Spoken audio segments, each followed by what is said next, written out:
On behalf of Northeastern Social Research Center, NESRC, I warmly welcome you all to this two-day national seminar on children growing up in conflict zones and peace efforts focus on Northeast India.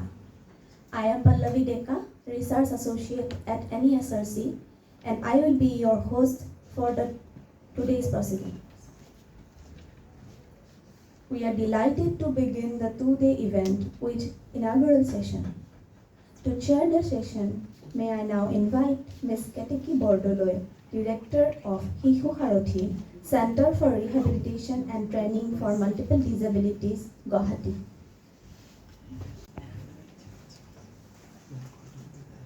Now, I would like to invite to the dais our keynote address, Professor Rakhee Kalita.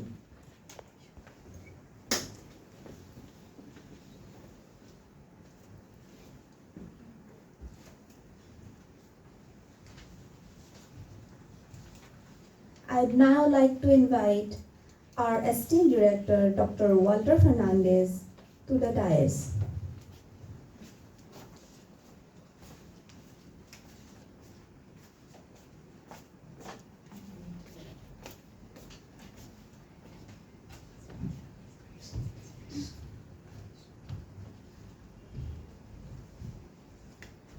I'd now like to invite Ms. Tejaswinee Hazarika, the seminar coordinator, to the dais.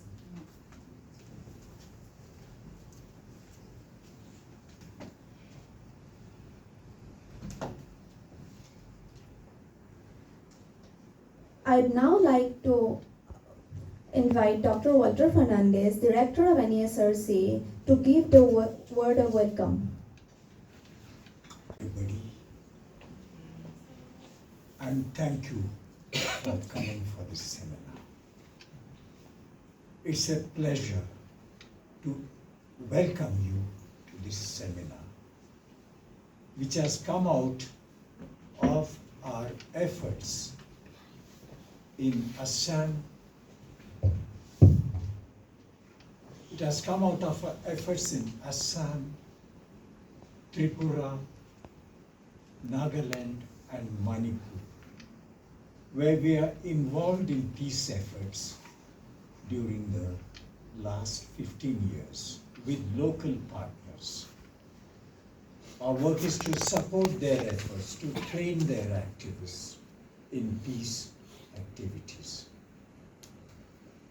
In this effort, we have realized that children are both victims and future peacemakers.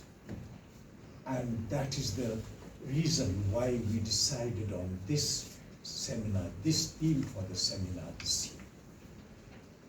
Children, as the concept note says, are both the future and the present of the seminar. And so many children are destroyed by these conflicts. For this, first of all, I thank my old friend Ketaki Bardalai for accepting to be chairperson. Thank you, Ketaki. Can't refuse and welcome. And Professor Rakhee. Again, we have interacted with her, we have worked with her on many issues. The students come here for internship and so on. Thank you, Rakhee, for accepting to be the keynote speaker. Absolutely my privilege. Welcome all the paper writers. Unfortunately, we could not accept all the abstracts. There were too many of them, nearly 100. We could accept only a limited number. But thank you for making the effort. And I'm sure your presentations will make a difference to many. Thank you, all the chairpersons who will come. Welcome to all the participants from different institutions from Cotton University, Guwahati University, TIS, and others, and all those who have registered personally, individually. It's a pleasure to have you with us. Thank you for coming, and welcome everybody. I stop at this because you have a good keynote address awaiting, and the chairperson will complement it in a very creative way. So thank you once again, and welcome.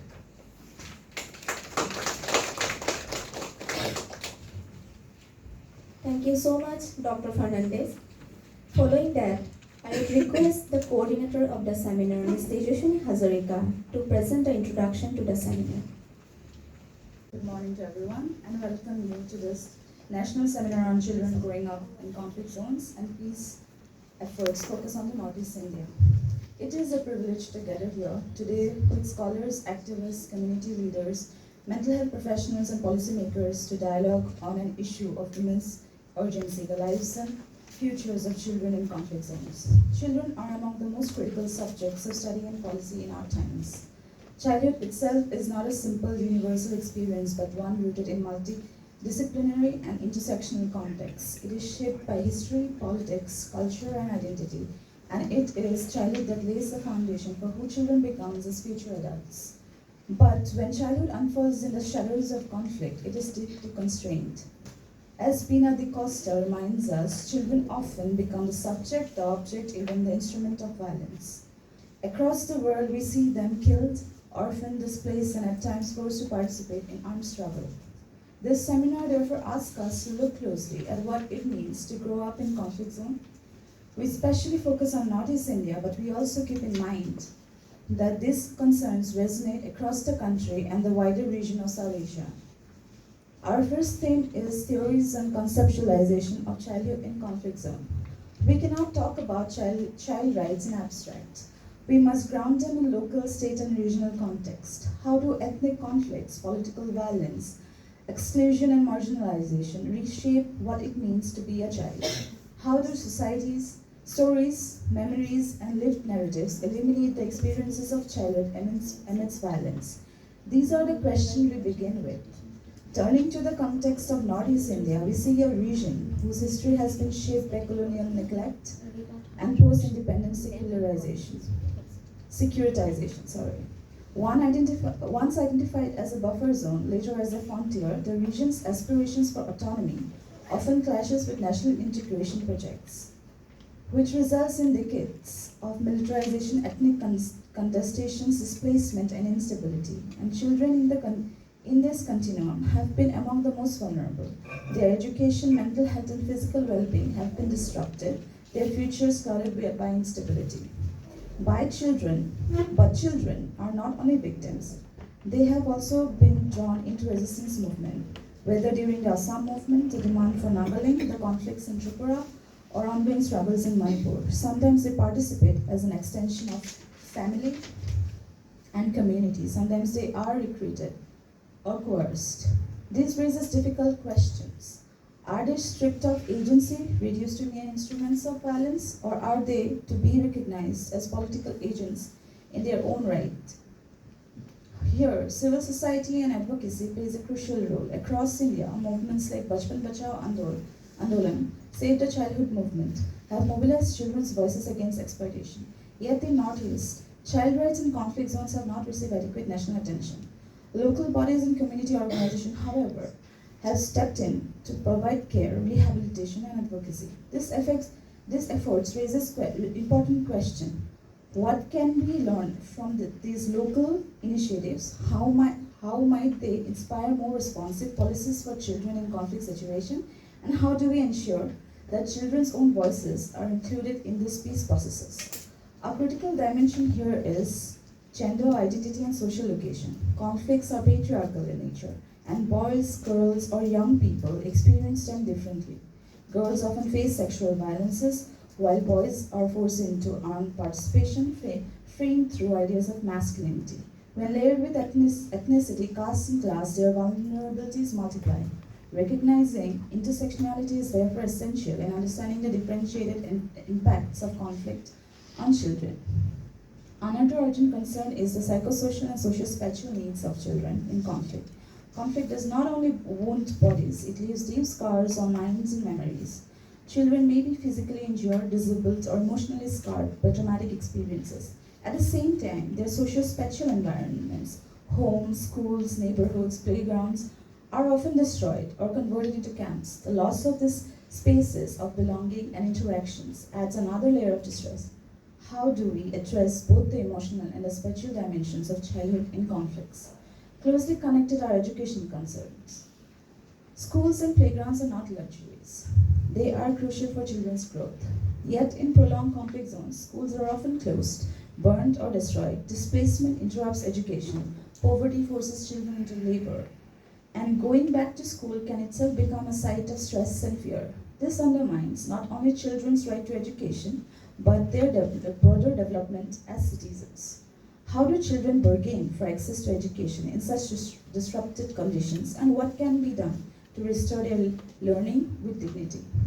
We must also look at children in resistance movement and their media representation. History tells us that children have participated in struggles for identity and autonomy. But how are their roles framed? By themselves, by their communities, and by their media?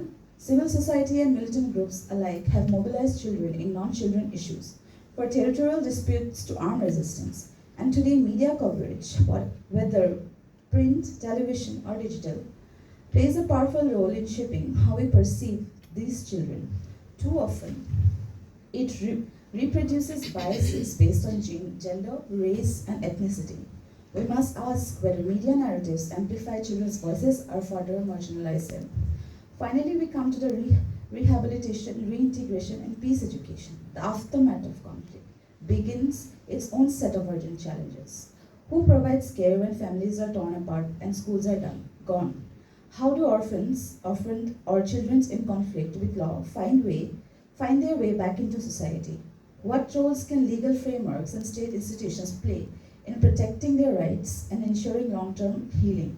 At the same time, peace education, through curriculum, peace clubs, and community initiatives, can help foster resilience, conflict resolution skills, and hope among children.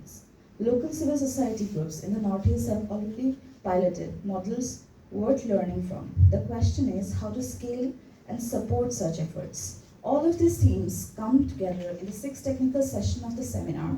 First is the children in conflict areas, theories and narrative, role of gender, identity and social location in conflict, psychosocial and socio-spatial needs of children in conflict, children in resistance movement and media coverages of children in conflict zones, education concerns during conflict, rehabilitation, reintegration, peace efforts, and peace education policies. Each of these sessions ask us to grapple with realities that also imagining possibilities for peace and justice. To conclude, children in the Northeast, and including across conflict zones, carry both scars and resilience. They remind us that peace is not just about ceasefire or treaties, but about enabling the younger members of a society to live with dignity, to grow, to learn, and to dream. It is our responsibility as scholars, practitioners, to pay close attention to their voices, to learn from their experiences, and to ensure that their rights and aspirations shape the future of peace building. Thank you, and we look forward to the rich discussion ahead. Tejaswinee. Now we have introduction and felicitation of the dignitaries. To introduce Ms. Ketaki Bardalai. Ms. Ketaki Bardalai is the director of Sarothi, Center for Rehabilitation and Training for Multiple Disabilities, Guwahati. Ms. Bardalai has a career spanning over 2 decades in social sector and was the administrative officer and secretary of Sarothi from 1989 to 2005. She has been working as the executive director of Sarothi since 2018. Sarothi is one of the leading institutions in Northeast India working on children with disability. It also works in the areas of health, education, awareness, and advocacy as well as research. Ms. Bardalai previously worked with Action for Ability Development and Inclusion in Delhi and was an advisor to the Outreach Division of the Rehabilitation Council of India in the past. She is closely associated with the Foundation for Social Transformation and Northeast Network.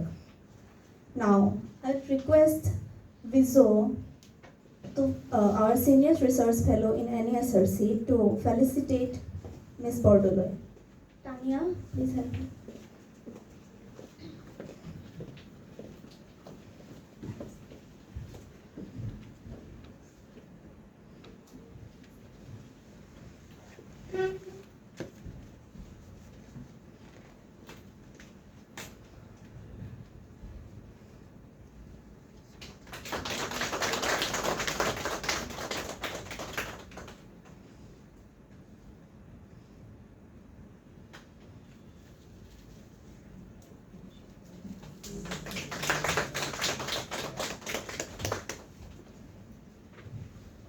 Now, I would like to introduce Professor Rakhee Kalita.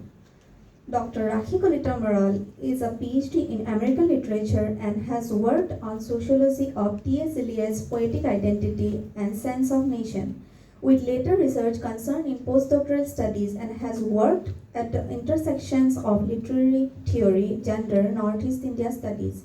Her postdoctoral research has been in gender studies at the Nehru Memorial Museum and Library, New Delhi, where she was a Nehru Fellow from 2013 to 2015 and has published in Gender, Conflict and Society apart from post-colonial literature and has publication in national and international journals and critical volumes. A visiting faculty at Center for Study of Social System, JNU, in 2016, she has been actively involved in research on Northeast India. She is involved in a research program of the International Institute of Asian Studies, Leiden University. She was PI of Humanities Across Borders program funded by Andrew Mellon Foundation and has published a feminist handbook for pedagogy on gender studies. She collaborated with School of Women's Studies at Upper University and was appointed as an expert in the project on oral histories of women's movement and memories in Northeast India under RUSA program on academic networking and collaboration of Indian universities. She has been teaching English literature for more than 27 years at Cotton University and Cotton College, with various interests and focus areas in American literature and culture, feminism, modernism, postmodernism, critical and literary theory, apart from gender and sexuality, literature and culture of Northeast India. Currently, she is also teaching in and coordinating the gender studies program at Cotton University. I request Ms. Vizo to felicitate Professor Rakhee Kalita.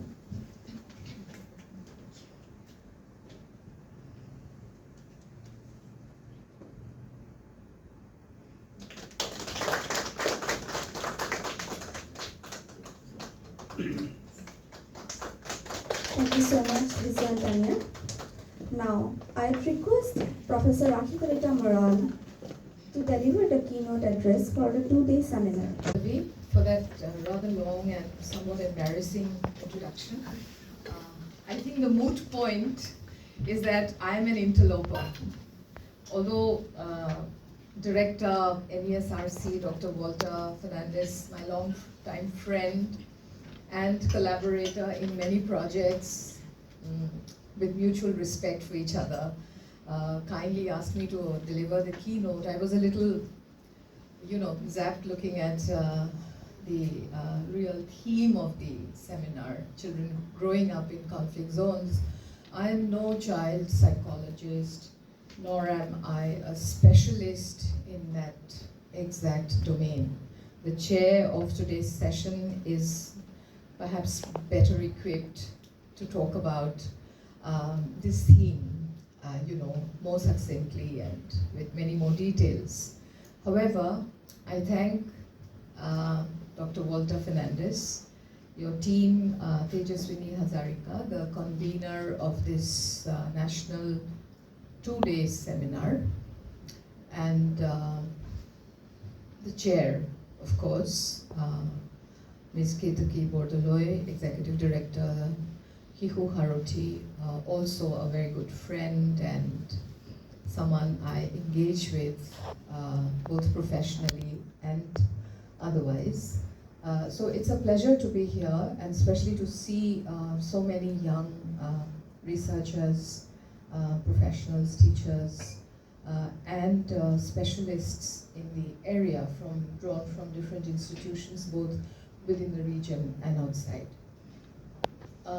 The talk, the theme of the seminar is what took a long time coming. And while in conflict and with relation to conflict, we've talked and we've debated, discussed, deliberated. Children have often been left behind. And most typically, if you look at any one ordinary day and you pick up the newspaper, you will often find children only exist in statistics and numbers. You know, so-and-so died and 2 children were killed, or 2 children were ambushed, or somebody drowned. The emphasis on children, especially as the future of our human society, is often not leveraged, is often not thought of so keenly and so closely. So I'm very glad, first of all, and I would like to congratulate the organizers, especially Walter and his team, for taking up this particular subject. And I can see a whole host of very interesting papers lined up in today's technical sessions and tomorrow as well. I would like to just briefly touch on certain points and areas that I thought were germane to Northeast India, although we have a lot of now literature, especially from the international agencies, the United Nations, UNICEF and others, that give us a lot of data on what exactly is the state of things with respect to children in conflict zones. And we don't even need to go back to our immediate memories of what's happening in Palestine, globally speaking, what is happening in Ukraine, for example, or Myanmar, etc., closer home. So zooming into the Northeast, therefore becomes for us an engagement that will certainly prove to be very fruitful, especially because we have, I'm sure, all of you who are present and who will be presenting your research, your work, and your interests over the next 2 days, will have a lot of information and observation, also, not just as researchers, not just as experts, but very importantly as interlocutors. You have been witnessing, you have been speaking, you are in the field. So that makes it very important for us to speak from a vantage where so many people from the northeast of India and outside have congregated to work towards this goal. As someone who's an educationist, I have taught in a university which was earlier one of the oldest colleges of the region. I have constantly engaged with children, both young and adult, of course, and it has often been left to the devices of certain state policies, for example, education, blanket policies as to how children ought to be dealt with. And this never looked at what was the fine print, what were the details that we left behind, what were those stories that we never heard, what were those states of mind that we never tried looking into. And I'm absolutely grateful that we have a chair who's been engaged with Ketaki, who's been engaged with dealing with issues, coping with mental health issues of young children. many of whom I'm certain are drawn from backgrounds which are disruptive, both ordinarily but also more importantly from displacements, from dislocations owing to conflict in the region, protracted conflict. So when I worked, and I'm going to be very informal about some of my findings, since this is a keynote and I wouldn't want to really detour much, but when I worked with former combatants from the conflict zones of Assam, and I was dealing with women, surrendered women, women who had been disbanded and who had come away from conflict after the ceasefire. These were women that I had interviewed over a long period of time. And I always found that one of the reasons that these women off or out of conflict, in the post-conflict, if I may use that term, period, were usually women who continued to sustain themselves, who continued to be resilient, often only for the sake of their children. Because for many of them, conflict had probably shut the door, the lives had been taken, and homes had been lost. There were so many dispossessions. But children always kept you hopeful. And yet, it is these children, more than 1 in 6 children now, who are globally, who are affected by conflict. And therefore, it's almost unthinkable that we can even decide to talk about peace in the region without looking closely at how this impacts, affects, and influences the lives of children. A child growing in a conflict zone is likely, as we all seen, the introduction to the seminar put this very cogently, that a child impacted in conflict is more likely to be out of school, a dropout, or suddenly would have lost the school space itself because of dismantling of those spaces, those physical spaces, compared with children living in, say, peaceful areas. And this has led to a certain kind of a huge gap in how children report their lives later, or children take stock of their lives later. I've also had the privilege of interacting with children in the Don Bosco Institute here in Guwahati, where in the wake of the Manipur disturbances and the huge, flagrant violent episodes over the last 3 years, huge batches of children who have been taken in, as a philanthropic organization like Don Bosco does, taken in for furthering their education, for rehabilitating them, which is a word which of course needs to be unpacked, and I hope that will be done in the course of this seminar. How do you rehabilitate children? Important term and important engagement to think about. And it was then that when I met those children, I found a lot of children depressed, which was not surprising. A lot of children who wouldn't talk. And these are adult kids, young adults, 16 upwards. And it was quite frightening, deep inside you would have this dark feeling about what the lives of these young children would be like. And not only were their childhood deprived, compromised badly, but they were the ones who paid probably the highest price for conflict having hit them, for these unexpected, unprecedented, devastations that wrecked their lives.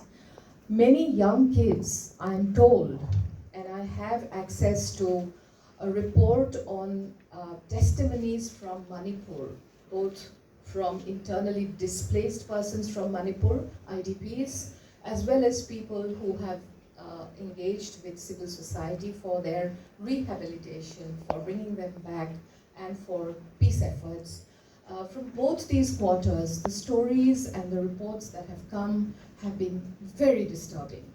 And I would like to share some of the, not in toto, but I would just like to share that in Manipur recently, children were not only abducted from their homes, they were also recruited and armed by armed groups, both from different sides of the divide. And schools and hospitals were destroyed to such an extent that there were sometimes not even life-saving aids. And I think many of us over the last 3 years now, everyone, I'm sure in this hall, seated in this hall, has been familiar with the kind of details, with the kind of stories, very disturbing truths that have confronted us over the last 3 years. So India's Northeast has been, is not new to this kind of conflict. Manipur is staring at us in the face, even as I speak. We know that there have been several cosmetic kind of arrangements to paper off and to pare away what is a kind of political, administrative effort. But we know deep down, all of us know that it has been hit the hardest. But let's not forget that we are in a zone, historically speaking, which has witnessed protracted armed conflict, internal conflicts, inter-ethnic conflicts, as well as sub-nationalist conflicts and wars over the last 60 years. I mean, if you take Nagaland into consideration, then Nagaland is the longest serving region, is the longest time it is in Nagaland that we've seen conflict. So clearly, those children of those times are today adults or even older people, much older people who've moved through, long periods of disturbance, disruption, trying to come to terms with how to even make sense of the present. So there is absolutely no doubt that children, emphatically children, have been the most vulnerable in the entire region. I also would like to look at what the efforts, because the focus is on Northeast India with vis-a-vis peace efforts. So what are these peace efforts that are happening around the region? Have state apparatuses, for example, been proactive in these efforts? Is it only left to civil society organizations and institutions invested in children and the youth, or in education, such as educational institutions that I belong to? Is it only these institutions that ought to look out for children and the future of these children? So what happens in peace organizations and in peace efforts, peacemaking efforts? Who ought to take the lead?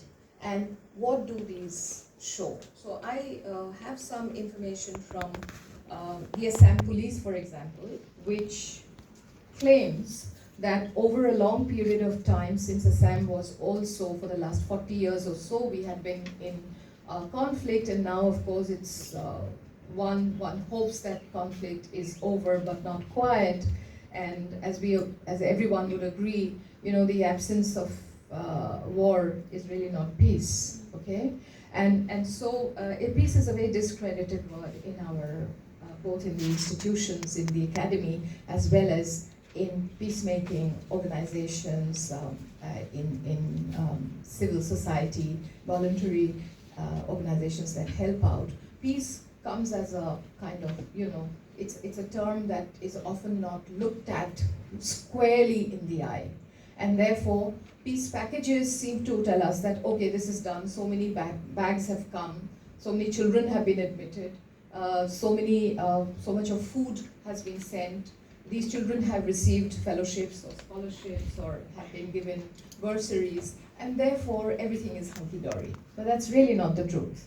And Project Ashwagh of Assam Police claimed that during the conflict period, the National Foundation for Communal Harmony came forward to extend financial assistance to children whose parents, whose income earning parents have been killed, permanently disabled, or dislocated, or disappeared.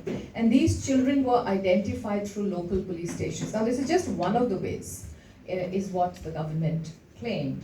And that senior police officers in cohorts with NGO members would supervise proper utilization of the assistance through home visits, through counseling, and taking stock of children's education. But the IDPs of Manipur completely reverses that story for us.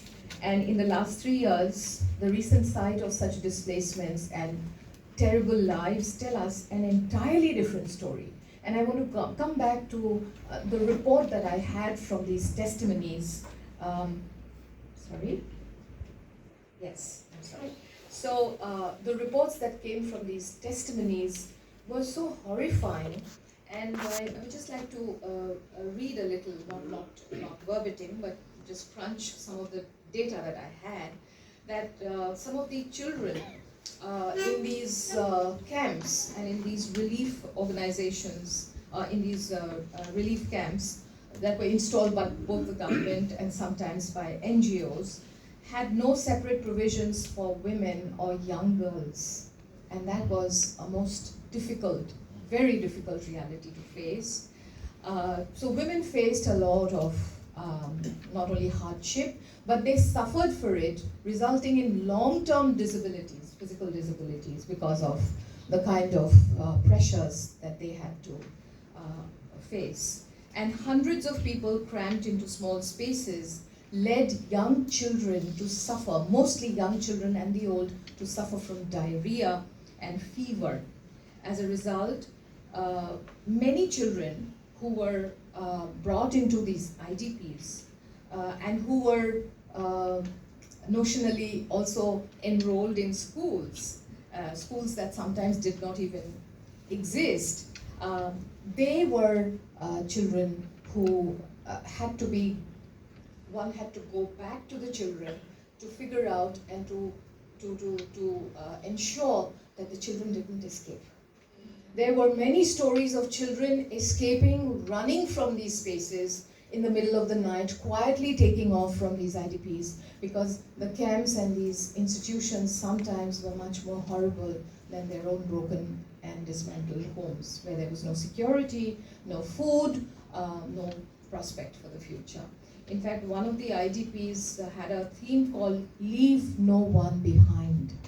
Leave no one behind, which was that you must not begin an IDP with children where you begin with a number, but you end up with a much lesser number, with a much smaller number.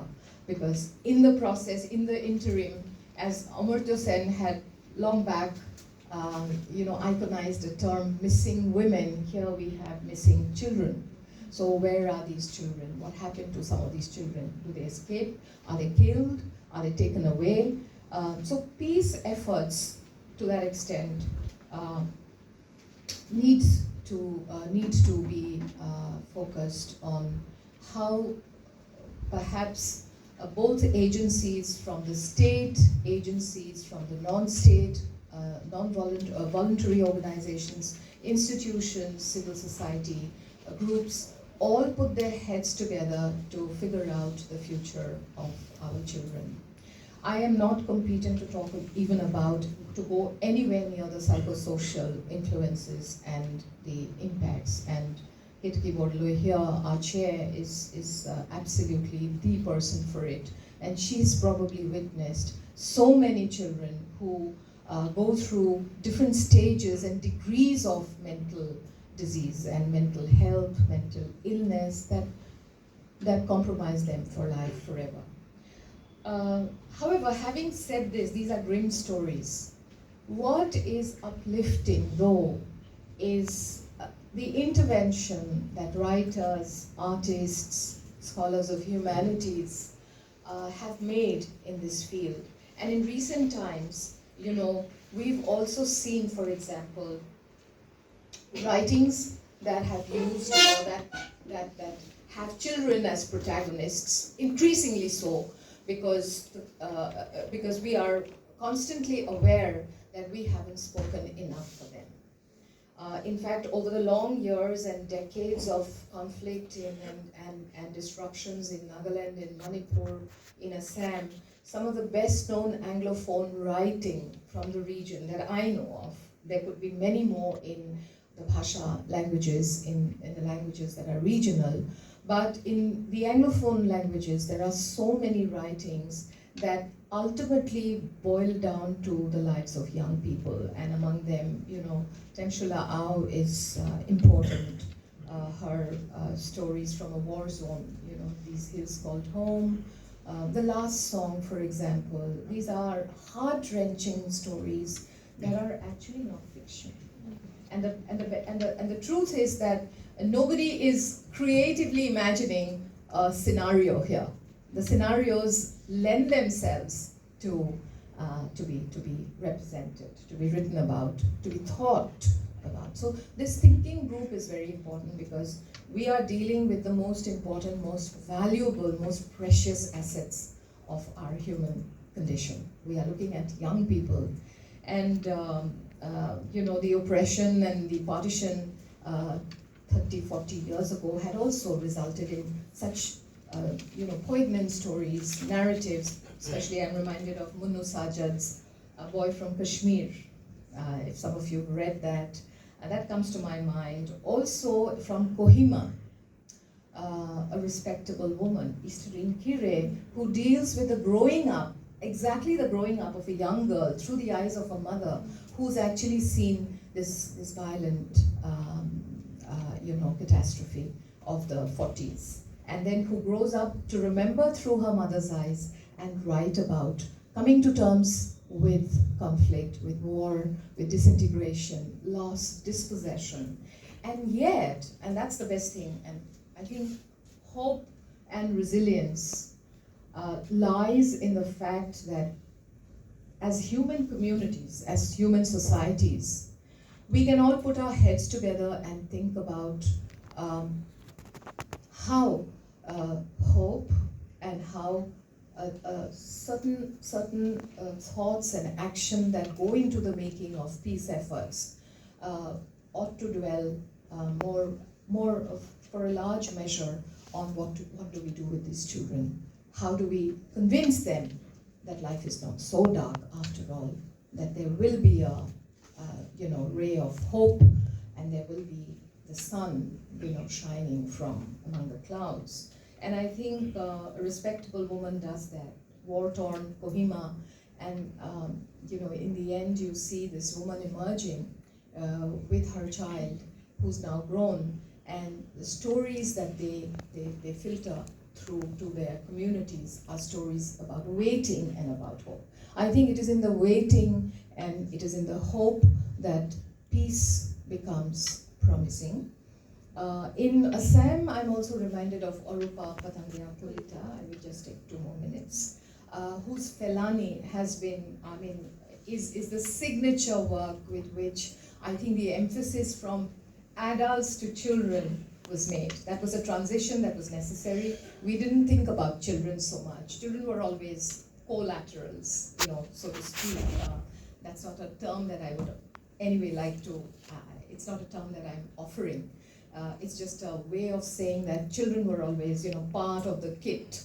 But here, Felani becomes, in Felani you have the woman, the girl child as center stage. And the entire story and the narrative and the social ethos, the many kinds of forces that are at play are all about restoring this child into a better human condition.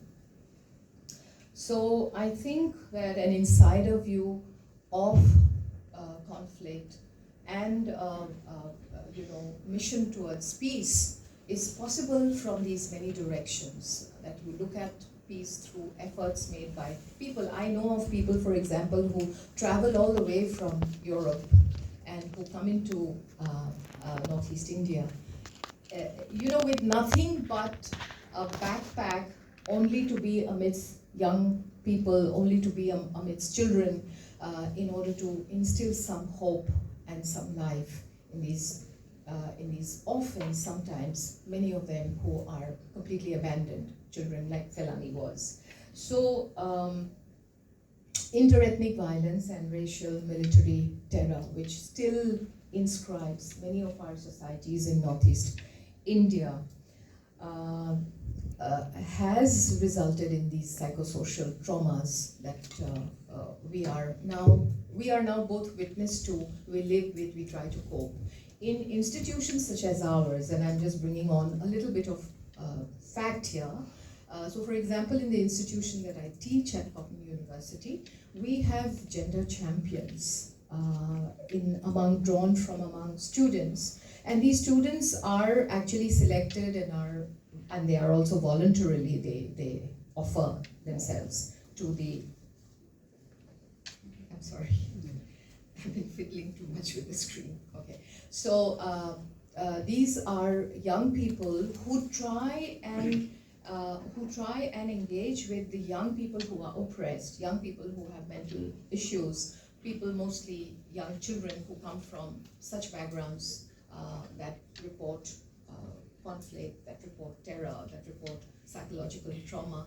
Now, it's important that you have young people to sometimes deal with young people. So one of the things that we've often done, and I'm not sure whether Ketaki will agree with me, but I've seen that, older people, experienced or experts and, societies that watch young people often sometimes have a top-down kind of, engagement. So I've noticed that when you allow young people, peers, to act with these children, to counteract, to kind of engage with these children, to listen to them, to be with them, I think sometimes the result is much more promising. And children open up, they talk to their peers. So gender champions in Cotton University have one prime, among many other duties. One of them is to take in children, identify them and be friends with these kind of children who don't speak, who are left quiet in the classroom, who don't engage socially because of one of these many reasons of being in conflict zones, of being outputs or, from these products of these homes and villages and backgrounds. And I've noticed that a lot of young people have started talking about their lives. The silence has been broken. And that, I think, is an important input. And I'm sure that over the next 2 days, when you deliberate and you talk around your findings, your case studies, the issues and concerns that you want to deal with, you will find that we are not always against the wall. And I think there is hope. I think there is there are legislations that I don't want to go to. I'm sure there are legal experts and scholars here who will talk about what are these legislations, especially with regard to, sexual offenses that are committed during such conflicts. So those are yet another, they exist in another scale. But what I'm trying to say is that it takes more than just one segment of minds to think about peace efforts. And I'm sure that the papers that you will present, and this will be the most, this will be enriching, because this will be the data that comes in to us from fields, from sites, from close encounters, from families, from personal stories, and storytelling in literature, and now even otherwise in cultural approaches to peacemaking. Storytelling, listening to testimonies, hand-holding, sharing, these are ways that have often proved to be very, very beneficial for those who are victims of conflict. On this note, I would also like to invite students, young students who might, or researchers who might be keen to engage with the Center for Women's Studies at Cotton University, where we are soon going to introduce micro-research projects, and one of the areas will be, one of the primary areas will be conflict and beyond.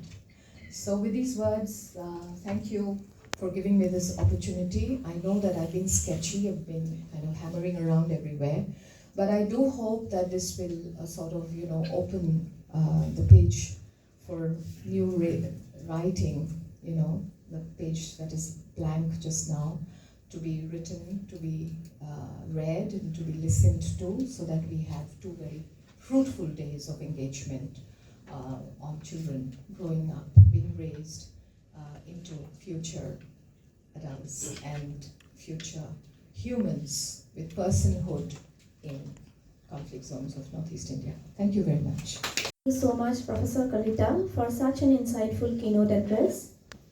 We'll have a brief book launch session now. The name of the book is Our Burden of Grief, Bagjan and the Gas Blow.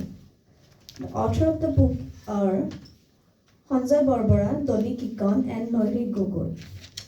The book examines the Bagjan gas blowout that took place on 27th May 2020 during the COVID-19 pandemic in Upper Assam.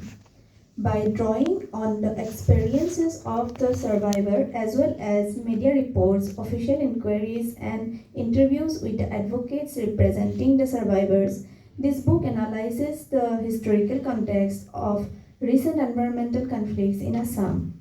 It documents through the media reports, both in Assamese or English, content analysis of report of committees and first-hand reports of local poets and college students, and the various struggle of the local villagers following the blowout. I'd request Ms. Ketaki Bardalai, Professor Rakhee Kalita Maral, Dr. Walter Fernandes, and Ms. Tejaswinee Hazarika to launch the book.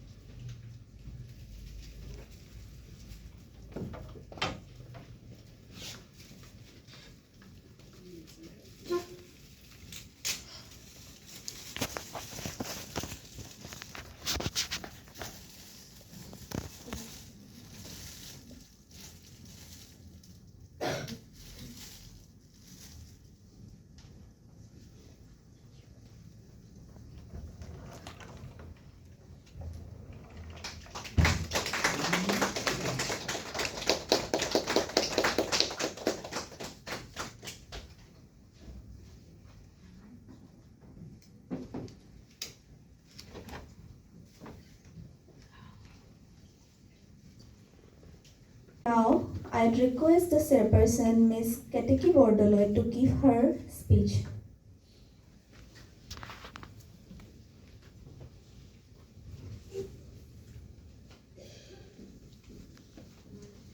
Thank you, Walter. Walter is a person you can't say no to, so I don't know what got into him when he asked me to chair this session. I tried to back out, I have to admit, but he said you will chair it. So there I was, quivering away and saying, okay, sir. And Rakhee's keynote address is a hard act to follow.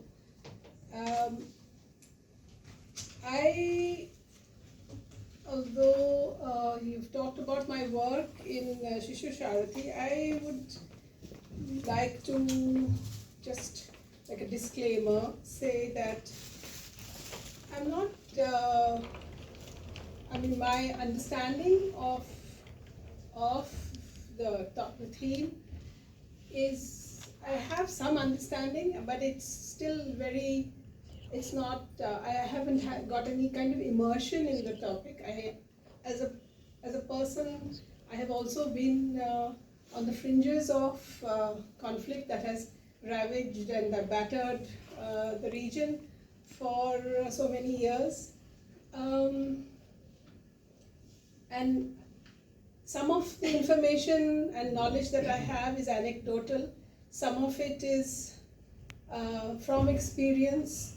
I would like to just pause for a moment and remember my dear friend, departed friend, Monisar Brahma, who, when I was working in the Foundation for Social Transformation,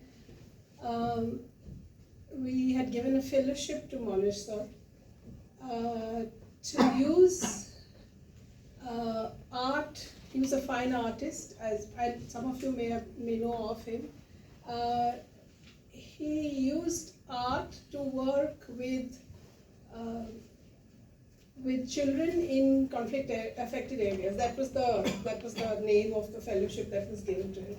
And he, being a Bodo person, a survivor of violence himself, was working with Adivasi children and using art, simple paper, pencil, colors, and crayons and drawings, and Adivasi children who were living in camps and were affected by the ethnic conflict that had happened in that area.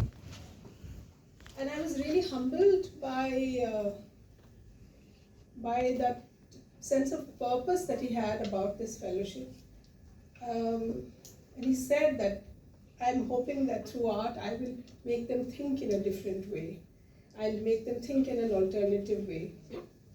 And Montessori himself, I don't know whether you are aware, he when he was studying in Shantiniketan, he had come back to his village near Bijni, and he, during the Bodo insurgency, and one evening a group of young people, he said they were just child soldiers. They just walked in, and it was a case of mistaken identity, and they just started shooting randomly. These boys, he said, were wearing shorts that were too big for them. They were literally young boys, probably 15 and 17 years old, and they shot randomly, and he had 14 bullets pumped into him. It was a miracle that he survived, and he lived, and he continued to be an artist, and he was able to rise above that. So I think of Montessori and I think of this topic. I also think of a colleague who worked with me at one point and told me all about how she and her mother, as a young child, had to come rushing to Guwahati because they had heard that her father, who had joined the insurgency, was apparently had been away from home for a long time, and the mother had heard that he may be in Guwahati, and how she accompanied her mother, and they went from pillar to post, in and out of buses, in various offices and places, looking for their father. And I think her mother just got a glimpse of her father and spoke to him as he was on a bus heading back, saying, "I'll come back soon, don't worry," and he pushed off. And so the mother, the single, was literally managing and raising her children on her own. So the experiences that they lived through, you hear about these stories, you realize how uncertain, how difficult life can be for children in living in these situations. Rakhee has repeatedly mentioned about the issue of mental health. At the organization where I work just now, currently we are not directly dealing with the issue of the impact of mental health on account of conflict, but we do grapple with the situation of mothers, many of whom have actually moved home to come and rent a place near us so that their child can come regularly to our center, because there is no facility or no service available in the village or the home where they are. It is, as you said earlier, at some point you were mentioning that you talked about the surrendered women that you interacted with, that just, the living for their children is what gave them that sense of hope and purpose. And despite such a lot of problem that they face with regard to their displacement from their home, being away from their husband and other children, for instance, also. So, these are some of the thoughts that came to mind. as a young child myself, I recall living in Calcutta and hearing my father talking angrily to people who were Naxalites, who were threatening him because he worked in a company. And then you would read, as a child, you would read in the papers that a policeman has got shot on the streets of Calcutta. And I remember having nightmares about what would happen if they suddenly came and showed up at home or went and there were incidents like this happening. People were getting killed and shot at various places. And one would hear of cousins and distant cousins who had become Naxalites, and somebody had become a stool pigeon and ratted on somebody else and had to leave, and how the families went through whatever, all the trouble they did to arrange for their child to be sent off abroad and stuff like that. So so the issue one has brushed up against in different ways, like many of you have here too. But coming back to the topic, I also, there are, I also wanted to refer to one or two films that one has seen that have left a deep sort of impression. The Boy in the Striped Pajamas, I don't know if any of you have seen that here. And there is this other film. Then of course there are books that you've also already mentioned, Temsola Au and Rupa Patanaya Kalita's Felani and others. There is this other book called, I think it's called They First Killed My Father. Yeah. I haven't seen the film, but I've heard about it. About what happened in Cambodia, where it was a story about a young 5-year-old, I think she was, when the Khmer Rouge took over and her father was targeted, so they had to run away. And she was separated from her family and was forced to become a soldier. And her siblings were sent to labor camps. And today that girl is a human rights activist in Cambodia. So one is moved and shaped by those experiences, but I'm sure some of the stories that you all have brushed up against in the course of your research and your studies would be similar, or even more sort of stirring and moving, and needs to be told. What Rakhee was mentioning, I think we all need to tell these stories. We all need to, for them to be more, for more people to know, so that perhaps people will hesitate when to declare war and to go into conflict, because more and more people will be aware of the impact that it can have. Coming back to the topic, I have taken the help of a colleague, I have to admit, to share some more sort of focused thoughts. This was just a bit of a ramble. When there is this, it is a really stark reality for our children today, particularly when you look at the global context. There are armed conflicts raging even now as we speak, particularly in what's happening in Gaza. It's literally, I think we could all call it a genocide, which is very strange that the Holocaust survivors and their community is involved in this. And there's so many people who are displaced, so many children who are displaced, and they're out of school and exposed to such dire and grave situation. And the crisis is intensifying. The UNICEF review of 2024 says that the impact of armed conflicts on children reached devastating and likely record levels, with nearly 19% of the world's children, that's over 473 million, who are now living in conflict-affected areas. This is up from 10% in the 1990s. The Secretary General's report on children in armed conflict documents a 25% increase in grave violations against children in 2024, totaling 41,370 verified cases worldwide.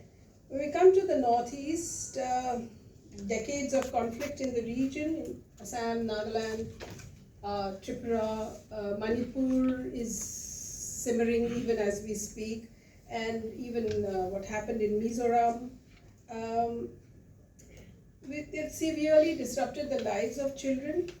Violence, displacement, and insecurity has resulted in, I mean, this is something that Rakhee also mentioned, and it needs no repetition actually, but the interruption in education that happens, it cuts across everywhere, and one part is the lack of, and you know, the schools becoming relief camps, and the schools being taken over by either, you know, or very often it's the authorities who come in to sort of apparently resolve the problem, the army and various others, and when they move in, then there's they almost always move into schools, particularly in the remoter areas. So this combination of armed conflict, governance challenges, cross-border instability places children at an alarming disadvantage, emphasizing the urgent need for a targeted humanitarian intervention and policy reforms that address the various vulnerabilities of children. One of the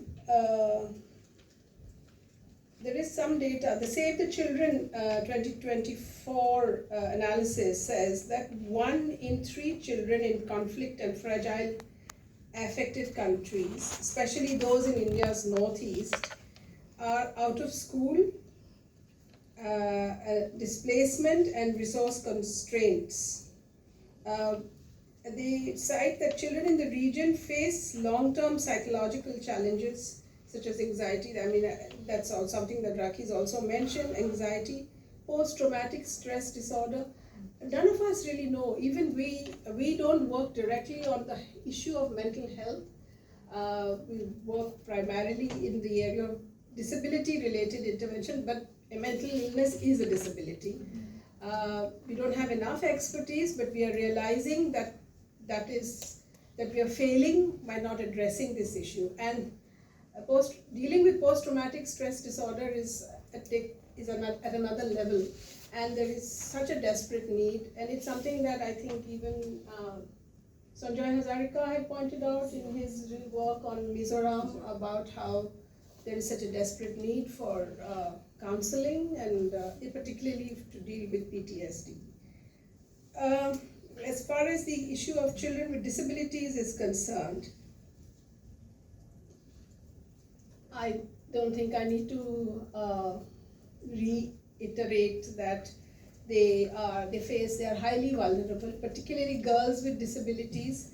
They face heightened risks in conflict zones, exclusion from education and healthcare. We have a report called Lockdown and Left Behind by NCPDP that my friend Arman had initiated during the national lockdown for COVID, which talked about how desperately it left inadequate and helpless it left so many people with disabilities. So there is inadequate healthcare in the first place, and when that is also shut down, then it really sort of worsens the situation considerably.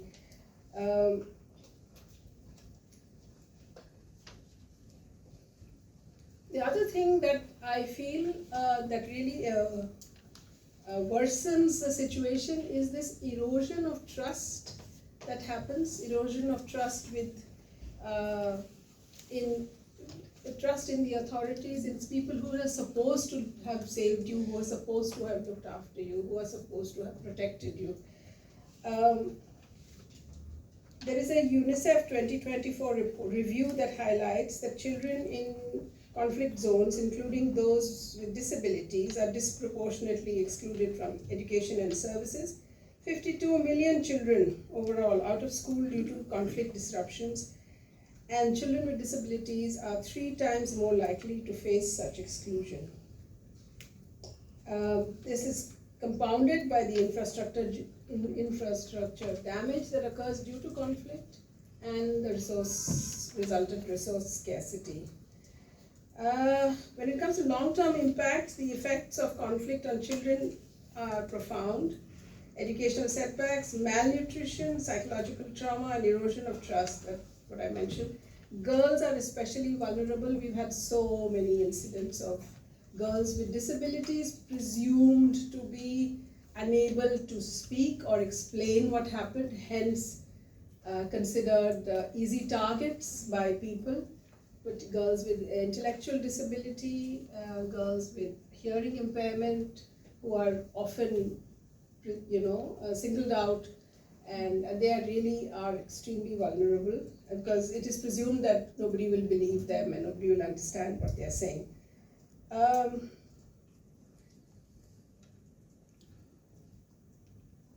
The long-term, when we talk about the long-term impacts, as I was mentioning, highlighting the need for gender-sensitive responses is something that we need to really look at.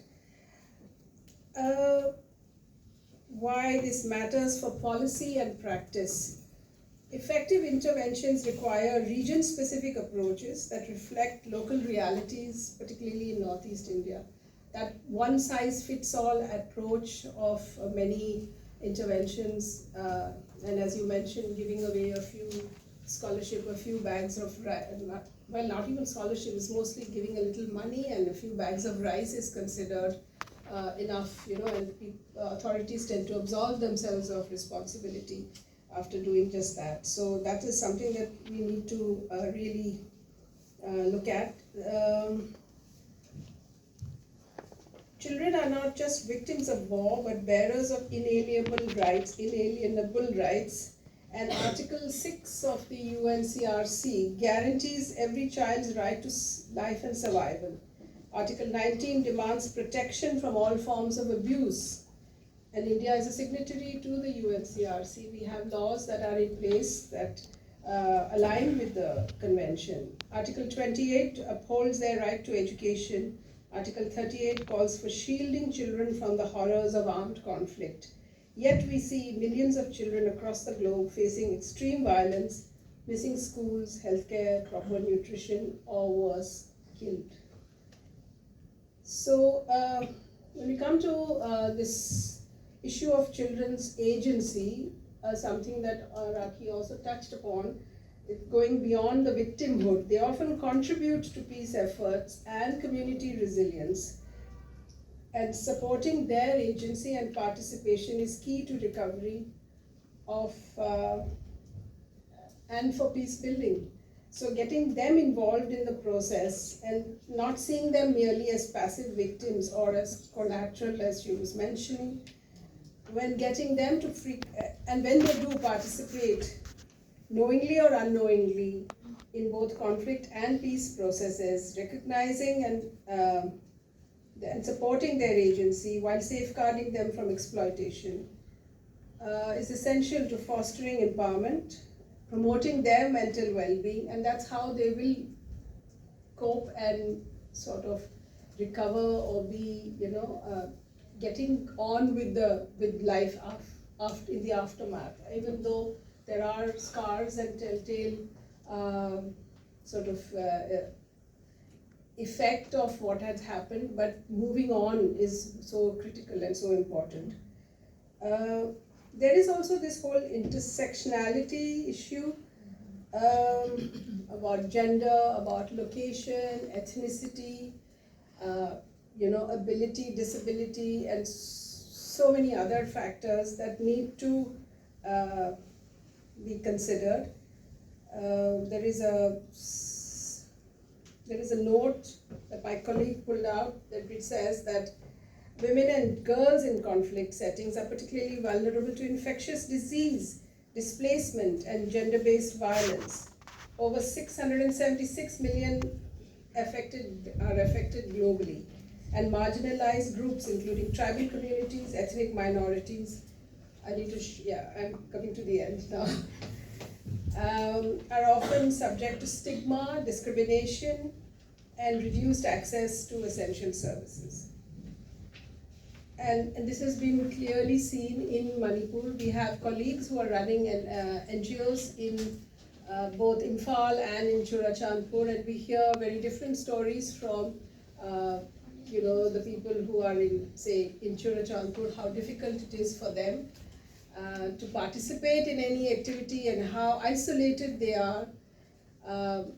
So we understand how it's a lingering, simmering kind of thing that has been happening in Manipur for so long, and it's really taking a heavy toll, particularly on the lives of children with disabilities. I have colleagues who are from Manipur who haven't gone home, and when they do make plans for going, it's a really arduous route for them because they have to fly to Mizoram first or take a bus and then find that an alternative way to get there. So I have some idea about how hard their lives have become.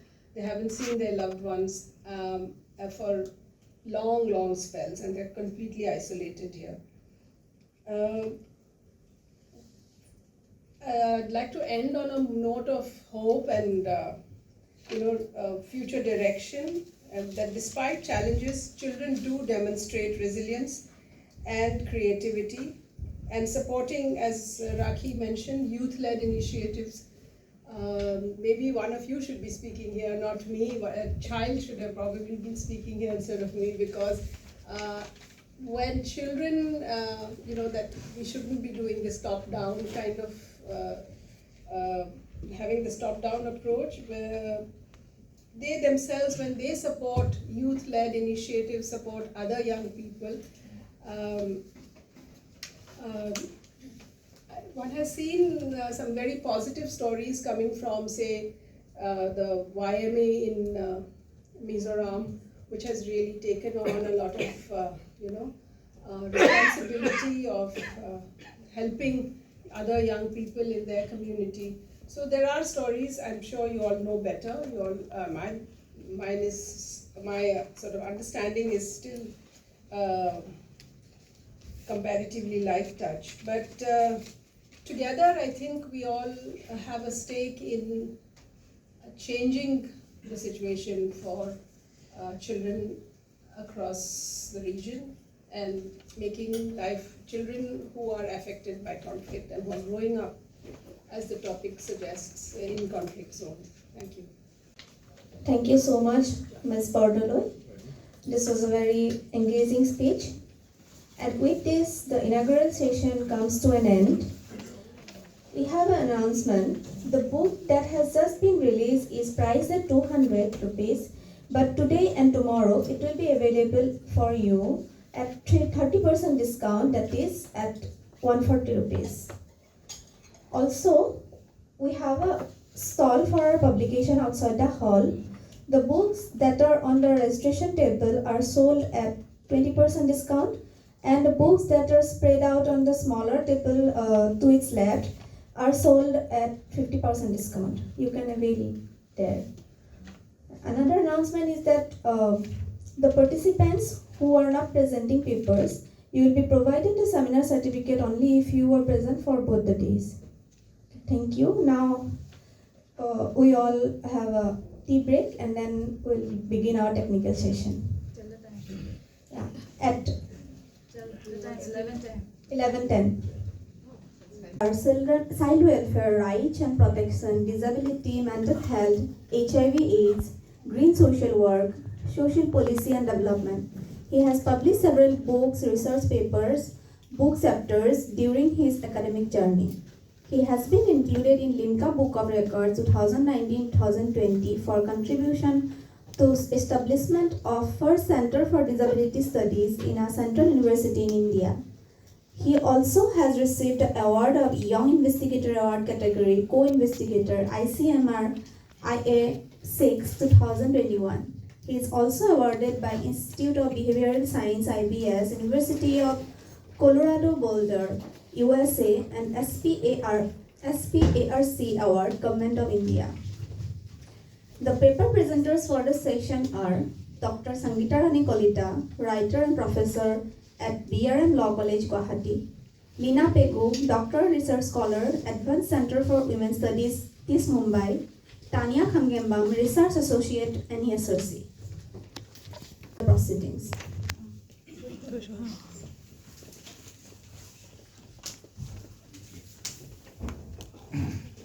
I'm all the way from Mizoram to attend this very important program.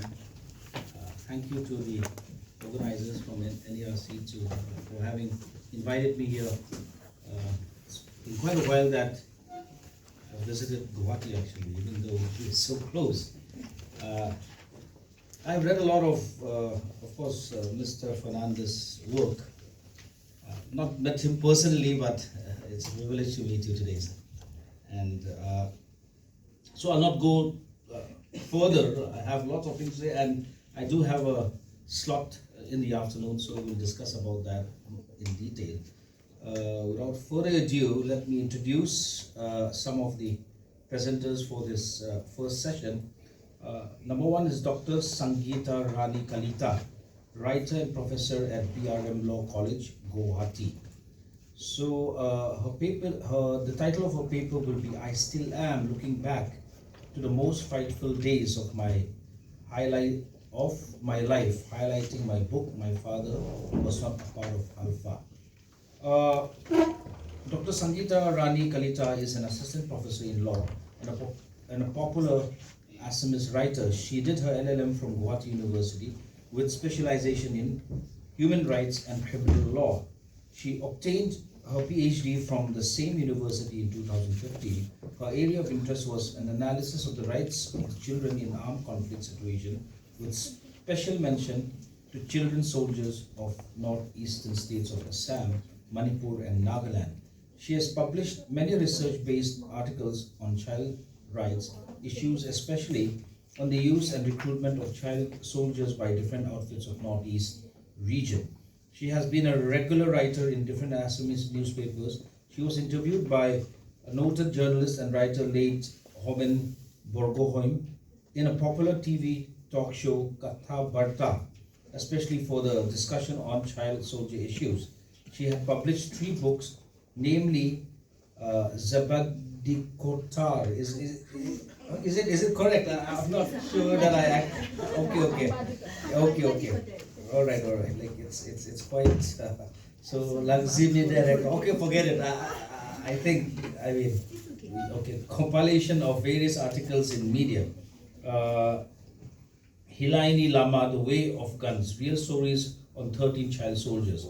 Mul Deota, is it correct? That's good. Okay, Alpha Nasil, that is My Father Was Not Alpha. So let's invite her and hope we have a great time.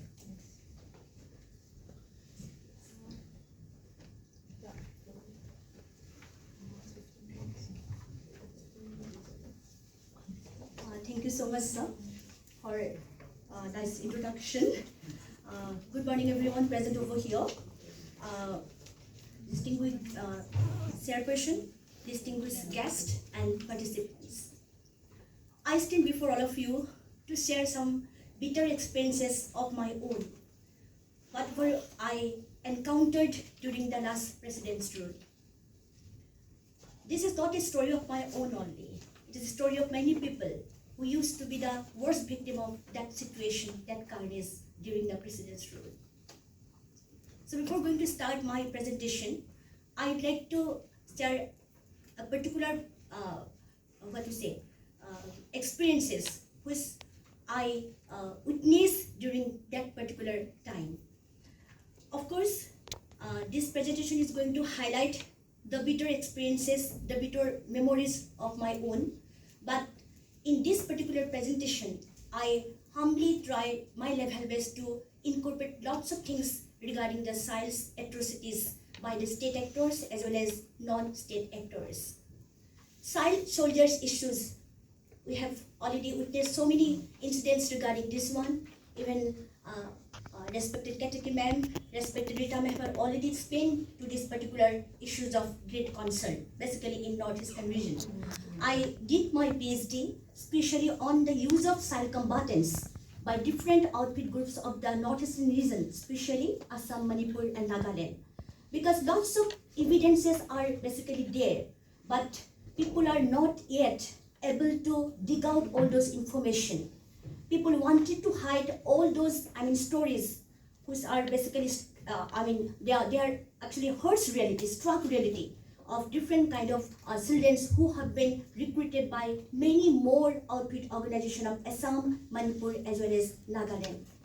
So before going to present my presentation, I would like to share the main theme of my presentation. That is, I am, an untold story to tell.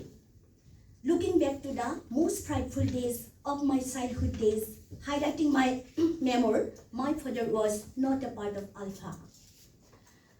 There's a quote I would like to share with you, as said Mamie Jane Cole, I'm the child. All the world watches with interest to see what I shall become, what I am, and the whole world of tomorrow will be. I am the child.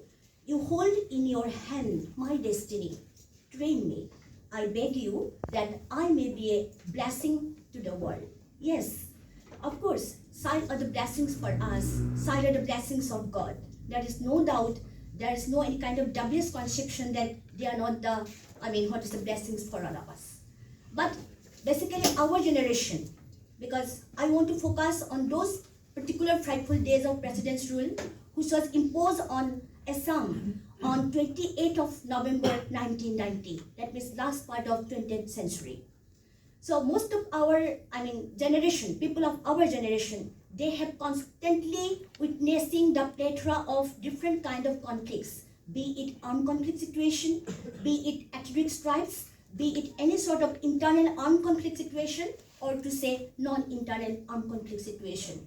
So in such a situation, Assam became a theater of armed conflict situation. It became a constant platform of different kinds of conflicts. So at that point of time, of course, the gross human rights violation, fundamental right violation, some other, rights as conferred by the law, those are, inhumanly or indiscriminately violated by the state actors. Because my focus is on the violation of child rights, especially the human rights violation pertaining to children by the state actors only. So, as I told you, that this is the book actually I carry along with me. This is only in Assamese only. So it is about to translate into English. So before going to start this presentation, I will highlight about my book only. This book consists of 27 chapters. Out of these 27 chapters, I only highlight chapter 20. That is, I am. That is a story of my own. That is a story of such a reality that I can't, even until the last breath of my life, I'm not going to, forget anymore. It is a story of atrocities as caused to me by the state actors, especially by the military. After the imposition of President's rule on 28th, November 1990, my father was targeted by the state actors. Of course, my father was a social activist. He was completely absorbed with different kind of social works and all. And because of that, on suspicion, he was labeled by the state actors or by some of the agencies as to be Ulfa, that is Alpha. Because of that reason, our family, where me, my two younger brothers, and my father, because we lost our mother at the age of, when I was at the age of 4 only. So at that point of time, nobody was over there to look after our entire, family and all. Father was a constant support for all of us. Not only physical support, moral, psychological, emotional, and every support. After the imposition of this one, my father was arrested by the, not exactly arrested, detained by the army for the first time the first part of January 1991. So at that point of time, military rushed our home and they searched so many things. I don't know what's that one. Even they are suspecting that even me, at the time of I was small kid, even I was a part of ULFA, something like that. They label like that one. Even there is a list as prepared by the state actors where my father name was given in the first place. That my father was the hardcore leader of ULFA.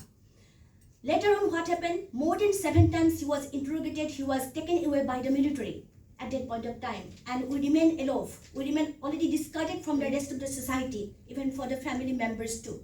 Because at that point of time, social gathering, social interactions were completely prohibited by the state actors. Nobody was allowed to come to our place. We were all alone at that point of time.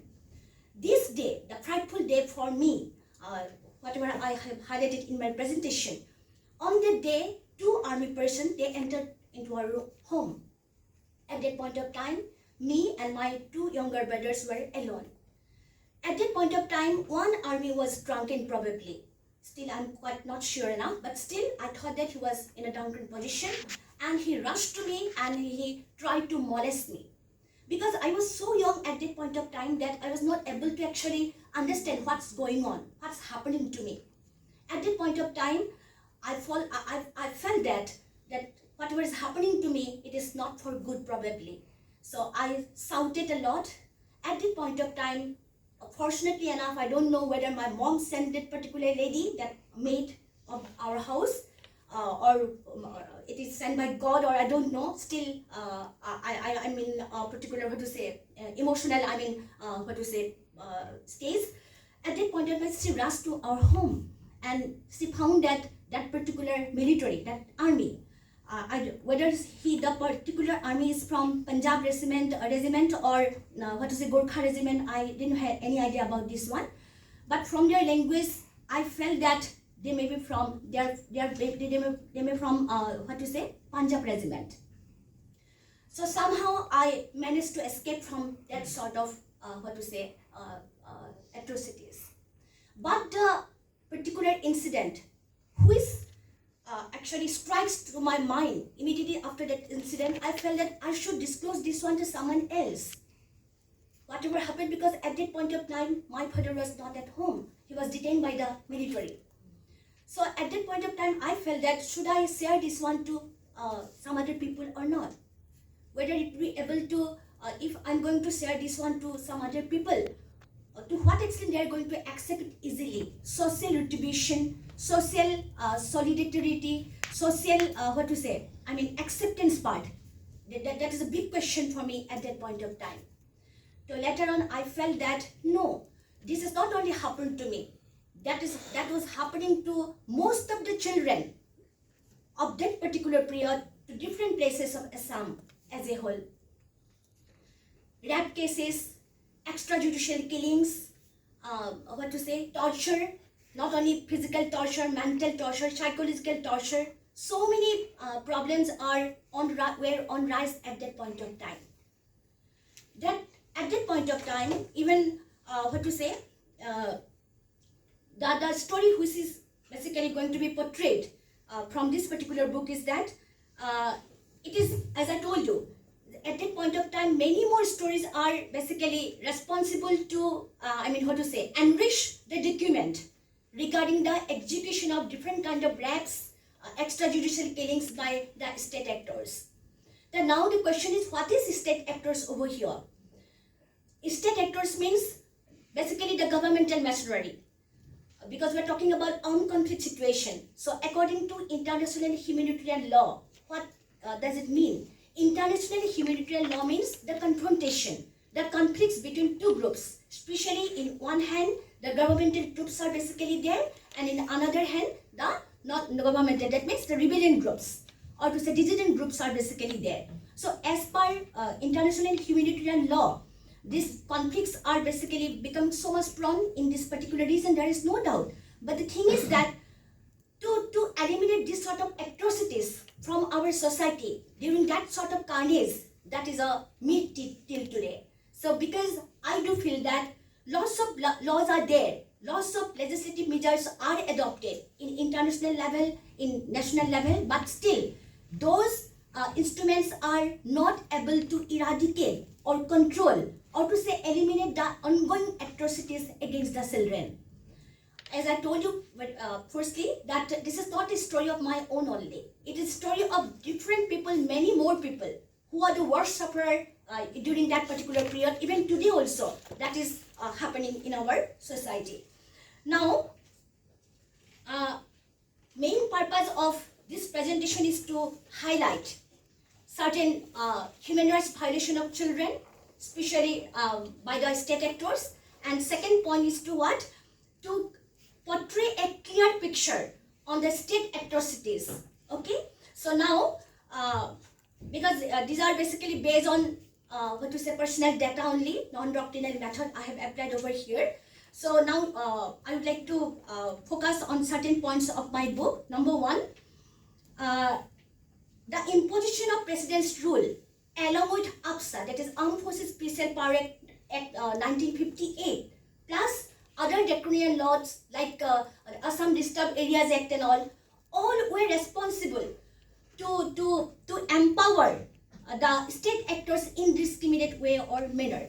So far as the main provisions of Armed Forces Special Power Act is concerned, it empowered the military to shoot or to, detain or to arrest any of the person on suspicion. But the stark reality is that in our criminal legal system, until and unless proved guilt, the person cannot be treated like an accused one. But this law says, or enshrines so many provisions, breaching the actual norm of our criminal justice system. Even gross violation of fundamental rights, okay, that basically not only fundamental rights, the human rights violation. It becomes so prone at that point of time, even till today. Till today, the ongoing number of human rights violation is not a meat only. It's a stark reality, as I said to all of you. So because of that, the imposition of that draconian law, that is Armed Forces Special Power Act, has empowered the state actors, especially military, during that president's rule, to act or to do anything indiscriminately. So our family is the worst victim of that, and I wanted to highlight those stuffs in this particular book. My father was not a part of Alpha. Because I told you that my father was labeled as to be an Ulfa. The reality is that he was not a part of Ulfa. Of course, I do admit that he was a social activist. So social activist doesn't mean that he or she should be a part of any sort of band organization. But it was labeled by the state actors like that. Next one, my memoir, as I told you, that at that point of time, my maternal uncle, of course, he was a part of Alpha. He joined Alpha in the year of 1984 while he was studying class 9. So this information definitely establishes that child recruitment by different outfit organization, especially Alpha, still going on. Even in Kakopathar, if you go to the Kakopathar of Upper Assam district, it is still happening. Many more stories are there. Those are not yet published or highlighted by even media also. Okay, they only inform to the police because of interrogation or retribution like that. So because of that, my uncle, he was, maternal uncle was an Alpha. He joined Alpha in the year of 1984 on the first day of Magh Bihu. Okay, that is the festival of Assam, Magh Bihu, that is Bhogali Bihu. He was killed nearby Kakotibari area of, at that point of time, it was within the MP of Sagori state. On that day, my father was again taken away by the military. And he was tortured in such a way or manner in front of us. I can't explain in words. Without putting any question, without asking any question, he was beaten, he was constantly beaten in front of us. Where me, my younger two brothers were present. I saw the atrocities. I saw the behavior of state actors, okay, to what extent they can go in the name of torturing a person, whether he is innocent or not, that is not material for them at that point of time, probably. Okay, he was tortured, beating, all the time. They were, doing this one. I was witness of these things. Now, I just want to highlight some of the rape cases at that point of time. Probably you might heard about this one Bhonimai Datta case.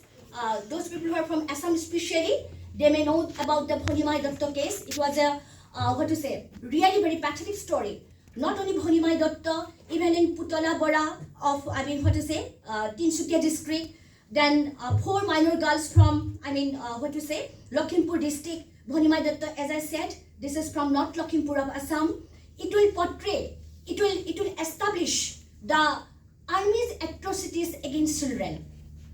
I am basically highlighting the rape cases of minor girls below the age of 18 years because till today in India, basically our legislation is not able to define the word minor, sir.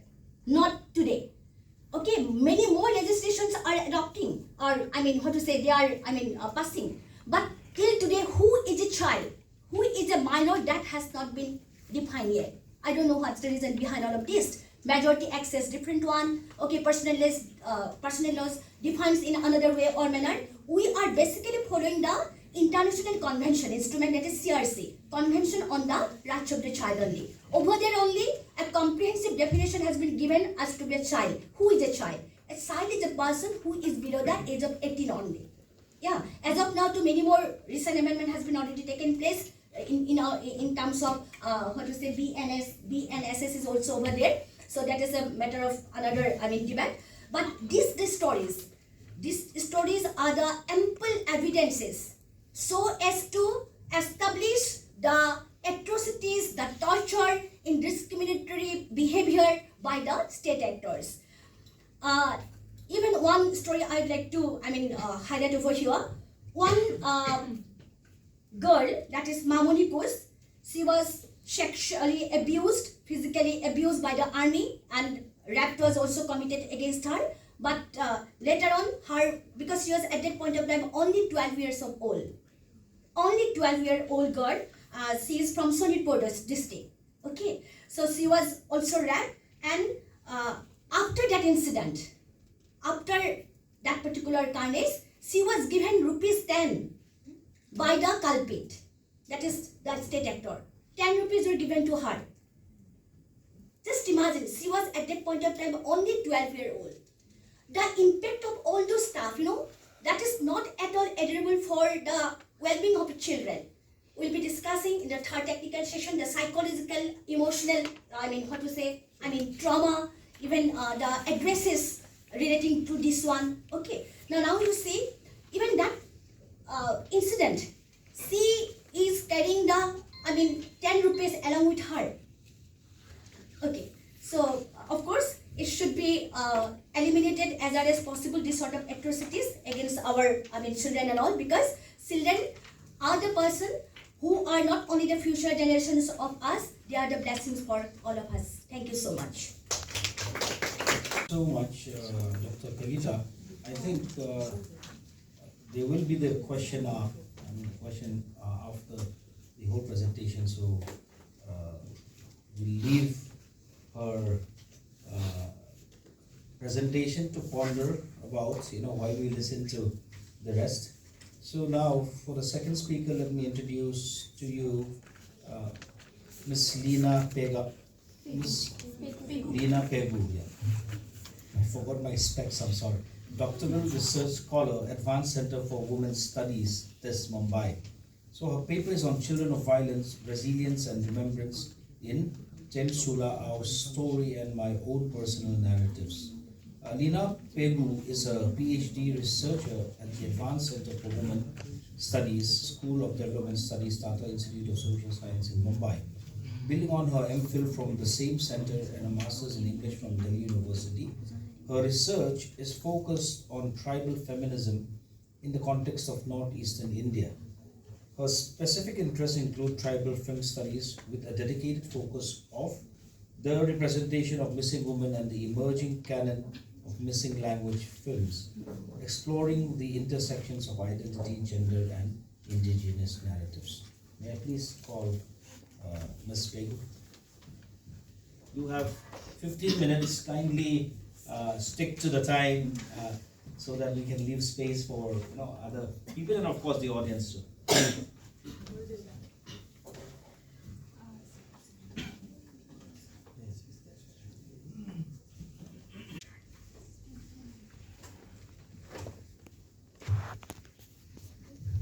Good morning, everyone. I think I'm audible. Yes. Yeah. Okay. Today, the title of my presentation is Children of Violence, Resilience and Remembrance, which centers on the voices of children. The paper examines the power of storytelling in the face of conflict, drawing on Temsula Au's collection, This Hills Called Home, and my personal experiences growing up in Nagaland. This study explores how narrative and stories serve as a vital act of remembrance and a testament to resilience, forging meaning from memory in a landscape marked by violence. So the content, I divided the content into 6 sections: the introduction, methodology, autoethnographic reflection, literary analysis, discussion, and conclusion. So in the introduction, I would like to say, as I've already stated, the study establishes a multifaceted relationship between violence, memory, and resilience in conflict-ridden Nagaland. I will begin by drawing from my own childhood in the 1990s and 2000s Kohima, substantiating these personal reflections with an analysis of 3 short stories by Temsula Au that center on childhood and lost innocence. This methodological amalgamation serves as a dual purpose. First, to reframe children not as passive recipients of violence, but as active agents who build resilience through everyday codes of survival. Second, it seeks to elevate narratives that exist outside mainstream historical accounts of conflict. While scholars like Sanjeev Barua and Udayan Mishra have meticulously documented the Naga political struggle, and Dolly Kikan has analyzed its socio-cultural dimensions, a significant gap exists. The children's narratives. This paper addresses that lacuna, particularly focusing on the complex positionality of children from Assamese immigrant communities who, like myself, were indelibly shaped by the violence, yet perpetually situated on its margins, rightly termed as the children of violence. So I'll just explain briefly about the methodology that I've used. This paper, as already mentioned, employs an intertwined autoethnographic and literary analysis. This twofold approach treats literary text as cultural documents of collective trauma and uses personal narrative to center the child's experience, moving beyond artistic output to examine the mechanisms of resilience and remembrance. Employing autoethnography as a qualitative research method, the study systematically analyzes personal experiences called auto to understand a broader cultural phenomenon called ethno, presented through narrative writing called graphy. Carolyn Ellis, in her article Autoethnography an Overview, affirms that it explicitly acknowledges the researcher's influence. Here I analyze my childhood experiences as an Assamese immigrant growing up in the volatile Kohima of the 1990s and the 2000s, utilizing my positionality to access the nuanced realities of children, particularly from immigrant communities growing up within Nagaland's climate of violence, thereby contributing an intimate perspective to the socio-cultural study of conflict. For the literary analysis, 3 stories from Temsula Au, the stories titled Swaba, The Last Song, and An Old Man Remembers, were selected for their focus on Naga children navigating violence. This analysis was framed using Ramamurthy, Armstrong, Anderson's systematic review on storytelling and resilience, positing that Au's narratives do not merely depict victimhood, but actively reclaim agency. The stories are examined as a cultural mechanisms that model resilience, demonstrating how narrative itself becomes a critical tool for processing trauma and forging psychological endurance within a conflict-ridden society. This twofold method juxtaposes lived experiences with literary fiction, creating a dialogue a space where memory and literature mutually explain one another. Autoethnography disrupts the academic distance of traditional literary criticism, transforming the very act of documentation, becoming a subaltern survival, a resilient voice that refuses to be silenced by dominant historical narratives. This paper is framed by Kathy Carroll's trauma theory, which posits trauma as an unclaimed experience, a wound that defies immediate comprehension, yet insistently structures memory. It further engages Marianne Hirsch's concept of post-memory to analyze the intergenerational transmission of traumatic recall. Finally, Linda Tuhiwai-Smith's decolonial scholarship provides a crucial lens for centering indigenous epistemologies and challenging hegemonic historical narratives, thereby allowing for a reading of resilience that is culturally specific and agentive. I'll just quickly run over this, my autoethnographic reflection. I was born and raised in Kohima during the 1990s and 2000s, a period of fragile and often fractured peace. My parents, like many Assamese immigrants, were central government officials posted there, residing in designated quarters that itself marked our difference, externally categorizing us as non-Nagas.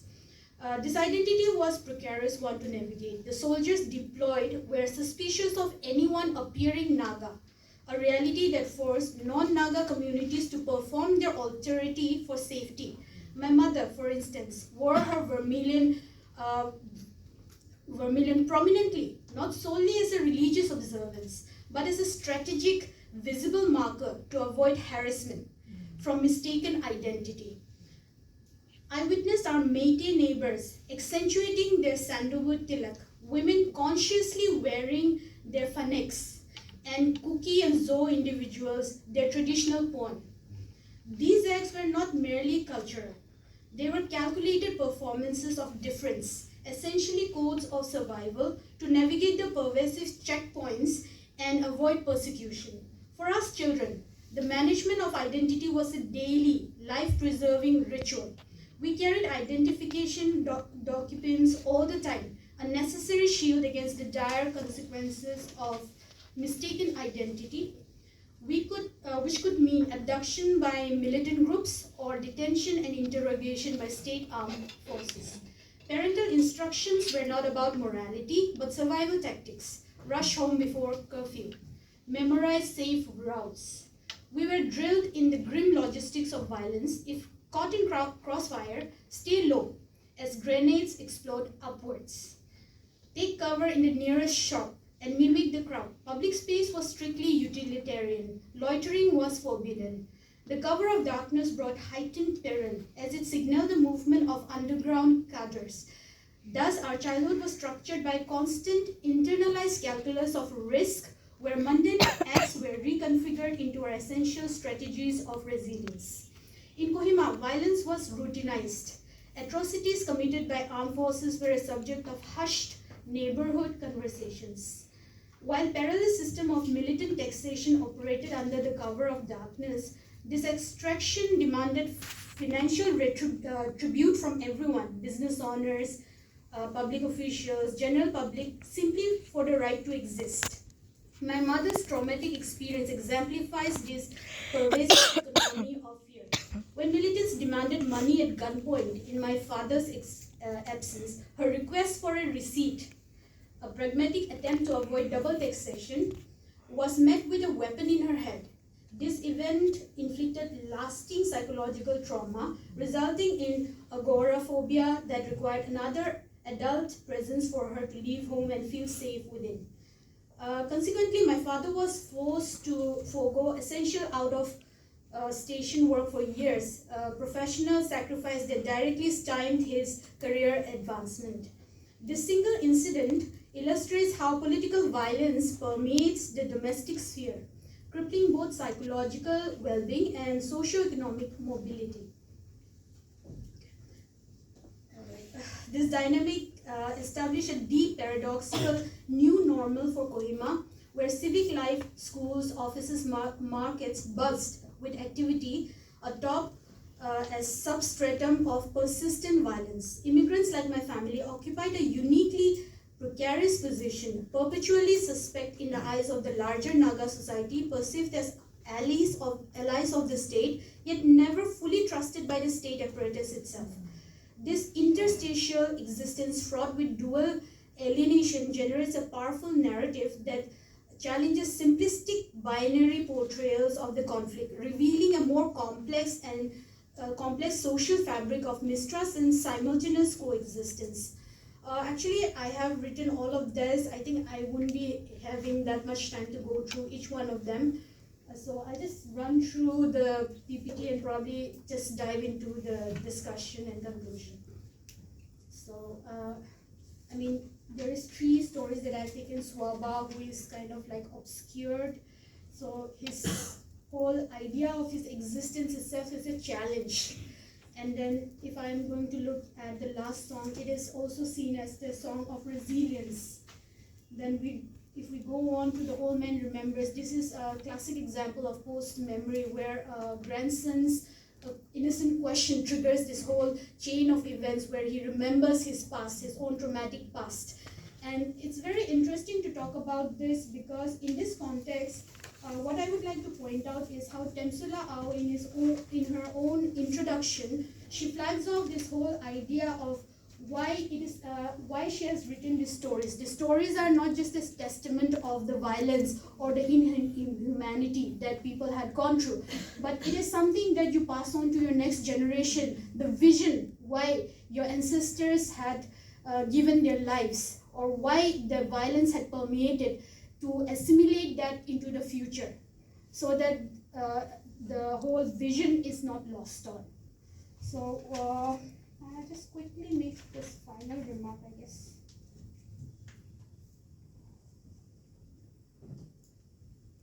Okay, I'll just read out the discussion I just prepared. In this analysis, the autoethnographic account intersects with the literary text, functioning not merely as a testimony to children's experiences of violence, but as an evidence of processes through which children construct resilience.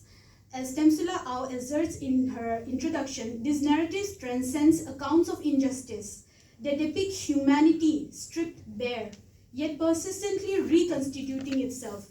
Moreover, Au positions these stories as bearing the weight of political and moral vision nurtured by Naga ancestors during nationalist movements. Thus, the project becomes one of the understanding that vision do not dwell passively on loss, but to actively reclaim humanity. It is through this engagement that fragmented past, that forged realities and imagined futures become possible, transforming grief into a form of discursive agency and historical continuity. So I think I'll just leave you with this thought. Thank you.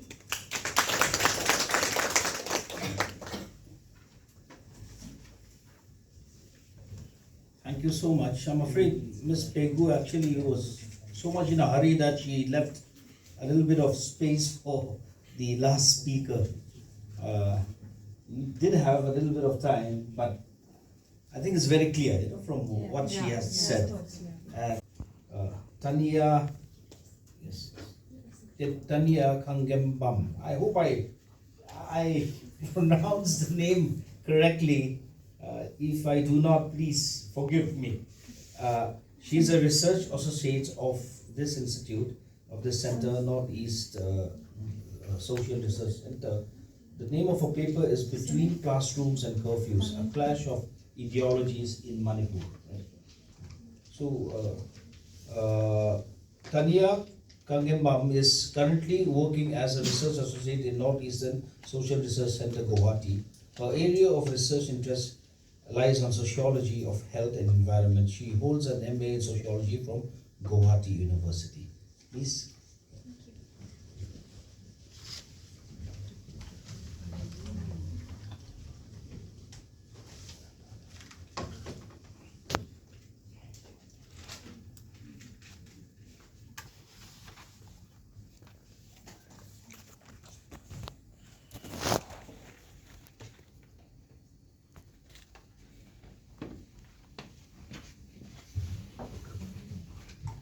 Good morning, everyone present here. So today I'll be presenting a paper titled Between Classrooms and Curfews, a Class of Ideologies in Manipur.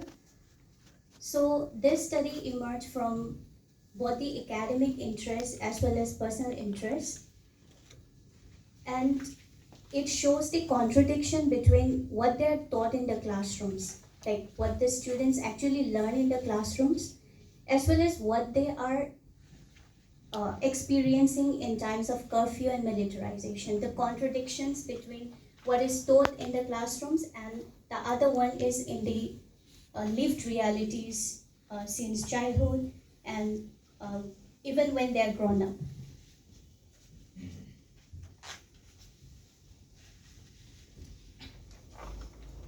So I'll structure my presentation around this main parts, that is introduction, then research gap, research objectives, theoretical framework, methodology, findings, conclusion, and the references that I used. So to start off with, ideology is very important for all of us. Like, we all have our own ideology.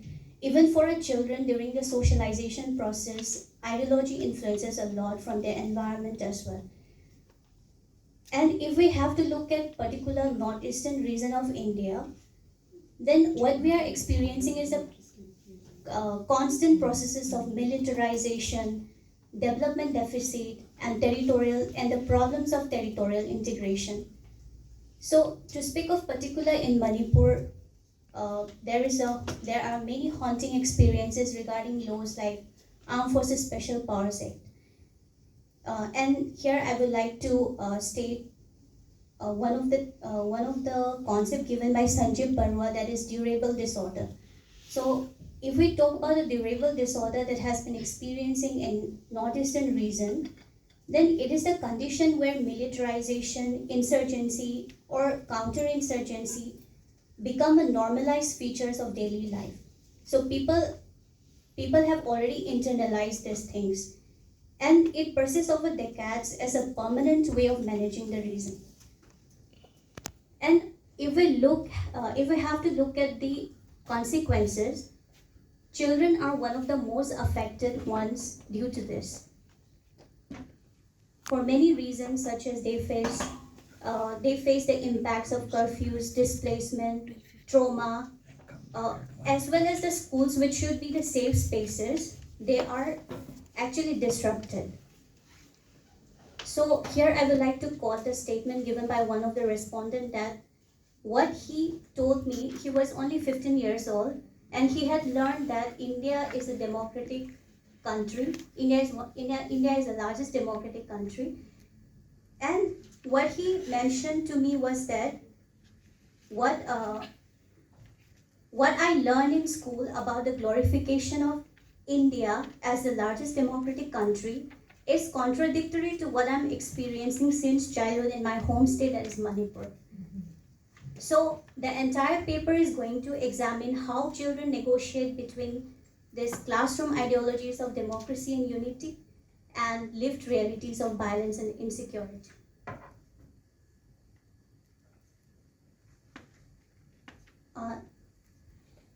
We have already come across a lot of substantial body of research in conflict zones.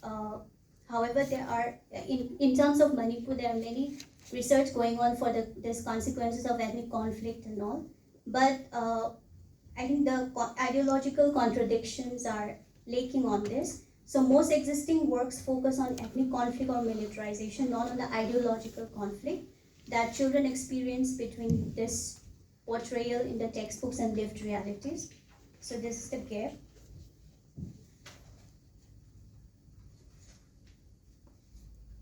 To look at the objectives, first one is to investigate how state ideologies such as nationalism and unity are reproduced through schools. Second, to understand how children reconcile these ideologies with the experiences of curfews and violence. Third is to explore the memory, displacement, community affect their worldview. And fourthly, to identify alternative ideological sources shaping their understandings.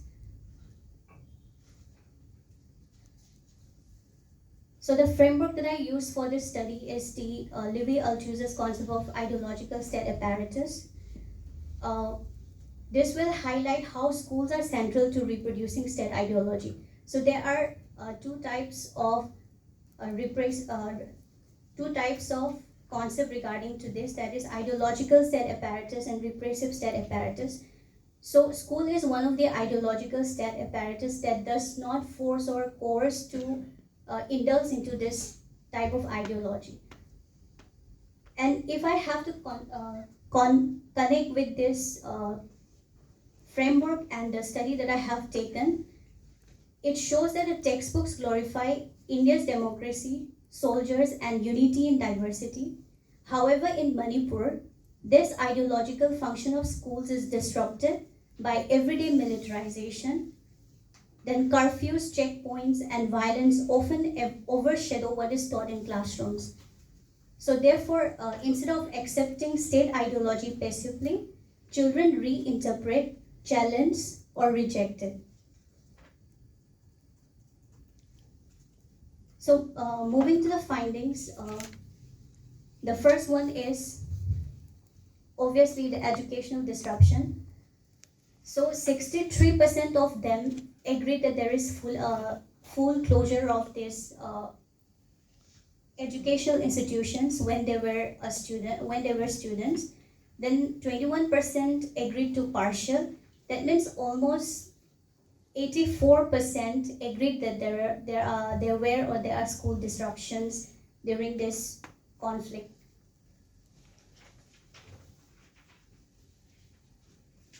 And obviously, if I have to link with this ideological contradictions, this shows that schools as an ideological side is weakening in Manipur. And what adds to this is that there is no online alternatives during conflict, because due to internet shutdowns, and the state also lost an important channel of influence. And when there is weakening of school as ISA, there is the loss of ideology. Then the second finding is the embodied counter narratives. So the everyday spaces such as schools and streets, these were remembered as unsafe to the children. The places which are supposed to be safe spaces are regarded as unsafe to them. Some of the respondents even recall this blast, gunfire, and checkpoints in their memories. So instead of schools representing protection, they became associated with fear, directly contradicting textbook portrayals of a protective state. So here, I would also like to add one of my experiences that when I was in class 3 or 4, my family used to tell me that do not engage with any Indian army. That means they feel unsafe to be near, go near to the Indian army or anybody else. So, but on the other hand, I was learning that Indian army was supposed to protect the Indian nation in my textbook, in my social science textbook. So I saw these contradictions as well, just like the current children are facing right now.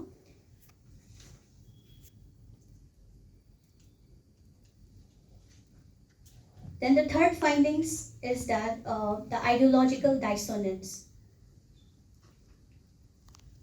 So as the textbooks describe soldiers as heroic and India as a peaceful democracy, yet 84% found democracy narrative contradictory. They even quote the term that just for name's sake, and it is just a very opposite thing. Then also 84% also disagreed with textbook portrayals. Then students also find it uneasy when teachers praise India's greatness. So this is the influence that the children are facing right now. So this type of failure of interpellation leads to the children reinterpret their own ideology.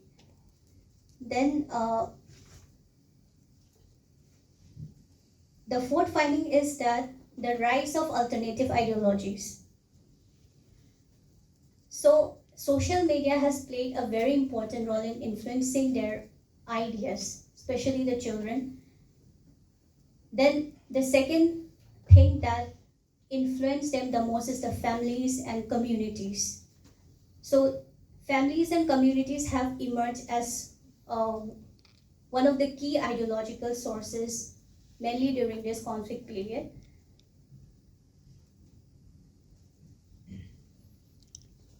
Apart from that, schools and teachers are less cited as influential because they don't have the time to engage more with them. Then what leads to this is the emergence of counter ISAs. That is what I had mentioned already about the digital, about ethnic, about religious. So from this study, what I would like to discuss is that there are triple failure of ideology in Manipur. That is misalignment of content versus reality. That means between textbook ideals and lived realities. Then the second one is there is breakdown of delivery services like closures and disruptions, which again leads to the disrupted ideological reproduction. Then third, there is the substitution of community or digital narratives. What people in Manipur is more engaged is about the narratives right now. They have their own narratives. So children actively negotiate ideology and they are not just passive victims. So I would like to conclude the paper by stating that this study demonstrates that in conflict-affected areas like Manipur, schools fail as stable ideological state apparatuses. Children balance textbook teachings with embodied memories of curfews, checkpoints, and violence. They increasingly rely on alternative frameworks of belonging and identity. So by highlighting children's voices, this research challenges assumptions of passivity and reveals their agency in negotiating ideology under conflict. Thank you.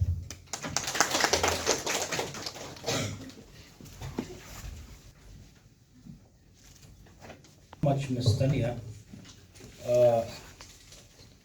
Very three interesting perspectives. Of course, having all of them having a common experiences. The first one talked about the personal experiences. The second one, and of course the fourth one, a research perspective, but based on where she lives. Quite interestingly, I also come from such kind of a society. Mizoram is no stranger to problems. It's no stranger to conflicts. So I come from two ends. One, my grandfather was one of the few first leaders of the Congress party. In fact, he was one of the person to establish the party and the other, my father's side, my paternal father's side was, they were a little bit part of the MNF group, okay? So, two groups. However, united by marriage, let's say. So I could have, they do talk about it. I was very young, during those days, but I did have my experiences. A lot of problems, actually, still that lingers on even today. It's horrific, actually. And these experiences that the speakers also talk about, it's all very similar. In Northeast, we talk about two things. One is about identity, and the other is basically about land. If you were to talk about Manipur case also, specifically it was something to do with land, and the rest would do something to do with identity, of course, resources here and there, mobilizations, etc. So definitely from here we know that children, coming to the point, children are most affected. It's quite strange, we've come a long way internationally.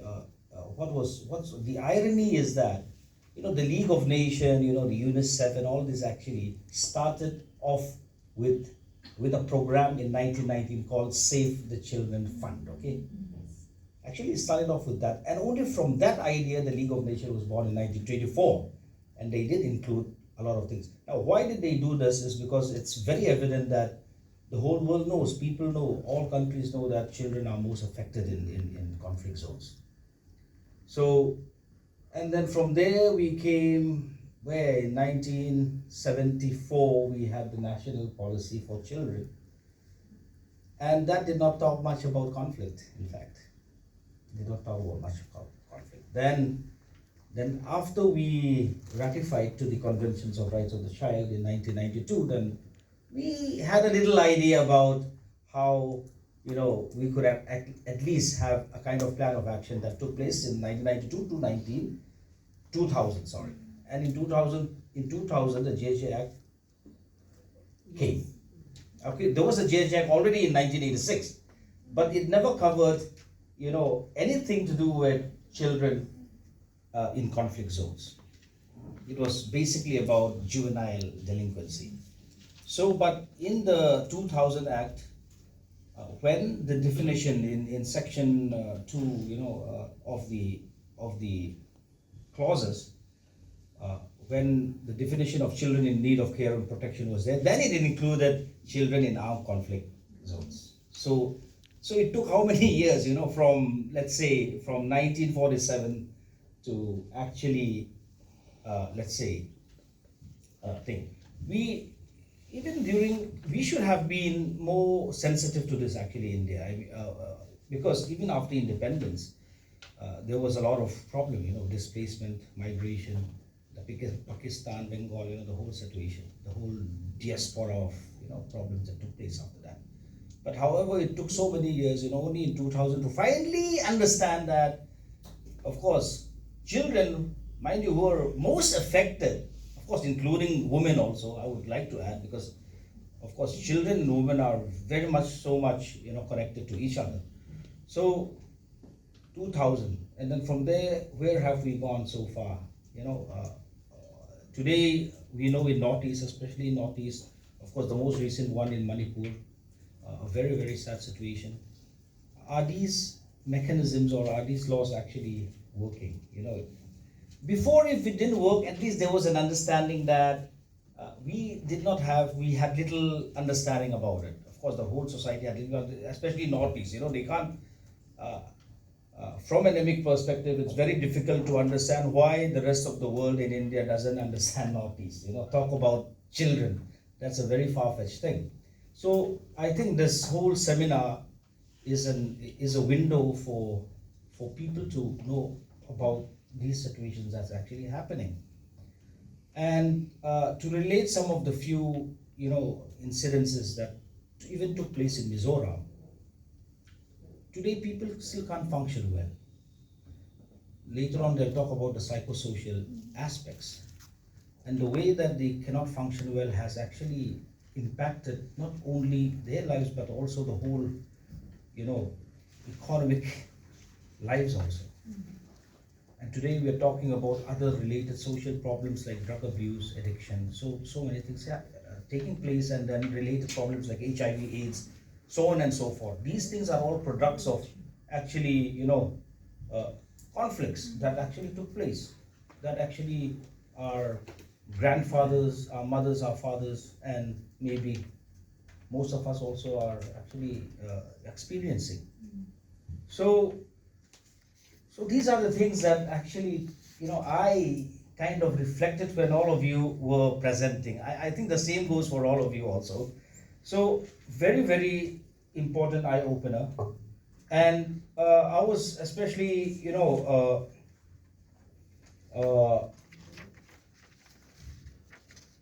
particular about how militarization, you know, armies, yes, who are supposed to be the source of security, becomes a source of threat in conflict situations. Let's not talk about the army only today. Also, we're talking about the police, you know. I used to work with this butterflies in Delhi. I think some of you will know it's a very nice organization. So when the chairman of the first session talked about where children should be, yes, I'm finished. Children should be involved in all these things. They did that was their strategy, and we asked them about who they want to be. They wanted to be police officers, and they said why? Because they have so much power. So that's the way, of course, children would understand power, atrocities, so on and so forth, which we ultimately live with, and then that guides our fears, that guides our even our ambition also because of that. So these are the things that I think should be talked about. I mean, of course, they will be talked about, I hope, for sure in the next session also. And I believe, yes, let me conclude, I believe that the tree, one more particular just point that I would just like to just add on from their discussion, from their lectures, is about how we define conflict today, So, of course, Manipur is still suffering very much, and Nagaland also have its sporadic conflicts still. Conflict, how do we define conflict today? So we see lots of problems, how the state actors are becoming a little bit more of having characteristics of colonial character also in such situations. If you were to look from the Northeast perspective, what are they doing to us? How, in development, for the sake of welfare, for the sake of development, what is actually happening? Conflict in terms of local mafias. There are no more terrorists, maybe no more insurgents, but there are a lot of local mafias that are actually politically sanctioned in India. So the whole understanding of conflict also, need not necessarily, be fixated upon, let's say, designated insurgents, right? But what we are actually experiencing today through mafias, through smugglers in Northeast, even in Mizoram, there are a lot of smugglings of arms, smugglings of, using conflict zones as a buffer to pave way for these things to happen.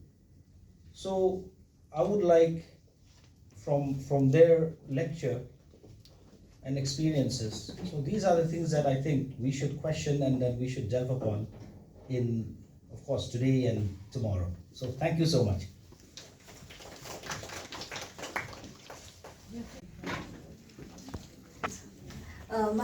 So you have drawn out theoretical concepts of Kathy Guruth and Marian Hirsch.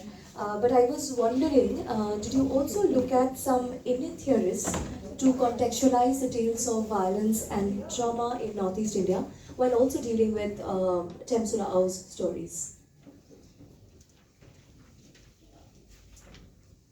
Okay, let me just be specific. So, oh, okay, sure.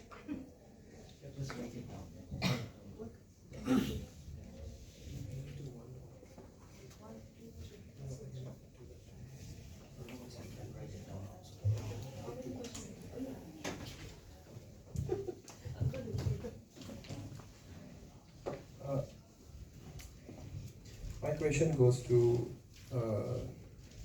Lina.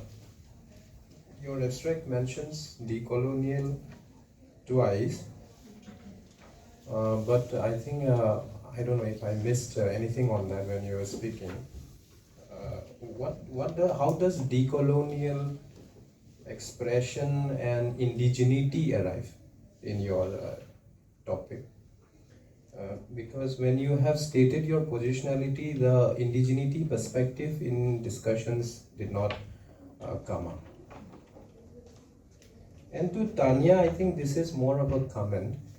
The ideological state apparatuses as the mere theoretical framework will lack in your analysis.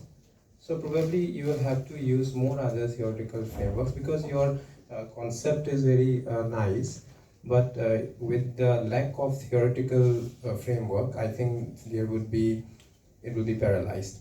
So you can use probably, I don't know, necropolitics, something like that, combined with your this theory. So that's it.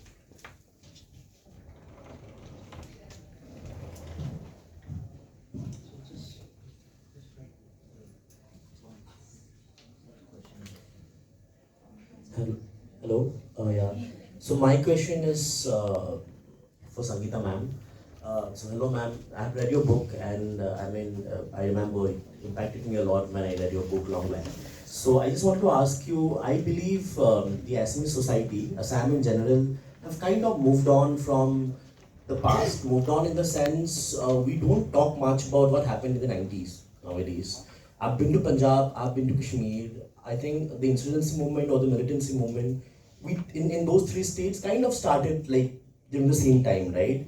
But I've been to Kashmir, been to Punjab. Those discussions are still there. People talk about the past. Those memories are still alive. They have moved. They've passed it on from generation to generation. So what do you believe? Like what went wrong in our case? Why don't we talk about those atrocities from 90s, and why have we become so involved in this Mediterranean politics today, and what do you feel about it, like personally? Yeah.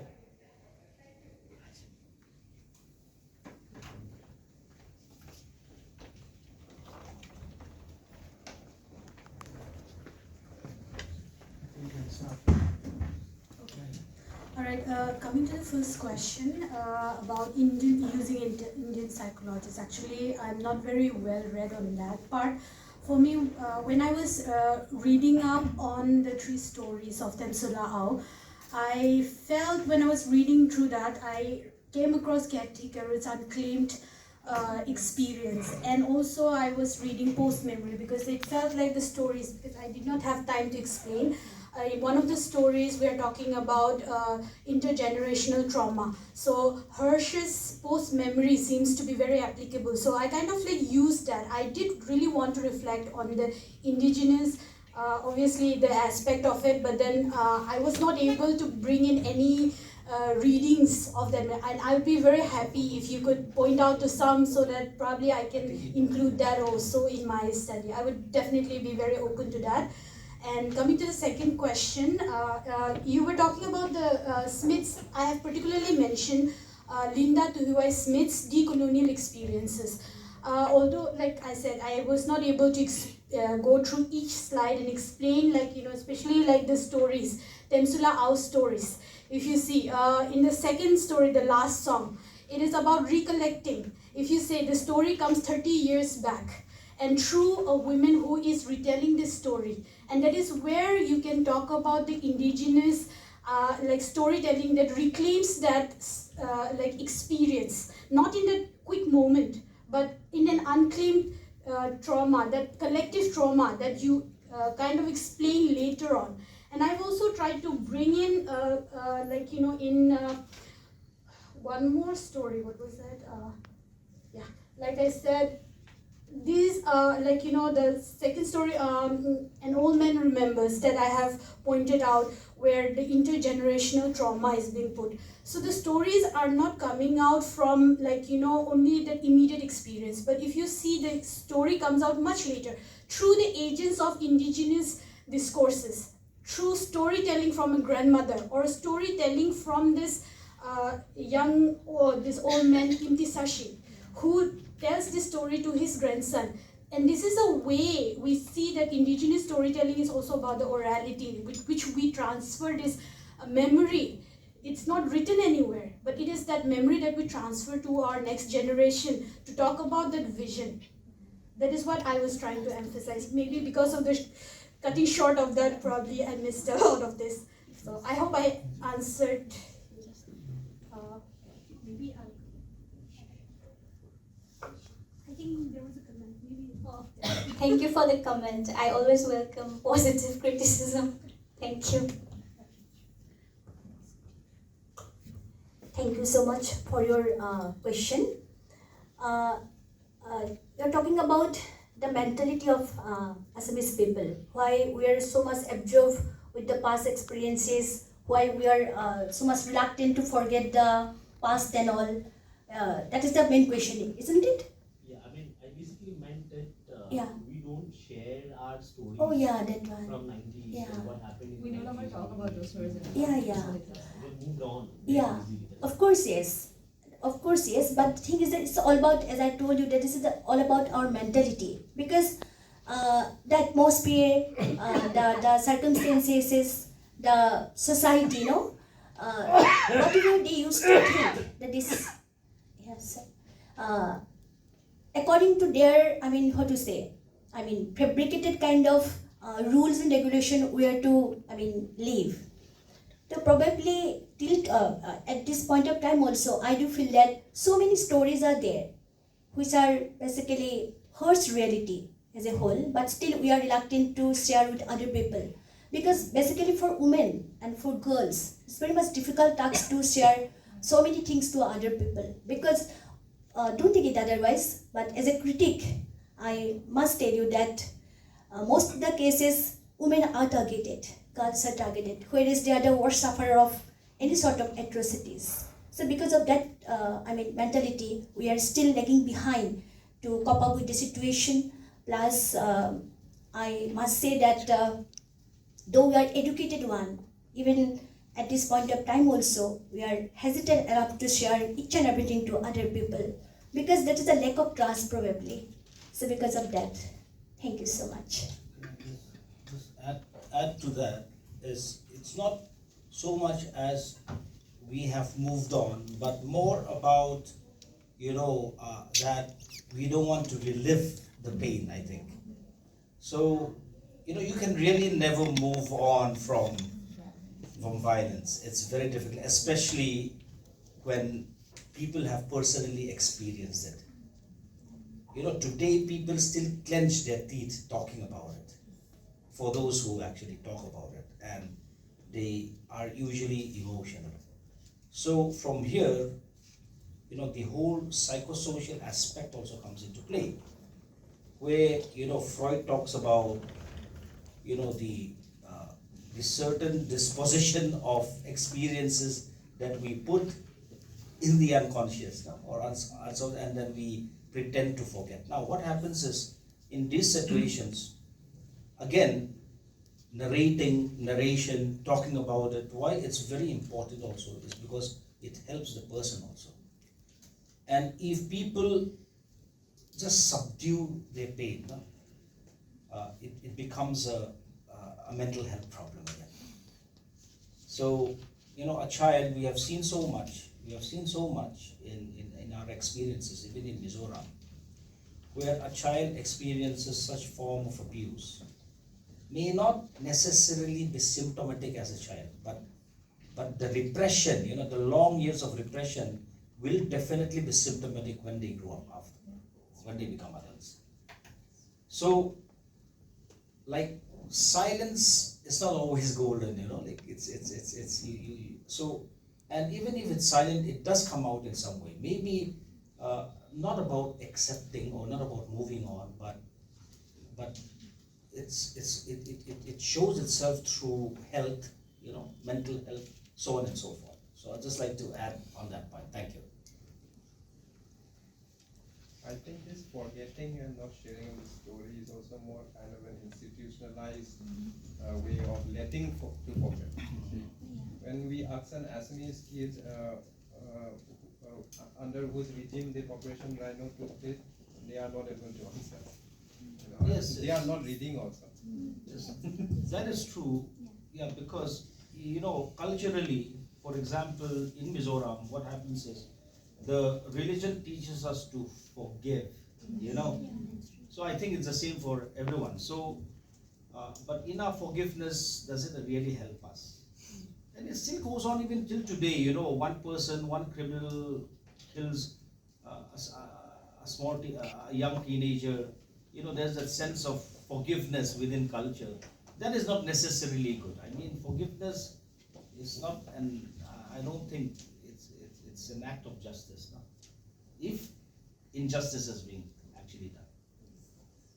Yeah, Thank you for the panel. It's been, quite insightful to think, and I think for Dr. Sangeeta's work and Pegu's work, what connects is thinking about memory as a method. And for Pegu, I was thinking because you used post-memory, you used a concept of counter-memory, you have a lot of, you're thinking around memory. So I was wondering if, rather than autoethnography, if you think of memory as a method, because in your autoethnographic work also it's more a remembrance of childhood as, I think I'm audible, a remembrance of childhood, right? So if you can think through memory and push that further, I think also because it's very rich to think about literature alongside personal narratives. A lot of literary work, we think of it as very textual. Yet you bring the two together, and I find it very rich to think about that. So if you can sort of think about memory as a method, and because you, within the literary text also, it's memory that is a trope that is used through even the storytelling, right? So maybe it would be a rich sort of pathway, just a suggestion. And Taniya's work, thank you again for your presentation. I was thinking that if, I think Sana has also commented on what you can look at, but maybe not think of loss of ideology per se, but a change, a shift in the ideology, right? Because I don't think there's any sort of, I think that the question that was asked to Dr. Sangeeta is around that, right? So what is it about the past that we do not or what is it about certain events that we do not talk about in certain ways? What makes possible certain government now, which is so violent, where we have suffered those violence in the past, right? So I think the questions are more on what makes possible the present politics when we have lived through militarization, or we are living through protracted violence. What makes us go into that same ideology of violence? What makes us not question the state, but turn on each other, right? So I think that's a larger question that I have. Even I don't know the way through, but I think as a point of discussion, the fact that we are living in a regime of violence and continues to live through it, but yet we continue to not hold the state accountable and then turn onto each other, that I think is I guess the success of the state also. I don't know, just to throw it out to the panel. Thank you. Do you still have something? The chair? No. No, that's fine. Yeah. It's for actually. This was a very engaging discussion. Now I would request Tejaswinee and Vizo to felicitate the chairperson and the panel. First,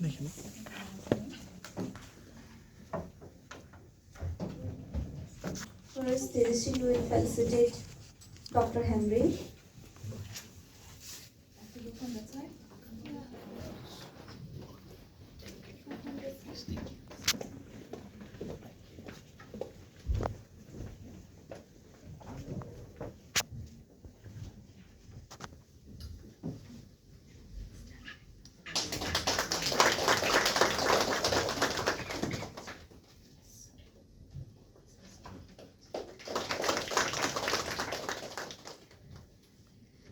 Now to Dr. Sangeeta Rani Kalita. Is presenting the certificate.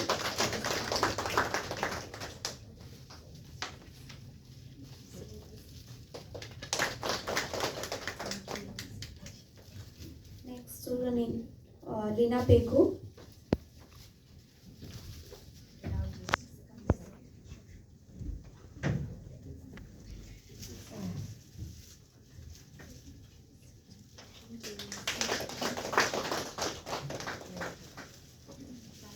Last but not the least, our very own Taniya.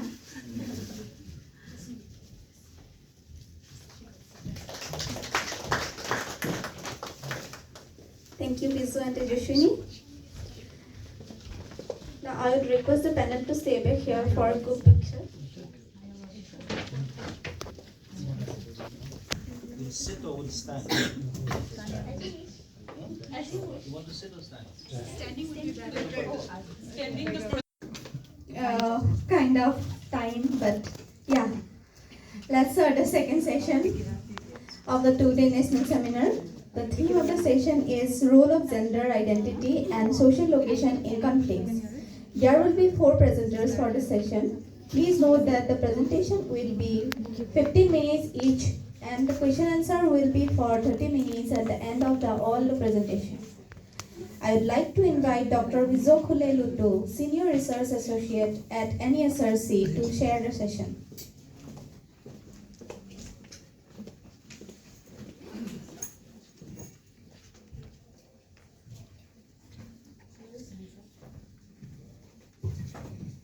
Dr. Vizo is currently working as a Senior Research Associate on the project Healthcare on the Margins, Understanding Accessibility and Challenges in Northeast India.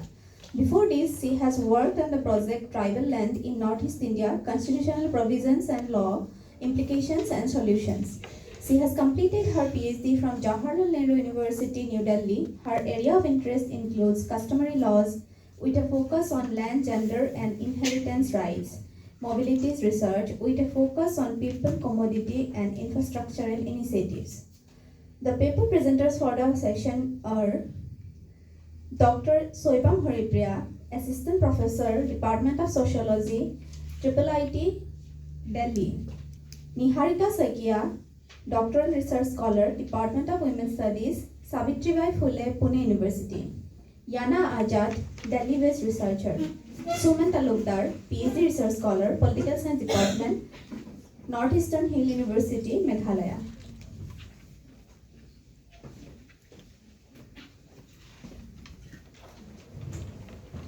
I would now request the Chairperson to kindly initiate the proceedings.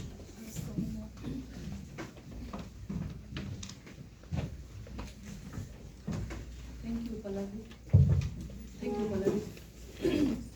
Yeah, like Pallavi has mentioned, it might be a little sleepy, but I promise you this session we have a very good papers, and more so because I personally know most of them, and I know that they are prolific scholars and professors, so we're going to have an engaging session.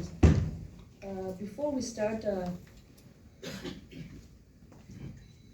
it's already there, so I think maybe, yeah, what we will do is we will let all the presenters do their presentations, and then we'll have Q&A later. So the first person to present is Dr. Soibam Haripriya, Assistant Professor, Department of Sociology, IIT Delhi. A brief on her bio.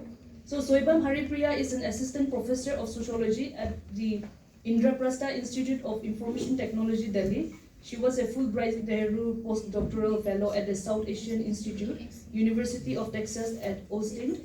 She was an FWO postdoctoral fellow at the Department of Conflict and Development Studies, Ghent University, Belgium, and a fellow at the Indian Institute of Advanced Studies, IIAS, Shimla. She taught at the Center for Sociology and Social Anthropology, Tata Institute of Social Sciences, Guwahati campus, and Gender Studies Program, Ambedkar University, and Zubant, New Delhi published her edited book, Homework, in 2022. So her key areas of interest are gender, violence, Northeast India, and poetry, and in ethnography. So you may kindly come.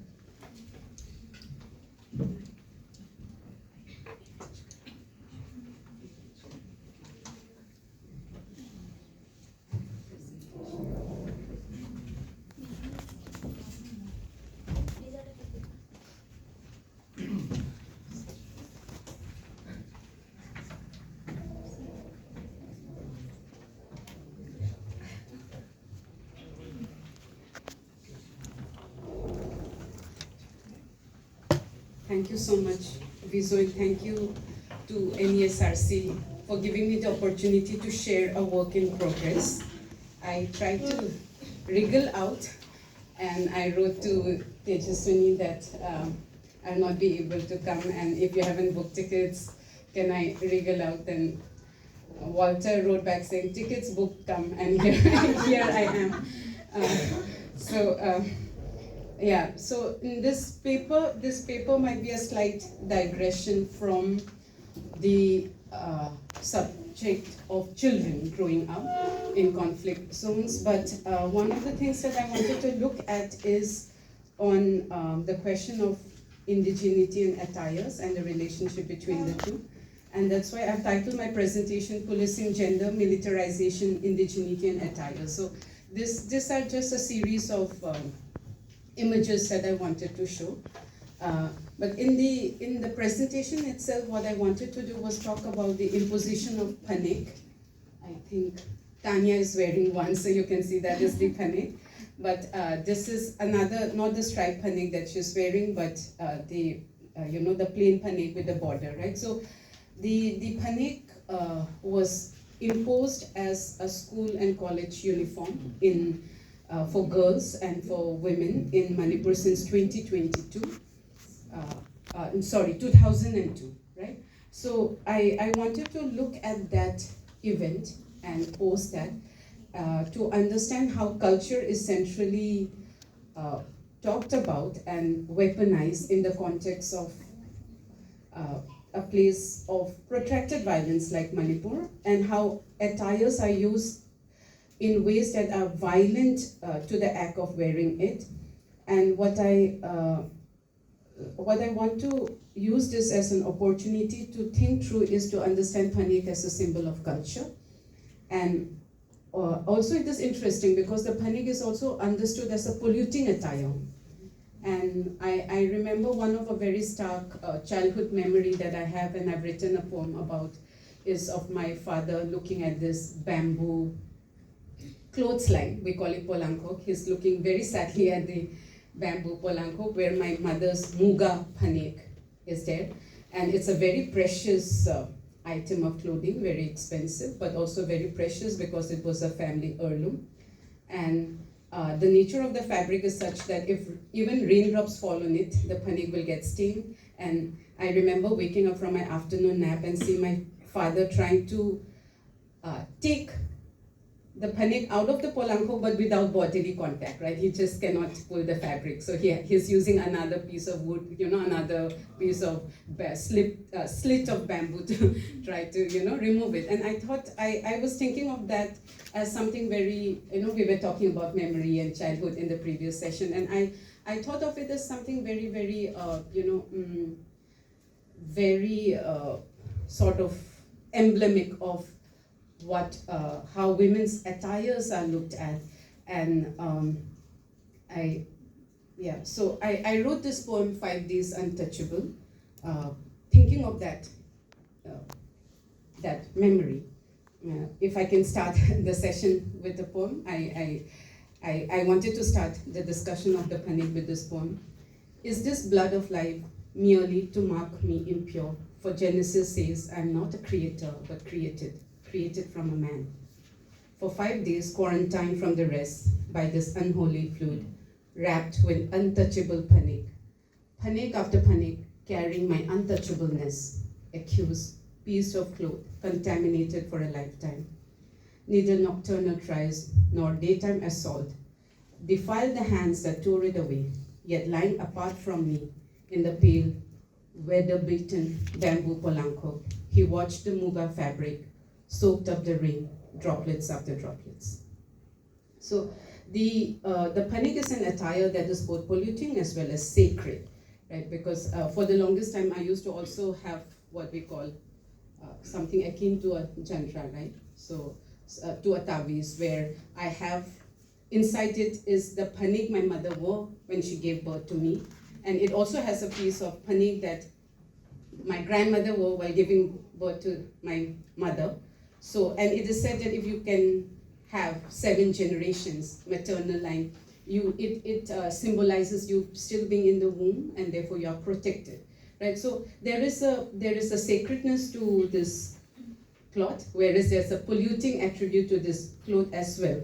And the ideology of the menstrual blood as polluting marks the panik as a pollutant, because earlier, before we had menstrual pads, what happened is that one edge of the panik used to be folded and used as a menstrual pad, where the remaining panik, part of the panik, is what you wear, right? So, and so I was I was trying to, I'm just giving a brief, context behind how do we, because it's a complicated attire. I do not want to say that it's polluting because it's also sacred in that sense, right? So how do we sort of look back and forth from this context to the imposition of the panik as a school and college uniform for girls and women since 2002 is the starting point. And when I say polluting, it also makes me think of the relationship of hierarchy around caste, ideology of purity and pollution.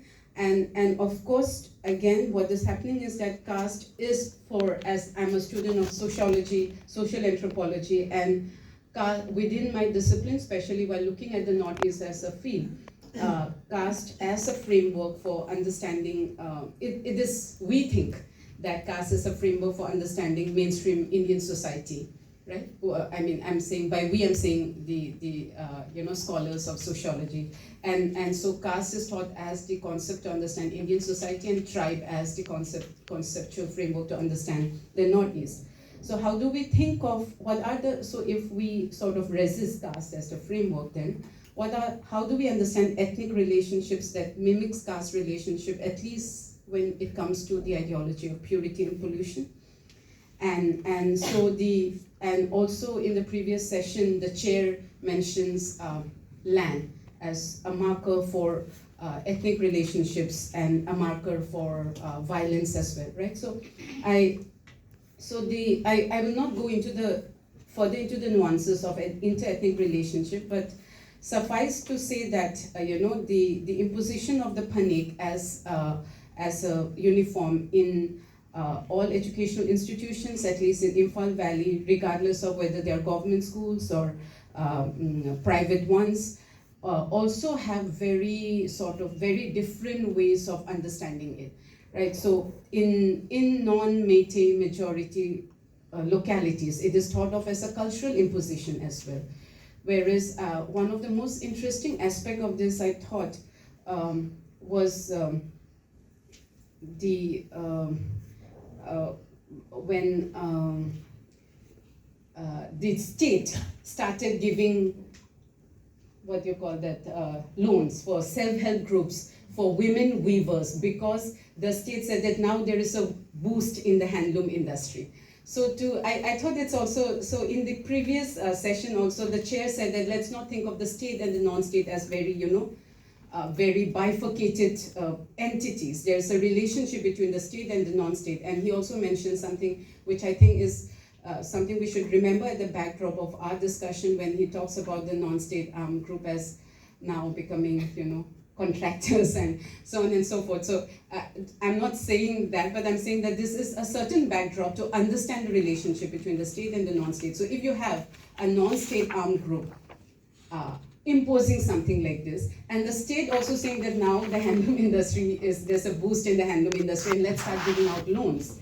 How do we understand this relationship between these two seemingly opposed entities, right? So this is what I wanted to also complicate in this, in this sort of landscape of seemingly culture, but where do politics enter culture, and politics of the state enter culture is something that I want to look at, and also the weaponization of culture in inter-ethnic relationship, right? So a lot of Indian feminist writers have spoke about the complicated ways in which intersectionality has to be understood, and also the regional reality of many feminist struggle. The previous session for me has been very helpful because I don't need to go into it, into the context to then, talk about AFSPA, talk about militarization, talk about protracted violence.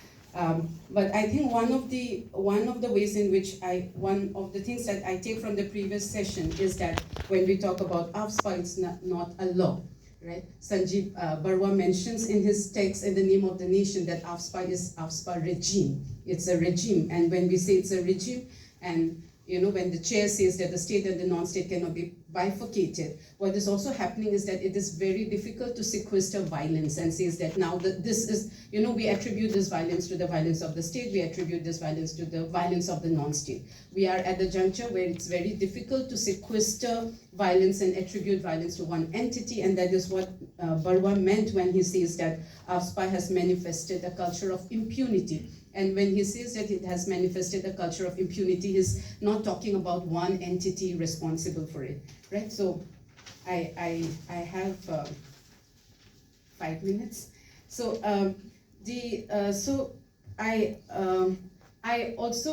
here at this point I also wanted to place this that within the securitized lens, and I think Dr. Sangeeta's presentation is useful background for this to understand how we are already constructed as suspicious citizens, right? So I hold on to this idea of suspicious citizens because the gaze of the state looking at us as suspicious citizen is also the gaze that we used when we look at each other.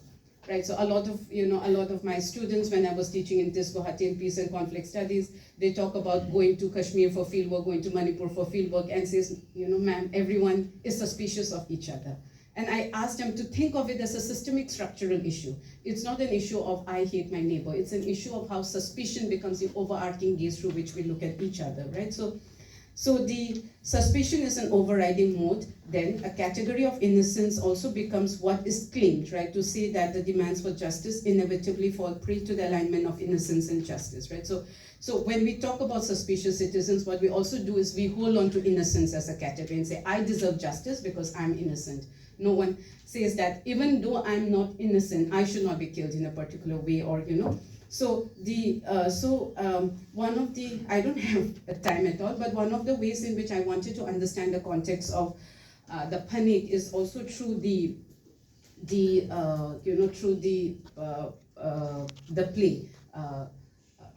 Hicham Kanhailal's play, which is Draupadi, and also when this play, I was very fortunate to watch this play as a very young student when I was in +2 class, and the next day after this, after Kanhailal,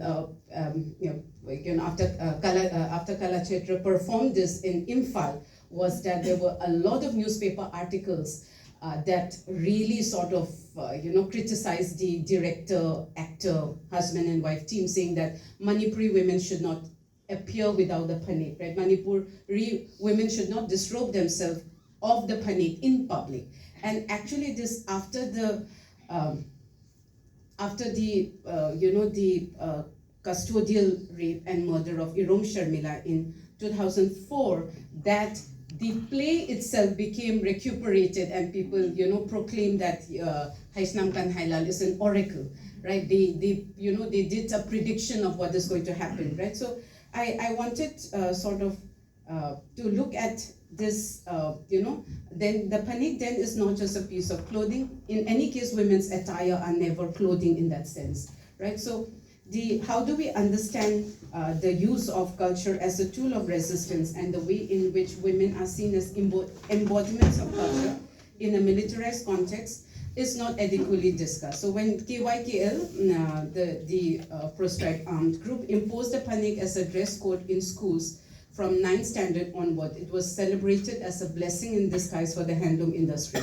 The new dress code has benefited women handloom weavers and vendors dealing with panik. So that was the discussion under which this, this imposition was hailed as a revival of the dying handloom industry. In 2017, in an orientation program organized by NABARD Manipur region and the National Cooperative Union of India, they stated that the state government has informed the schools and college to purchase panik from handloom weavers. In fact, the narrative of handloom revival has drowned out all the other voices. The imposition of the panik is constructed as beneficial for the weavers, who are usually women, the women who sell the panik, and the women and the young adults who wear them.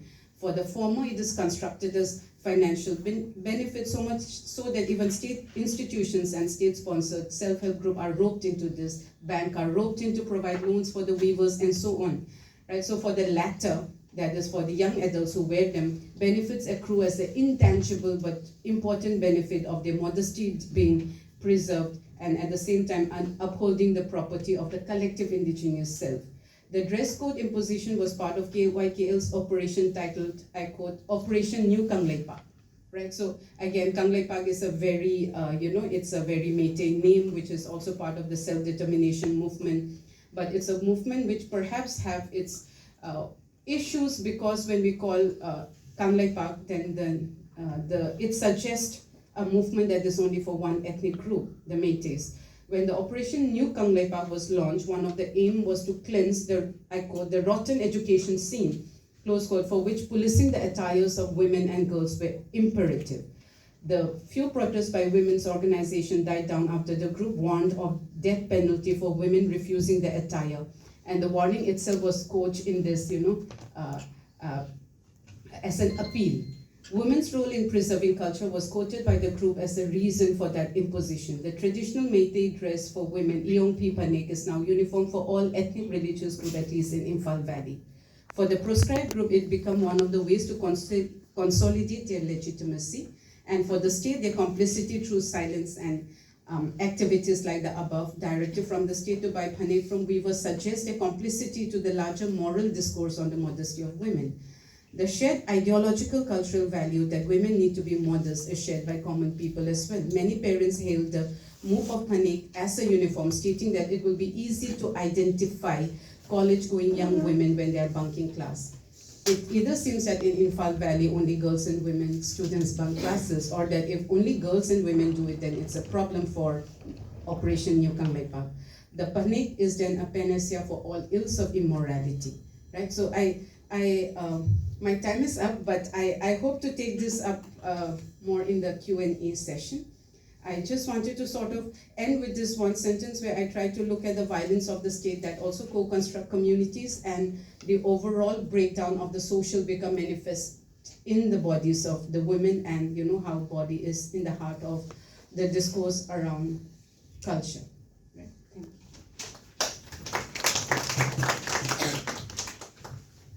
Thank you. Next presenter we have Pune University.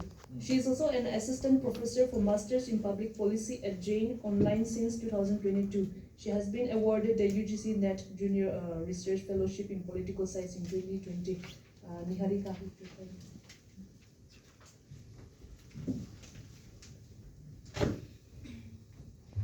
A very good afternoon, everyone. Thank you so much for this introduction.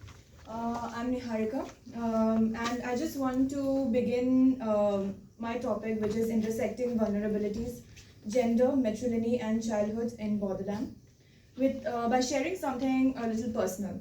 So for as long as I can remember, I have heard the stories of Assam-Meghalaya, border dispute, and I grew up around the sound of conflict. I live near the borderland, and I've been hearing the anxieties of the families in the Khasi villages of Pilingkata and Umtrenga, which are my case studies for this particular research. And for me, this was not just a news story. It was more like a reality that seemed to have no end in sight. So this personal experience, it became the foundation of this particular paper. And so I asked myself a very simple question. What does a conflict with no end do to the children living within it? So to find the answer, I went back to these villages to understand their lived realities and not just the politics of the border dispute. And what I found was that the border's ambiguity, it creates a very profound paradox. The lines which do exist on a map, they are being constantly contested on the ground. So during my research, I met a 14-year-old boy, and let's call him Ivor.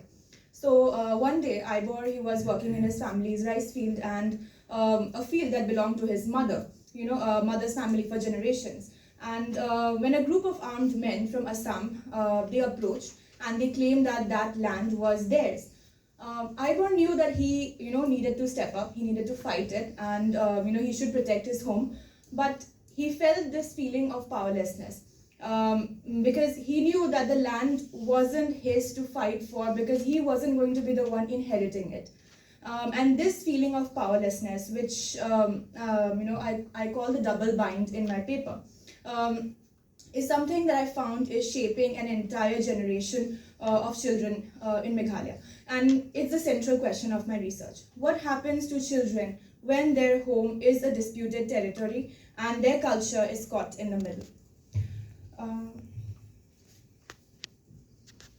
All right. So my research started with a very simple observation. When we talk about children in conflict, our minds often go to wars, tanks, or crises that dominate the news. And we have become experts at understanding all of these massive, overt, conflicts. But what about the ones that are quiet and, that are slow burning? The disputes that don't make the international news, but they have been simmering for decades. And I think of it as a low-grade fever. It's not a sudden traumatic event, but it's something that wears a community down over time. It affects their health, it affects their well-being in a very quiet and insidious way. So my study is about one of these invisible conflicts, and my case study is the Assam-Meghalaya interstate border of Pilinkata and Umtrenga in the Ribhoi district of Meghalaya. I have conducted a qualitative research with 30 semi-structured interviews with children aged 10 to 17 years old and 2 focus group discussions with their parents and community leaders. So for over 50 years, since the reorganization of the states in 1972, the border, it has been a source of constant tension. It's not a war zone, but it's a zone of constant ambiguity, right? Where the line on the map, it's being constantly challenged on the ground. And this affects every single aspect of their daily life. So for families, even a trip, to, let's say, the local market, that might be a source of anxiety. Or going to a nearby hospital, that could mean crossing into a different jurisdiction. And for children, going to the very fields, where they play or where they help their parents, that can, that are under constant threat of being claimed by someone else. So this isn't the problem of a single event. It's a problem of a long, unresolved process that defines the reality of these children. And to understand this quiet crisis, I use the work of Johan Galton. He said that violence is not just about fighting, and it has 3 forms. First, he talks about direct violence, the physical clashes that we can very easily see in the borders that make families feel unsafe. Then he moves on to talk about structural violence, the subtle harm that is built into the system. Here, the legal ambiguity is the border. So it's like a game, where the rules, they are being constantly changing. They create a constant insecurity and anxiety in the people. And finally, you have cultural violence. So the beliefs that justify the first 2. So the children, they have internalized a narrative of constant threat. They hear constantly from their elders why they must be wary of whoever comes around them. So this leads to my central argument that these children, they are in a double bind. They are caught between the external conflict and their unique internal culture. So the external violence is at war with their matrilineal society, and they are stuck in the middle. Now moving on to the context, to truly understand the reality of the children in this region, we have to understand the unique context. Now, the Khasi society, as we know, they are matrilineal, right? They are not matriarchal, but they are matrilineal, which means lineage and the inheritance, they are traced through the mother's line. And this system, it gives women a profound degree of social power and economic security, but it places men in a very complex and at times ambiguous position. Because in a stable society, this balance works. But when you are in the constant stress of a land dispute, the chasm of purpose, it opens up, for the men and boys. So this is what I call the double bind. The external pressure of the conflict, demanding protection, demanding assertiveness, clashes with an internal social structure that does not provide them the tools to fulfill that role. So it's a perfect storm where their identity is challenged from both sides. And this double bind, it affects boys and girls in completely different ways. Because for girls, the conflict, it paradoxically reinforces the traditional gender norms. Mothers, as they have said in the focus group discussions, that they do not want their girl child going out. So most of the time, it's too dangerous to send them to schools. So whenever they hear about clashes, they just hold the girls back, to help with the household chores. But for the boys, this experience is completely opposite because it's a crisis for their masculinity. And I have often heard a deep sense of frustration from them.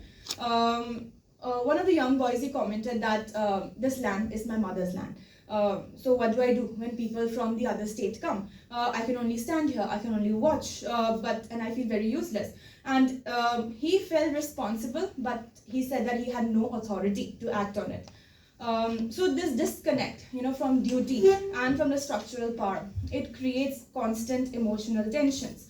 And in contrast to this, the girls actually show that their identity is a source of immense strength. Their feeling of power comes directly from their connection to the land and the line of women before them. So they don't have the same identity crisis as the boys because their role is clear and their ownership is secure. And the conflict is not just a political event. It's a profound internal struggle that is quietly but very differently is shaping the identities of boys and girls in the Khasi community.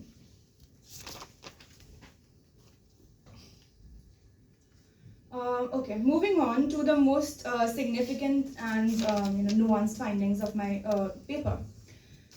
So my fieldwork, it revealed that the protracted conflict, which is combined with the traditional matrilineal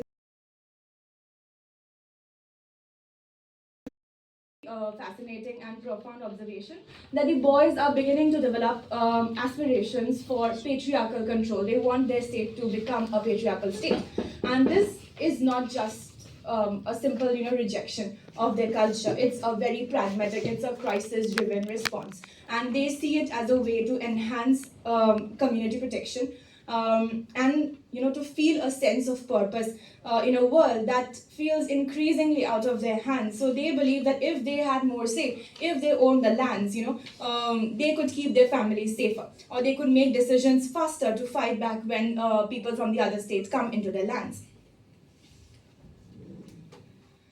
I'm just cutting it short since I have 5 minutes left. Very briefly, I'm touching upon the psychological toll that this conflict takes on the children. And since the communities, they exist in a liminal space, they are neither fully a part of Assam, they are, unambiguously a part of Meghalaya. So it's more than a legal problem. It creates a profound sense of displacement and insecurity that shapes a child's inner world. So children in these villages, they are living with a persistent low-grade trauma, you can call it PTSD as well. And they are constantly on the edge, of this fragmented sense of self. Because when I asked them, like, who are you? What is your identity? Who do you identify as? They could not say it. They could not say, I'm a Khomya or I'm a Khasi.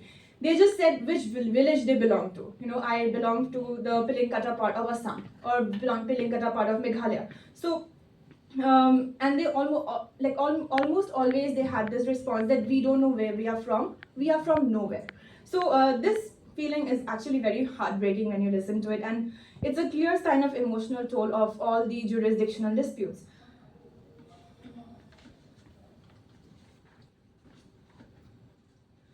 All right, so in conclusion, this paper, it shows that the low-intensity conflict on the Assam-Meghalaya border, it's more than just a political problem.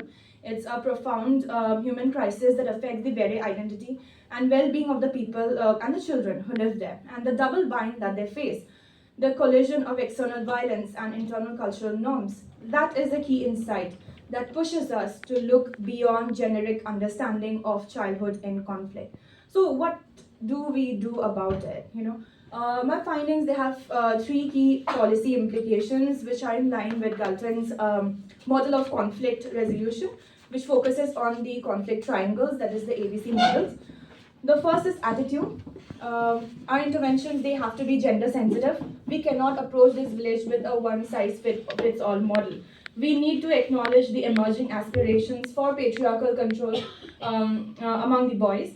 And rather than just dismissing, their feelings as powerlessness, we have to create alternate pathways for male empowerment as well, supporting new economic initiatives or new community rules that give them a sense of purpose and agency without threatening the traditional power of women as well. Second is behavior. So we need to provide psychological and psychosocial support. So this constant anxiety, this fragmented identity, that points to a critical need for culturally sensitive mental health services. Children who feel that they are from nowhere, they need programs that help them, find a sense of belonging, which is rooted in resilience and also cross-border cooperation and not on division. And the third is contradiction. We have to finally address the root cause of the economic precarity. A more secure livelihood, it reduces the pressures that are driving these social changes, so by investing in gender equitable, let's say, economic development. National agencies, they can help elevate some of the very pressures that are causing these deep social shifts. So ultimately, this paper, it's a call to pay attention to these unseen conflicts and the forgotten children who live within them, because in a world where many conflicts are no longer high-intensity wars, understanding the everyday vulnerabilities of these children is more critical than ever for building a sustainable peace that transcends political boundaries and resonates with the realities of the communities that it aims to serve. Thank you.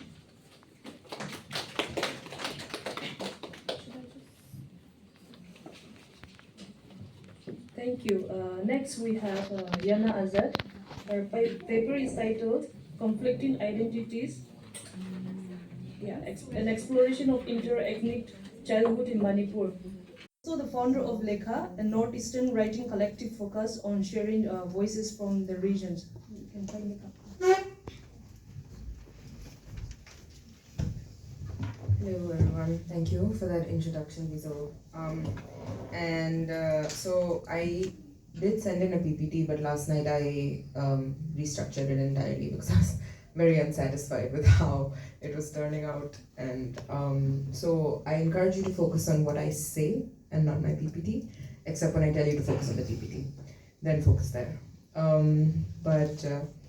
Anyway, so my topic that I'm presenting today is called Conflicting Identities, Navigating Meitei Kuki Inter-Ethnic Lineage in Manipur. And what my paper focuses on is the experience of conflict for people who might not fit into these clear ethnic categories of Kuki and Meitei. And I specifically focus on Meitei Kuki identity in Manipur. So Manipur as a state has seen many ethnic conflicts within it, and I'm sure you all are well familiar with it, and I don't need to, I know my audience, and I'm sure you all know more about it than me at this point. So there was just some demographic details that I've given about the conflict, but I won't be elaborating on them here. But essentially the idea is that these communities have been coming into conflict with one another forever, and over issues of land rights, land ownership, political representation, autonomy, among other things. And while a lot has been written about the genesis of this conflict and the various forces that drive it, I found that there was nothing that discusses the experience of conflict for people of inter-ethnic lineages. And again, this could be my own shortcoming as a researcher. Perhaps I haven't read enough. But I have not come across a study that does study inter-ethnic experiences, and so I was very curious about these, about particularly how they experience conflict. And so I started working on this study after I received this acceptance. And so it's a very preliminary study. It's only been 2 months. And I started the study off sort of trying to understand the experience of all inter-ethnic people in Manipur, so whether that be Naga, Kuki, Meitei Naga, etc., etc. And I interviewed around 8 people, and I realized that everybody's experiences are so varied, I better focus on 1 or 2 identities. And so I focused on Meitei and Kuki inter-ethnic lineage.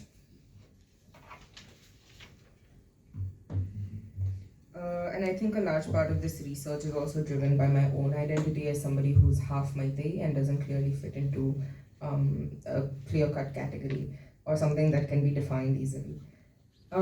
So just on top, a little bit on how the communities living in Manipur relate to one another. Sociologist L. Lam Khan Pyang notes that the hill tribes of Manipur and the people of the Imphal Valley have been living together separately.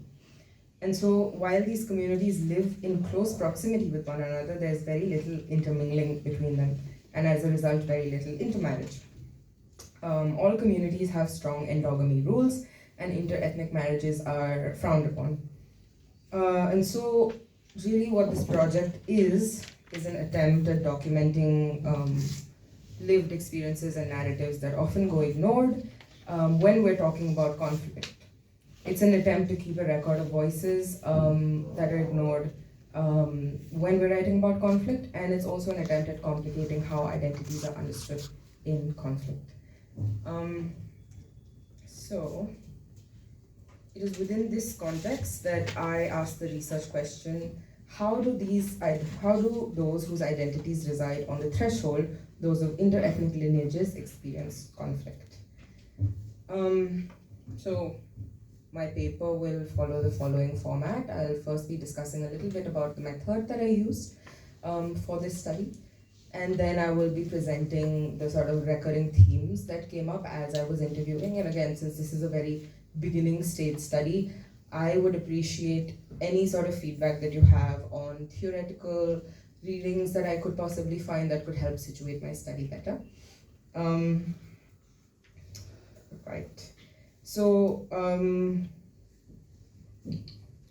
so maybe I can start off with the participant details.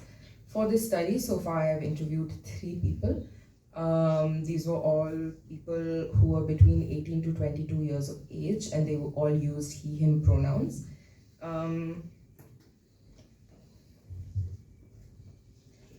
So the first person that I interviewed, and these are all anonymized of course, is Daniel, who's 18 years old. He grew up in Lamka or Churchandpur in a mostly Kuki-dominated area.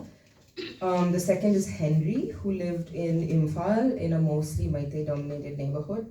And the third is Tomba, who's also 22, and he lived in Imphal in a neighborhood with equal amounts of Meitei, Kuki, and Naga households. And a lot of the Kuki households in this neighborhood were completely destroyed in light of the 2023 conflicts, but more on that later.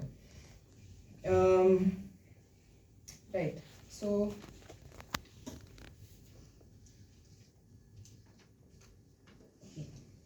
I'll now put forth what I saw, what I found in my study. This is just a quote that one of my respondents said, and I thought it really hit the nail on the head. Is that the term? And you can have a look at it. So the first thing that came up with a lot of my participants is this. Oh, sorry, another thing I have to mention before I start this is that naturally in our conversations, all of my participants sort of use the term before the war and after the war to sort of mark a shift in their experience, because it really did alter their immediate reality to a large extent. And how I understood it is sort of their experience of maybe latent conflict and active conflict. But I have chosen to keep the terminologies before the war and after the war just to stay true to what the participants said. Right, so one of the first things that came up, and so that's how I'll be presenting my findings. So first I'm going to be discussing the before the war experiences and then after the war. So when we talk about their experiences before the war, one of the first things that comes up is that a lot of the times growing up, they experienced what I am calling a half-identity framing, where they were often accused from both sides of their extended family of being half Meitei or half Kuki or half othered. And so they never really grew up feeling accepted by either side of their family. And all of my participants, surprisingly, resisted this sort of half-identity framing. In fact, they were very adamant that both my mom and my dad's blood runs in me, so how could I be half of anything when I have experienced so much from both of the communities? And I think I have a quote. Yeah. So one of my participants said, he really resisted the term mixed because it sort of diluted what his identity really was. And I thought that was really, really insightful. The other thing that came up was that I was really trying to get at how these two groups try to navigate these identities in their everyday environments. And so the question of access and acceptance by these two communities often came up in their childhood. And what stood out was that while all my participants said that they could fit in with people from both Meitei and Kuki communities, language fluency, the ability to speak in the local accent, and physical appearance all played a part in whether they passed as belonging to one community or the other. All of them engaged in a process of code switching, which is a process of shifting from one linguistic code, a language or a dialect, to another, depending on the social context or conversational setting. And so very strategically and quite early on, my participants would talk about, if I wanted to maybe fit in with a more Kuki group, then I would, talk in their language, or I would make my accent a certain way, or reveal to them that, oh, actually my mother is Kuki. And that's how they were able to gain access to it growing up as children. Right. Another interesting thing that all of my participants discussed was religion. So two of my participants had a practicing Christian mother and a Meitei father who was not religious. And one of my participants had both Christian parents because his father converted to Christianity. And so it's interesting that religion really emerged as a sign of contention for these people growing up. So one of my participants actually talked about how he felt a sense of rejection by the church for the Meitei side of his identity. So he would be called things like chalreng, which is like a slang term to refer to Meiteis and directly translates to forehead scribblers. And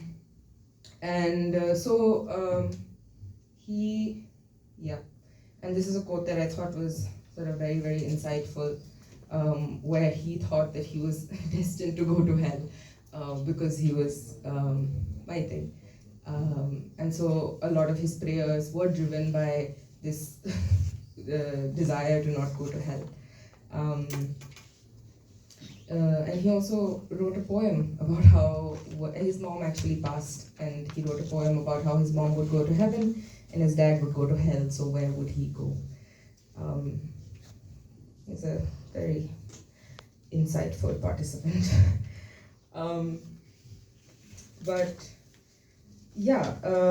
So there was a lot of sort of growing up a feeling of self-rejection and anxiety, and sometimes an extreme desire to distance themselves from one part of their identity.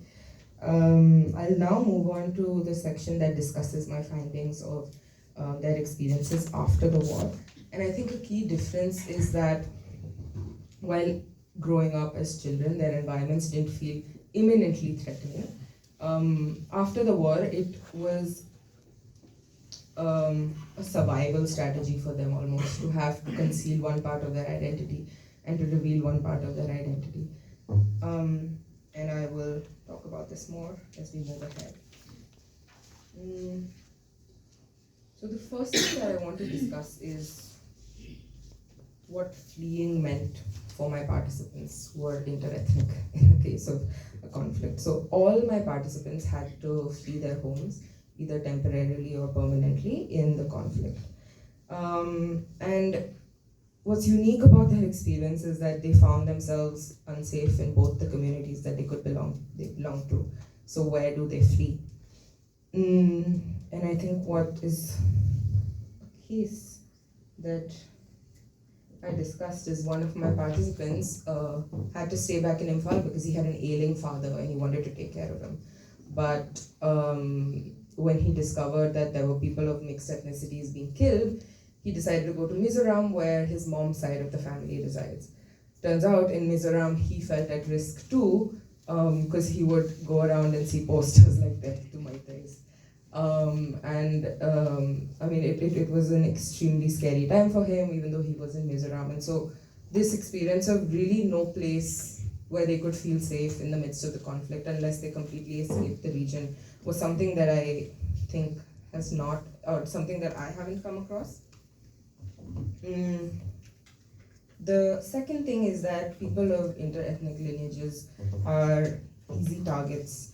And because one of their parent is always seen as an outsider, it becomes very easy to accuse them of, say, for example, being spies, which all of my participants were accused of being spies at some point, and they were very shocked to find out that they were indeed spies for the other side. And it also leads to the sort of violence that you might not be able to characterize as overt violence. So, for example, one of my participants, Daniel, his house was demolished, but not in May 2023, in November 2024.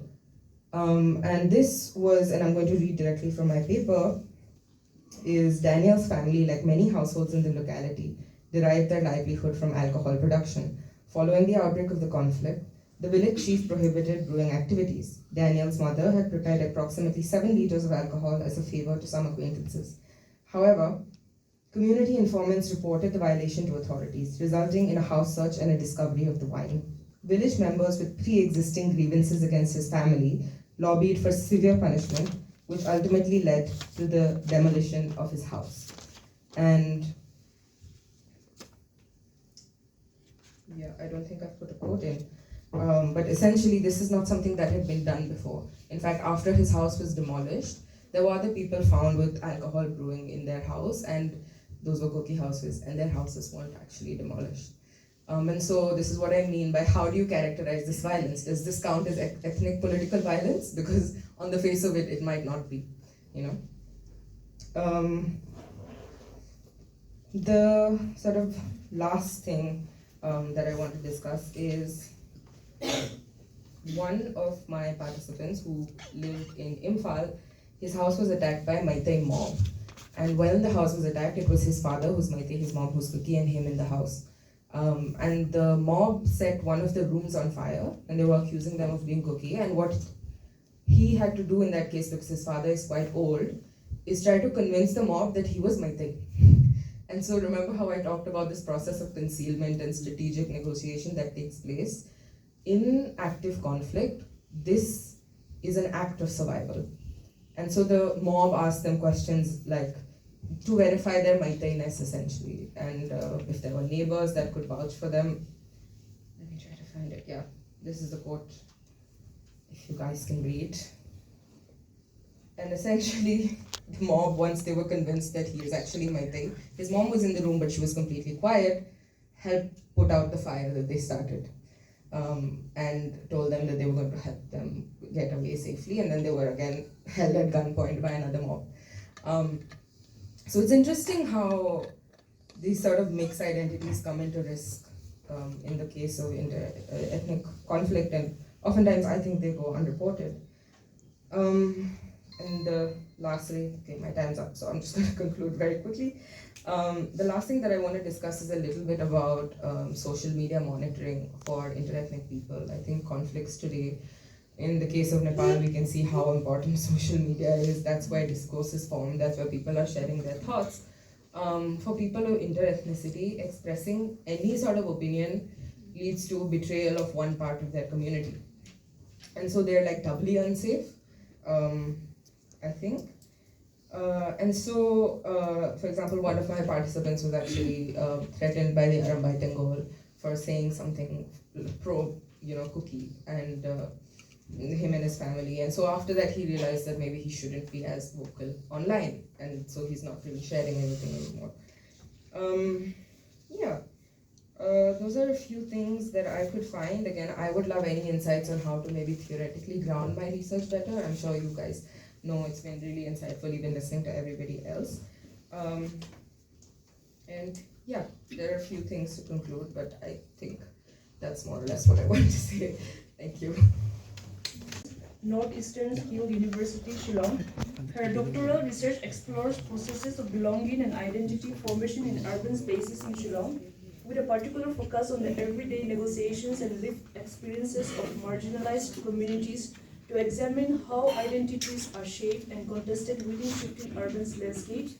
Her broader academic interests lie in the study of cities, politics, and urban evictions and intersections of gender, caste, ethnicity through the lens of belonging.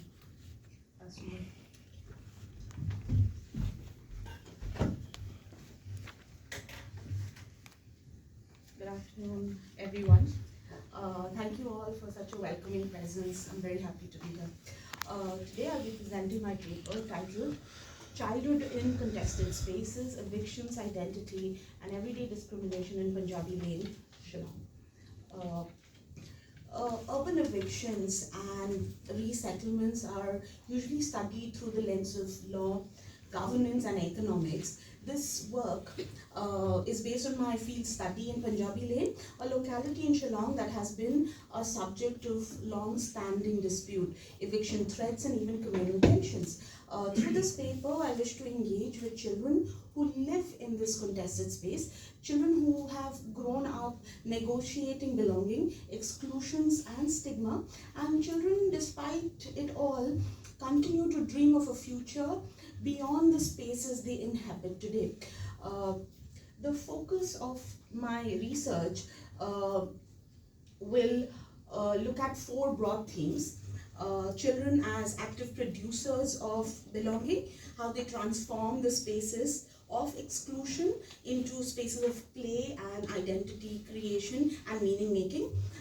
Their segregated childhood, how children learn boundaries between them and us. Children themselves as politicized subjects, how stigma and politics around them shape their identities. And I will end the paper with children's aspiration for the future itself as a political act, how children imagine their lives beyond the confines of Punjabi Lane. Next, to understand why Punjabi Lane is contested, an important incident which I'm sure we have all witnessed in the news was on May 2018. There was a minor altercation between a Khasi driver and some Punjabi women which escalated into a riot. Social media rumors, we are all aware of it. Mobs have gathered, violence have broken out, and within hours, the entire city of Shillong was under curfew, and even army was called in to make sure that there is some sort of peace. But this incident, of course, of 2018 should not be seen as an isolated incident. It reflects Shillong's long history of ethnic tensions where outsiders are constructed as threats, and the identity of the indigenous people, the Khasis, the Jaintias and the Garos, are seen to be under threat. So situating this particular incident in the large socio-political milieu of Shillong, we can say that, of course, this incident is not an isolated incident, but a reflection of how there is a deep inter-ethnic divide which is present within Shillong. Therefore, this paper also seeks to locate the participants of the study, not just as Dalit Sikh children who are residing in a contested space known as Punjabi Lane and about to get evicted, but also as children who have a non-tribal identity. So this, of course, has further marginalized them, and as children of a non-tribal outsider, and implications of this will also be discussed within this paper.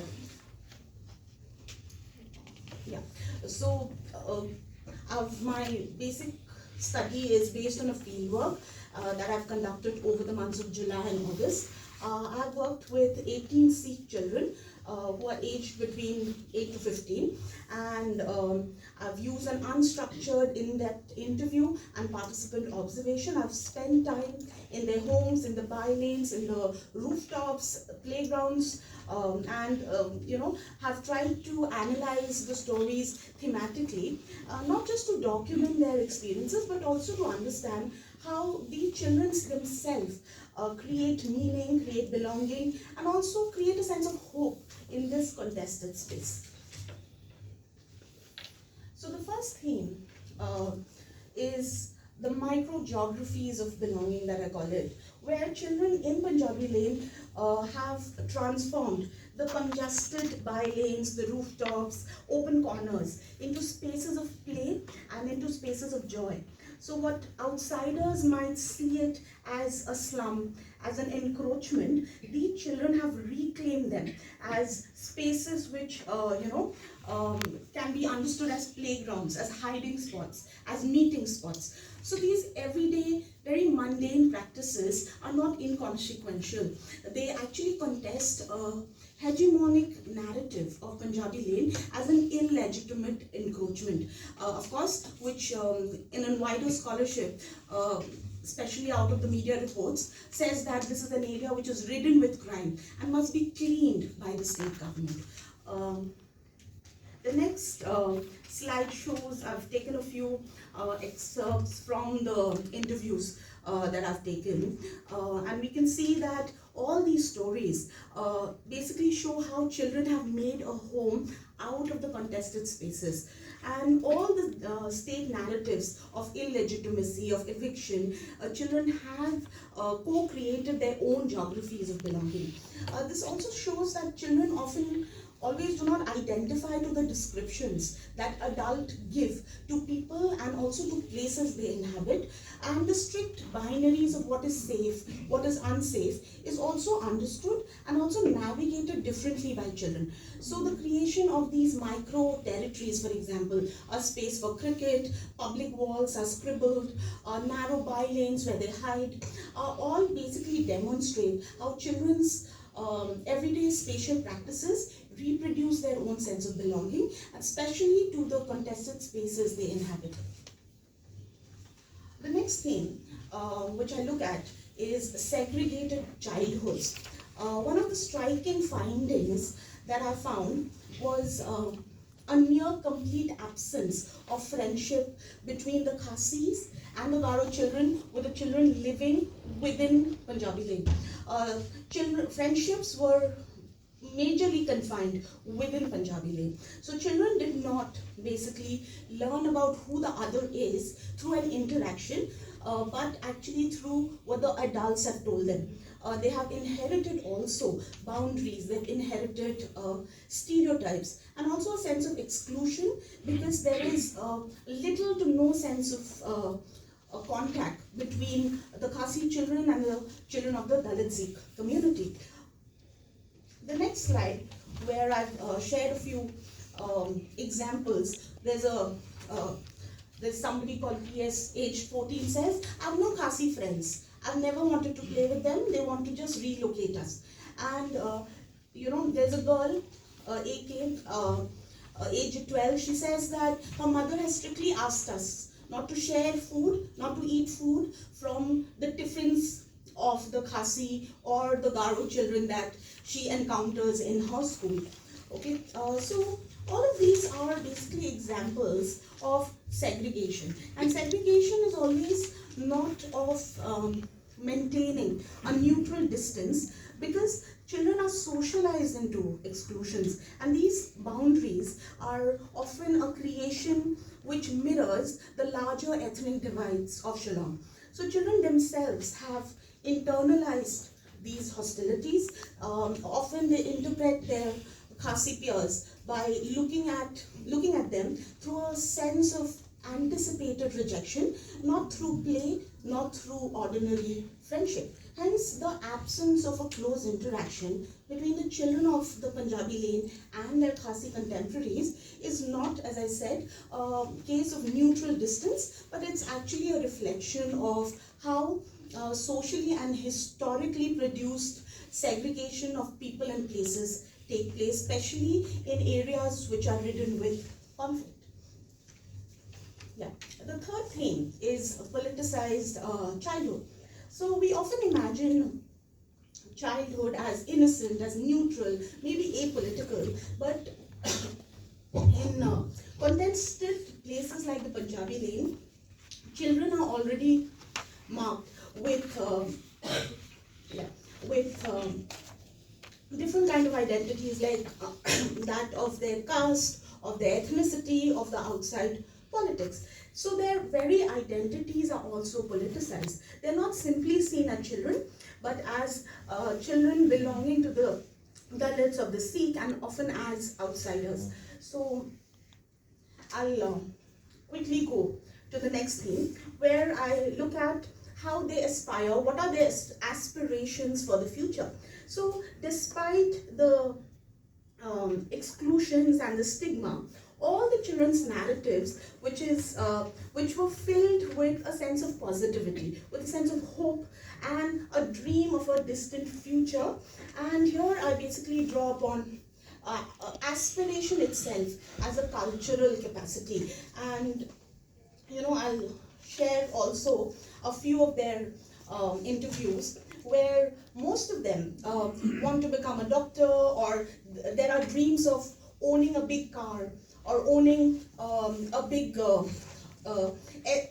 BMW, basically anywhere but outside of Punjabi Lane. So there is also this sense of understanding, the sense of awareness among the children that their existing their vulnerable position is basically not just because they're living in Punjabi Lane, but also because the larger social and economic system might not give them a sense of equal opportunity. So they are responsible. They feel that they are responsible to make their future outside of Shillong, outside of that contested territory. Lastly, the conclusion is, of course, I look at childhood, as I have also argued in my paper, that it needs to be recognized deeply, and we also have to look at how childhood is itself shaped by the spaces of ethnicity, by caste, and of course larger urban politics. Second, children are not passive. They are active negotiators of belonging and also exclusions. So by emphasizing how children navigate these complexities of segregation, unbelonging, and also everyday exclusion, this paper illustrates that children, as I said, are not passive bystanders, but actually they are politicized actors. And they also, by negotiating with their friends or, with the spaces they inhabit, they actually construct their own realities. So these kind of segregated childhoods mirror the larger ethnic divides, and childhood within a conflict zone are also, we need to see them how aspirations and also resilience and hope can coexist with the sense of conflict that they face on an everyday basis. So that was basically my paper. I hope to hear a little more from the audience side. I'm sure that it'll be a learning experience. Thank you so much. Socio-spatial needs of children in conflict. There will be 4 presenters for this session. Please note that the presentation will be for 15 minutes each, and the question and answer will be for 30 minutes at the end of all 4 presentations. I'd like to invite the chairperson of the session, Dr. Sangeeta Rani Kalita, writer and professor, BRM Law College, Guwahati. The presenters for the session are Professor Henry Zodianliana, Pachuau, Professor, Department of Social Work, Mizoram University, Nejalam Haukip, MA Political Science, St. Anthony's College, Shillong, Christine Basumatari, MA Political Science, Cotton University, Newlanson Samuel Angam, PhD Scholar, JNU, New Delhi.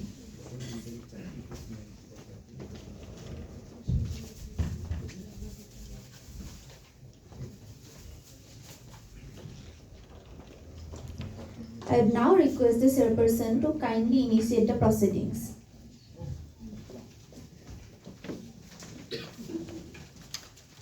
Thank you, Pallavi. I heartily welcome you all to this technical session, the last one. Before taking much time, yes? Okay. So as Pallavi said, we'll be having 4 presenters in this particular technical session. So before going to invite Professor Henry Zodianliana Pachuau, did I spell correctly? It's okay. Professor, Department of Social Work, Mizoram University. So a brief introduction of him. He's going to present his paper on insurgency in Northeast, impact on women and children. Professor Pachuau's areas of interest are child welfare, rights and protection, disability, mental health, HIV and AIDS, green social work, social policy and development. He has published several books, research papers, book chapters during his academic journey. He has been included in Limca Book of Record 2019 and 20 for contribution to establishment of first Center for Disability Studies in a central university in India. He also has received the Award of Young Investigator, Awards category, Co-Investigator, ICMR, IAVI 2021. He is also awarded by Institute of Behavioral Science, University of Colorado Boulder, USA, and SPARC Award, Government of India. So before taking much time, I would like to invite Professor Henry to present his paper. Thank you so much, Ms. Kalita. I will not take too much of your time. This is actually some part of my publication, one research publication that I conducted a very long time ago, actually, not very recent. Because I've been working in the area of children for 20 years or so. During those days, before I entered the university in 2006, where we kind of started working on the JJ Act, to be implemented. In fact, in Northeast also it was not implemented that time. I mean, that as early as 2004, 5, 6.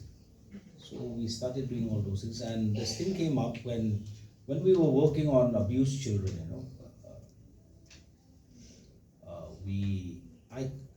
I accidentally caught hold of some of the elders who kind of wanted to discuss. They narrated their stories, and then from there this whole thing kind of built up. And so I kind of said, I didn't cover only children, so I covered women and children, because like I said earlier also, if we include children, then obviously it has to include women also. So these things, some historical evidences about what Northeast, as early as 100 BC, the Chinese explorer also indicated about this. Yun Sang, the famous Chinese traveler, he was an explorer also, have been said to visit during the 7th century. So this region is inhabited by different ethnic that we all know. One of the most inaccessible region of India, close vicinity, all this I think we are not very familiar of. Then we have about 200 different tribes. See, today we were discussing a lot about different dynamics, even among, as people understand us as one people. However, there are different, like how we ourselves use culture and identity as a weapon to divide ourselves also. Today, I think it was quite interesting, the second session, how all these things, these different ethnic groups is such that till today we're still, I think, trying to understand ourselves, as a tribal community, as a regional community also. So when are we able to really come to a conclusion of really identifying ourselves as one unit is something very interesting, and hopefully one day we will have a very positive outcome. So the Shukla Commission in 1997 has already identified 4 challenges. That's basic needs. So these are indications of why, why inaccessibility, as well as, let's say, inequity. That is what John Rawls would have said. Lack of distributive justice. No? so which leads to a lot of conflicts also. So Northeast suffers from poverty, illiteracy, malnutrition, unsanitary conditions. So all these things are there. And so we all know about, we were all a part of this great state actually, Assam, even Mizoram also, Nagaland also was there. It was born out of Assam, then Tripura, Manipur, Meghalaya, then eventually Mizoram and Arunachal Pradesh. By 1987, Sikkim became a state in 1975. So Sikkim also actually, later on it became one of the sisters. Before it was never a part, but then, so we have a new sister there. So millions of children have suffered sexual violence, grave psychological trauma, malnutrition, disease, and multiple consequences of being forced to flee their homes as a result of conflicts.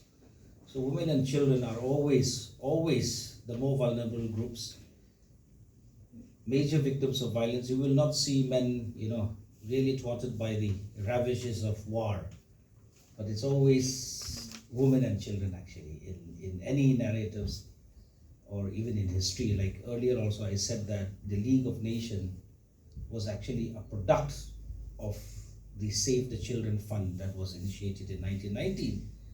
And the 1919, this whole initiative, I mean, we owe it to that because the United Nations and all that came after the League of Nations. And so the concern was basically because of children who faced a lot of difficulties.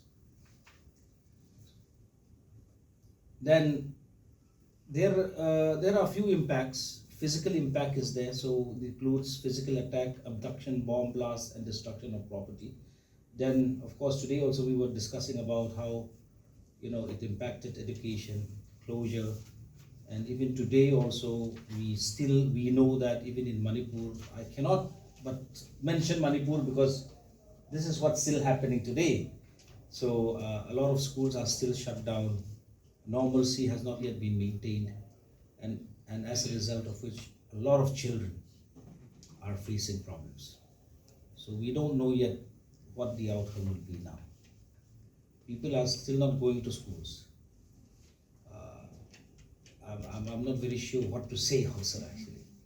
So social and psychological impact, this is where I'll concentrate upon: sexual abuse, trauma, displacement, hunger, starvation, so on and so forth, and economic and health impact. So violence is also there, rape, sexual, mental or psychological assault. So we discussed this earlier also. And regrouping and displacement is something that we have not discussed in detail. In Mizo we called it kokho. Some would say that this is one form of concentration camp. I don't know in other states whether such things happen, but in Mizoram it did happen.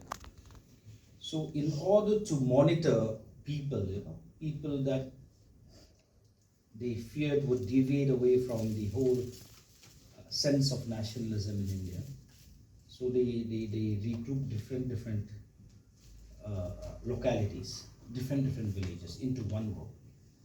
So people were forced to, flee from their home, not flee, like were forced to, let's say, repatriate from their home and then live forcefully among those designated villages. In fact, after the regrouping happened, there were a lot of abandoned villages.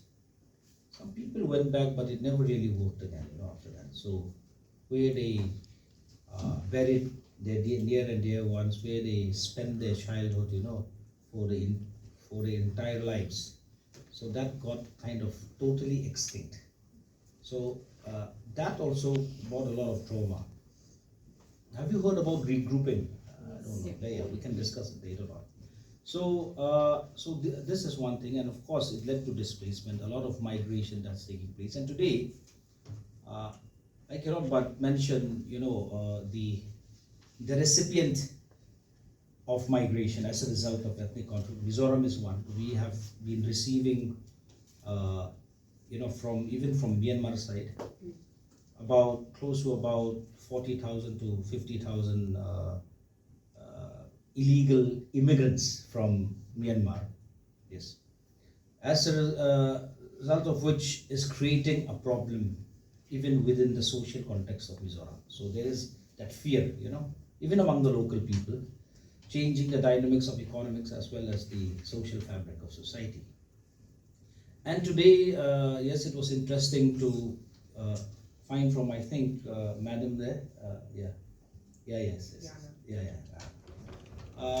about, how, yes, the YMA, these are basically, it's not out of any threat that, the YMA actually did these things. It's just to make sure that, they know that who are coming in, who are going out, etc., because it's very difficult to monitor different people, and we don't know which one came from Myanmar side, which one came from, comes from that side. So this is what, the whole impact of displacement is taking place. And I myself, I have tenants who are immigrants from Myanmar. In fact, these people are have a human rights organization also. So I'm acquainted with them in that professionally also. So we have some kind of a memorandum with the university also where we do research together here and there. And to keep them is also very difficult, a lot of pressure from the locality. So because all Mizos have this sense of fear that, they might spoil the fabric of Mizo community. So that thing is there. And might has not yet lead to a lot of human rights violation. So, because not all of them are placed in those camps, refugee camps. Only those who have no place to go, the downtrodden, let's say, people who suffer from poverty are placed out there in the concentration, in the refugee camps, where they receive education and basic necessities. But the condition is quite deplorable. In fact, I have one international scholar from Norway who is a Chin-born-based Norwegian scholar who is doing her PhD research right now, and it was very difficult to even get her title through also, because of the Ministry of the Home Department that is very sensitive to these matters. So we were very careful also to make sure that it does not touch the issues of national interest. So all these things are happening today as a result of this displacement taking place because of ethnic violence. And along with them, a lot of children are coming. Yes, I'll finish it in 2 minutes. A lot of children. And now the problem that we have is linguistic problems. They don't know the local language, neither does the teacher understand their language. So what is to be done is one very basic problem as far as education is concerned for these children affected by conflict across the border as well as within Mizoram also. Yes, there are Métis who have come this side, to the Mizoram side, and even the Kukis also, and even the Mizo community from the Churachandpur side, okay, a lot of them. And how they are able to cope, their resilience, etc. No studies has it actually been done. So that I think should be some interest to some of us, because it's a very new thing. And if all of you could, just come and see, check it out, and make use of the data out there, so it might help us understand how we can actually come up with a proper strategy in order to maintain peace also. So these are some of the case studies, especially from the disturbance in 1966 in Mizoram. So Mami, now a 50-year-old woman, recalls the violence she experienced as a 13-year-old girl child during the disturbance in Mizoram. Shyly, she reported that she was raped by 5 army men. Just imagine, 5 army men. This is because of obviously the Afsa that we were talking about. after which she escaped and ran into the forest crying for help, but to no avail. Finally, her uncle found her and took her to the hospital. After this incident, she left for Aizawl, where she again saw her father being beaten and tortured by the army. He died. She feels ashamed till today, and this was her first relation of her experience during the 1960s. First relation, so she related this to me. And she says that she's still traumatized by it, she still shivers and shudders even at the very thought of the experiences that she has faced. That is one case. So this is another one. Nooni fictitious recounts her story when she was raped as a young mother of 4 children by 3 Sikh army men. She was battered and raped so much that it left her depressed and humiliated. Till today, okay, this one. Besides this, they stole her building materials meant for her house construction. So no actions were taken at all, even after these things happened. Then there is another case, fictitious recalls a day during the disturbance. Army atrocities and violence was so much that every girl, young or old, would put on charcoal on their face to make themselves ugly, so that the army would oversee them. She would say that the army would knock at their door and say, "Chu Omem." This in Mizo, I think there's one Mizo amongst us, means, is there any vagina in the house? Okay, yeah. As she recalls these events, one could see the trauma still laundering in Mapui. She concluded that it is because of this that Mizo tends to hate the Vais. See, Vai, we call it Vai, the non-Mizos. Actually, it's a good word. It comes from the word Bhai, it means brother. But then today, Vai is an indication of fear, mistrust, and hate. Before it was never like that. But after the disturbance, there is this fear for outsiders, and mistrust, and some form of hatred against any other people, that has the mainland India face. So it was because of all these things. So that narrative keeps on going historically, and then till even us also, we feel that sense of, that sense of mistrust against any non-looking, let's say, the chinky, face.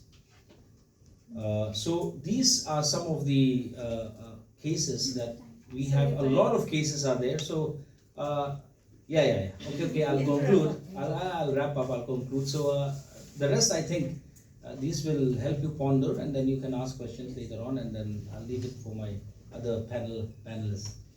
Thank you. For your brainstorming presentation. Now we're going to have the second presenter, Nezalam Hauki. So before I'm going to invite her, I would like to introduce her. Nezalam Hauki has completed her master's degree in political science at St. Anthony's College, Shillong, Meghalaya. For this dissertation titled Internally Displaced Person, IDPS from Manipur, a case study on the Kuki community in Shillong. He worked under the supervision of Dr. Rakhee Purkayasta. His research basically focused on examining how internally displaced persons from Manipur, particularly members of the Kuki community, are adopting to and resettling in Shillong, Meghalaya. So I invite Nezalam Hauki to present this presentation.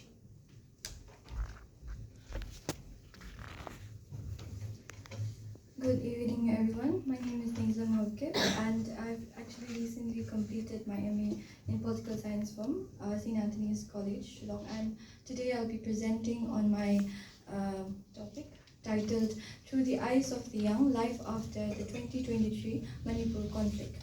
So as the title of my paper suggests, and with full awareness of this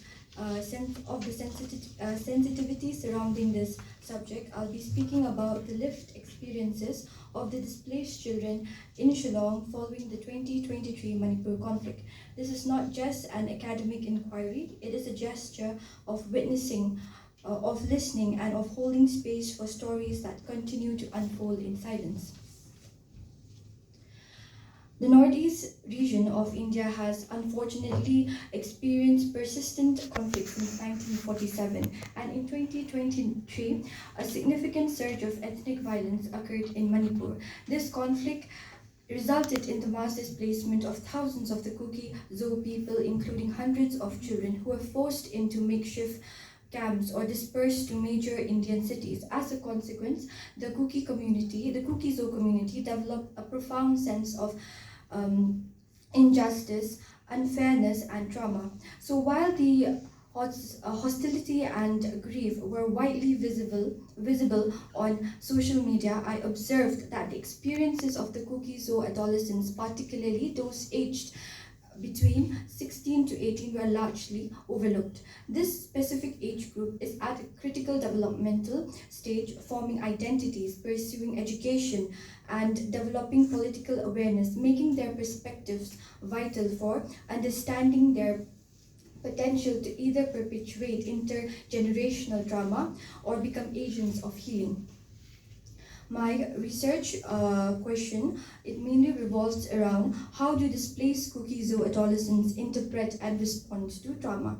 To answer this question, I employed a mixed method approach, combining survey, qualitative interviews with secondary data. I conducted in-depth interviews with 5 Kuki-Zo adolescents aged 16 to 18, as well as community leaders and elders in Shillong. Shillong was not chosen randomly. It is a well-known educational hub in the northeastern region, and the state it also has a long-standing connection with the Kuki-Zo community. My field data was completed by a review of relevant literature, including scholarly articles, journals, and books, to contextualize my findings within the broader discourses on conflict, displacement, and child development. My findings revealed that significant challenges were faced by these young people. Firstly, I observed educational exclusion and a fractured sense of belonging. The conflict it had led to both academic disruption as well as social exclusion. One participant shared how she began to lose confidence academically and socially, feeling like she didn't quite belong because of a community identity.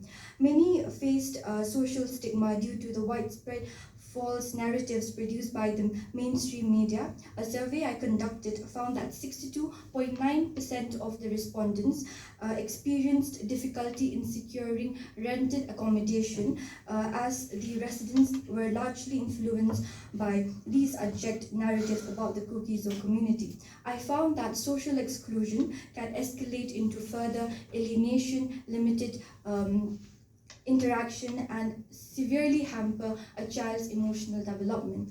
Another critical challenge I identified was the trauma and fear responses. Violent experiences such as conflict and war leave a permanent imprint on a survivor's daily life. Participants reported lingering fear. For instance, one displaced female quoted, "As I escaped the conflict, the sound of gunshots or even ambulances made me quiver." These painful memories often manifest as post-traumatic stress disorder, PTSD. A significant obstacle to healing was the lack of adequate psychological support provided after the conflict, which I found led to frustration, hopelessness, and withdrawal from social and academic activities among children. It is crucial to address these issues in order to prevent children from pulling away from their normal activities. Furthermore, I noted a complex distinction between physical and emotional vulnerability. While most young displaced participants, they felt physically safe in Shillong, as the direct violent threat was absent. But the question of emotional safety, it largely remained unanswered. One participant actually articulated this by saying, "Physically, I feel safe here, and that sense of safety matters a lot, but emotionally, it's more complicated." From this statement, I understood that forced migration, it profoundly impacts children's developmental, emotional, and physical well-being, increasing their vulnerability. This emotional complexity, it stems from a deep longing for their pre-conflict lives in Manipur, intertwined with hostility towards those they perceive as perpetrators. I found that while physical needs like food and shelter, they are prioritized, emotional support is equally vital as it offers refuge of the soul. I also encountered a phenomenon of secondary trauma. So individuals who were physically not present in the conflict zone, but they were actually remain connected to it, also experienced profound distress. A Kuki-Zo individual who was born and raised in Shillong shared how news of her permanent residence in Imphal being affected left her and her siblings fully devastated, making them unable to go on with their daily activities. So this highlights how trauma can travel through cultural ties, emotional kinship, and even digital proximity, disrupting daily life and demonstrating that suffering, it is not geographically bound. So despite these severe challenges, my study, it also identified significant strength and support system. A surprising positive outcome I found was the post-traumatic growth. So despite the hardships and a sense of dedication to one's life, it also emerged after the conflict. So this suggests that profound life crisis can also lead to positive changes such as greater appreciation for life, enhanced problem-solving skills, stronger relationships, and a refreshed sense of purpose. Adversity in this sense can transform vulnerability into strength. The community support and spiritual anchoring also played a vital role in the rehabilitation process. The Kuki Students Organization, also known as KSO, which is the Apex Kuki Student Body Council, assisted around 900 Kuki students in securing admissions to schools and colleges in Shillong. The local Kuki church, particularly the Kuki Worship Service, KWS, it also provided spiritual comfort, emotional care, and fostered community solidarity, with the chaplain encouraging the students by saying classrooms are their battlegrounds and academic success their weapons. Where various Kuki community and NGOs, they also distributed essential items like food, clothes, blankets, and even conducted medical camps. This culturally linked support was crucial for recovery, with one girl recovering from mental distress and others returning to a sense of normalcy. Critically, my study, it also reveals that 100% of the respondents, they received no help or assistance from the state government of Manipur, highlighting their complete reliance on community organization and underscoring a significant gap in government-led rehabilitation efforts.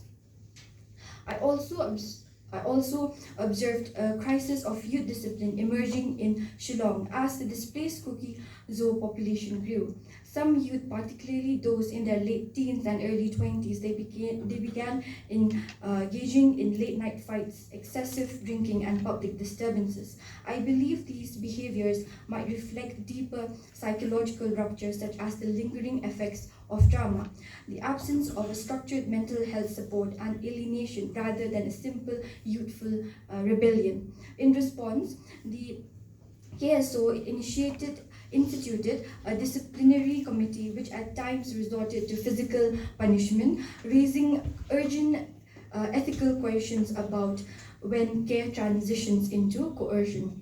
So the study it also revealed intergenerational trauma patterns. Trauma, I learned, is not just a singular event, but it can be re-inherited. It can be retold and reabsorbed across generations through stories, silences, and selected memory. One participant, displaced twice, reflected on recognizing the same pattern of hostility repeating itself in 2023 conflict, similar to the stories heard about the past conflicts. I caution against sanitizing historical narratives, especially in educational settings, as this prevents genuine processing of trauma and risk the inheritance of unexamined grievances. Instead, honest engagement with history can liberate the present from the past burdens. The study's insights emphasize that the adolescents aged 16 to 18, they represent a blind spot in conflict studies, necessitating a focused examination of their unique vulnerabilities and strengths. So there is a clear need to advocate for child-centric approaches to post-conflict recovery, encompassing mental health, education, and job training, alongside implementing flexible learning approaches to re-enroll the displaced youth. A balanced, multi-dimensional approach is deemed essential for holistic development, extending beyond mere legal and political interventions. The research also critically examined instances where community care morphs into coercion, advocating instead for a restorative care over moral correction. Faith-based communities like KWS, they are urged to evolve into laboratories of healing, recognizing youth rebellion as unprocessed grief. The complete absence of the state government intervention, it places an immense burden on communities and worsens their vulnerability, making education not just a tool for learning, but a powerful source of resistance, cultural preservation, and trauma processing.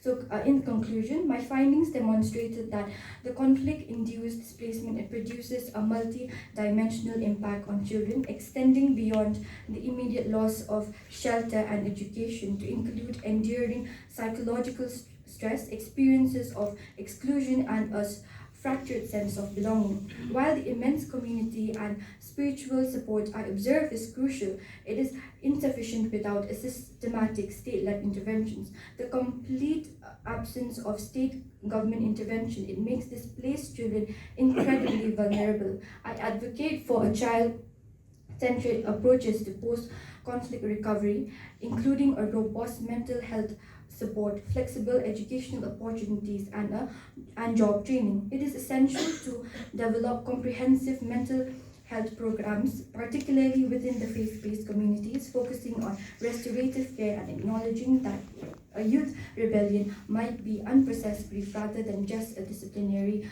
issue.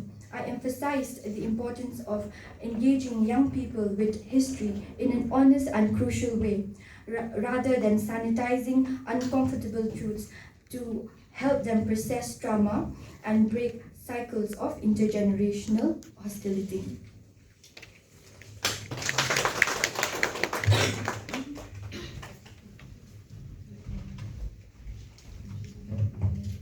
Thank you, Nijanam, for your impactful teacher for BPL students.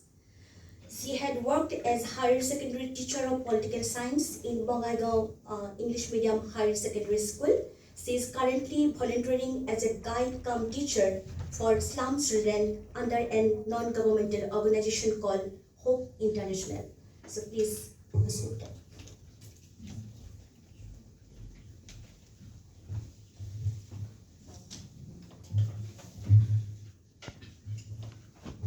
Thank you so much, ma'am, for this time. And I hope we are coming to the end, and we are not coming to the end with our minds right now. So, while I was doing my research paper in insurgency as a subnexual of search, so that is when I came up with the women and children being in the vulnerable position. So, while this opportunity came up, I was not thinking to present, but at the last moment, with a very limited time, I came up with this topic. And so today my topic is about documenting children in conflict zones, a case study on precarious position of children in Bardalai territorial region.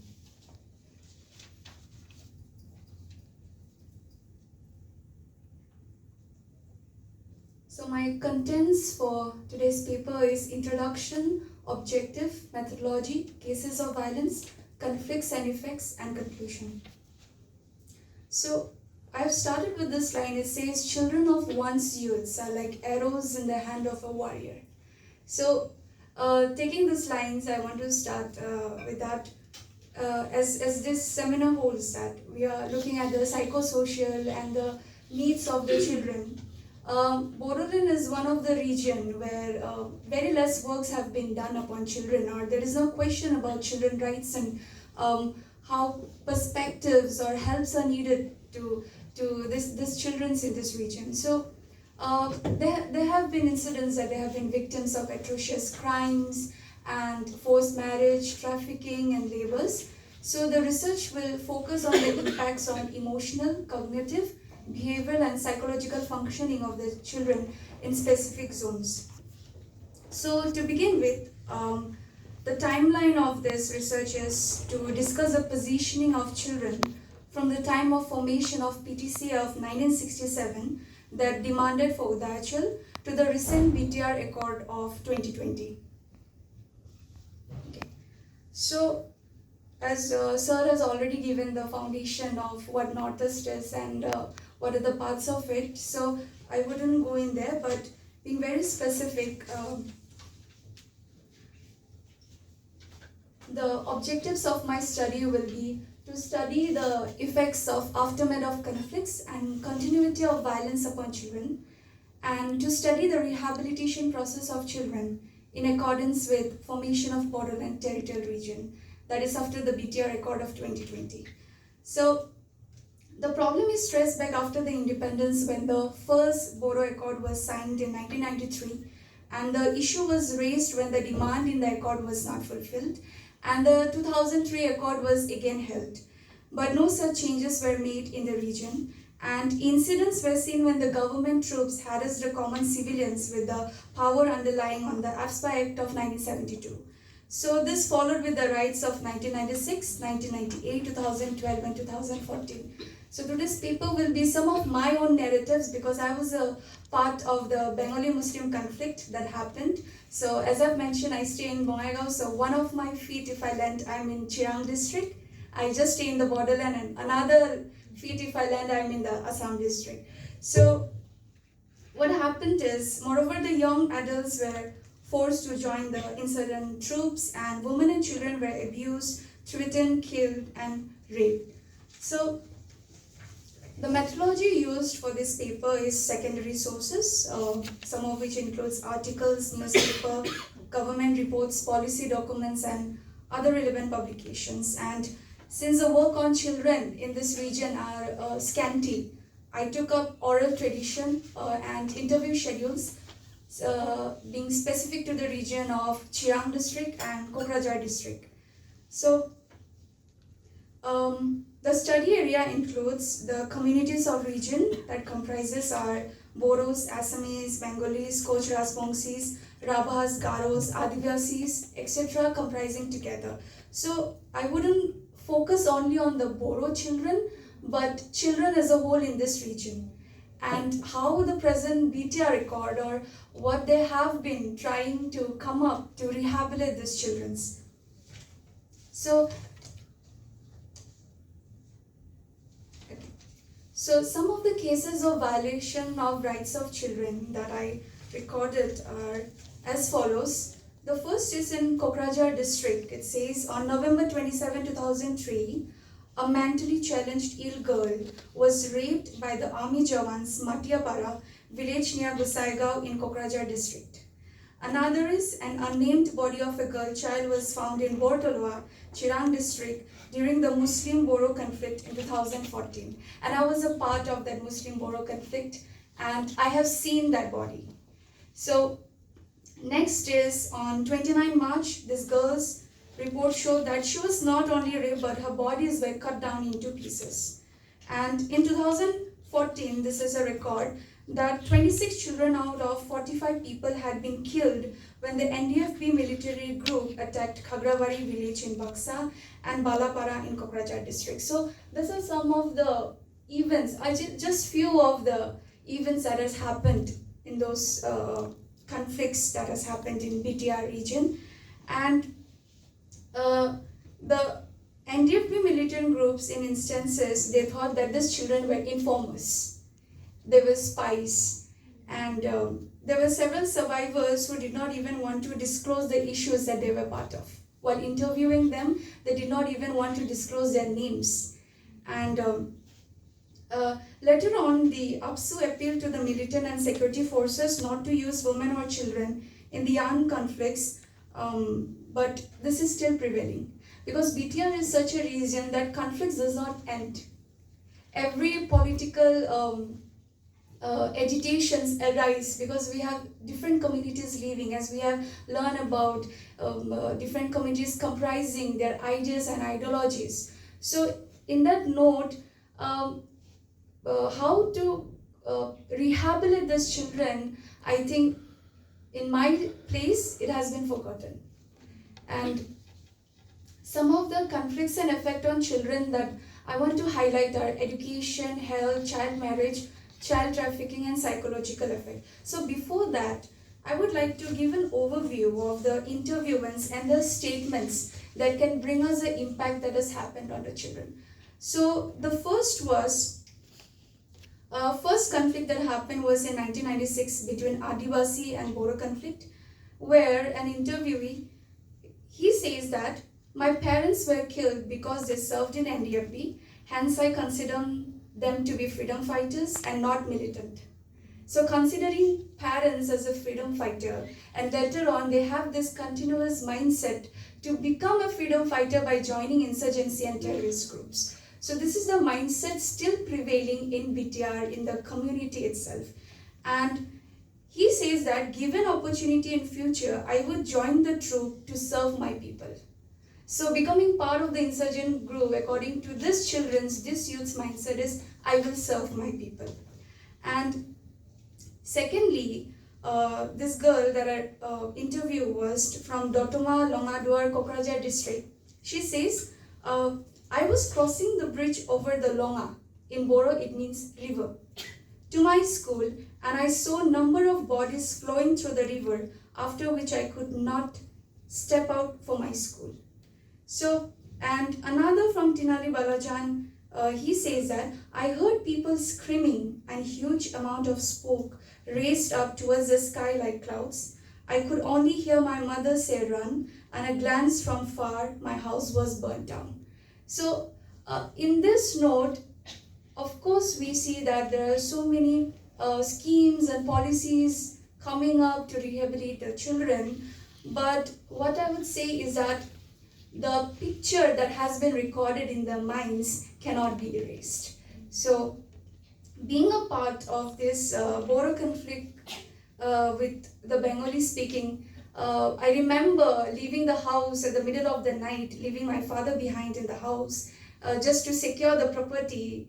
And at that very moment, I could just hear that you just need to run, and what is being left behind. So for a very long moment of time, I wouldn't travel with people belonging to Bengali community.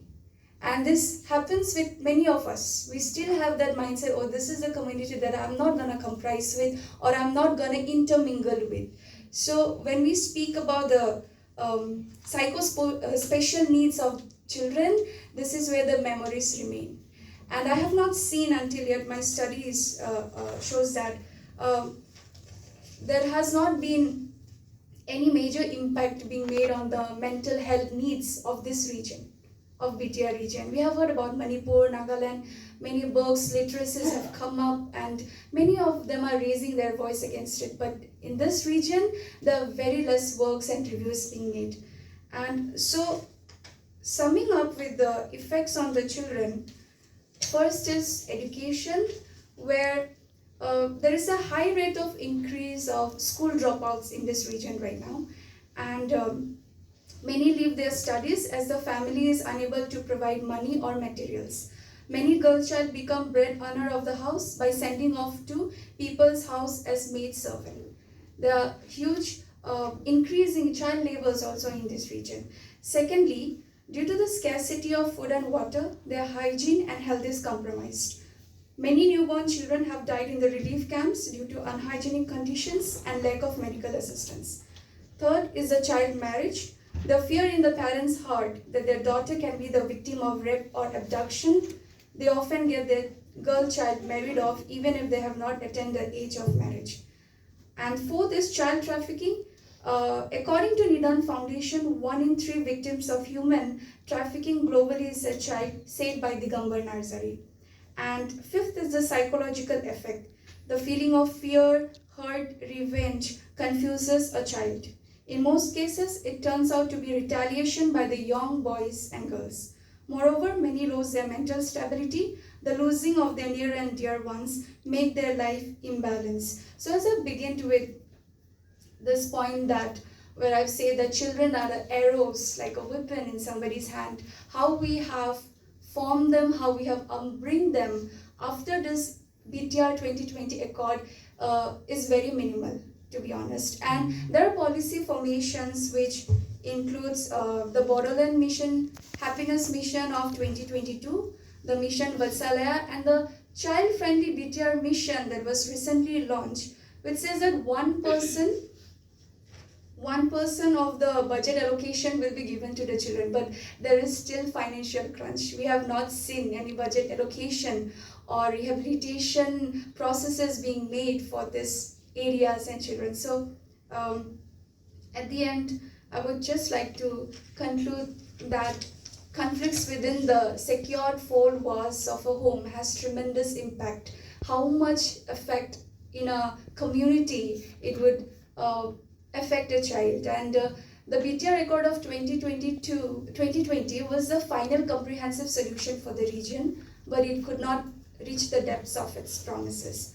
So the children are not targets but have been affected by general onslaught against. So the problem has been prevailing and it has not ended yet.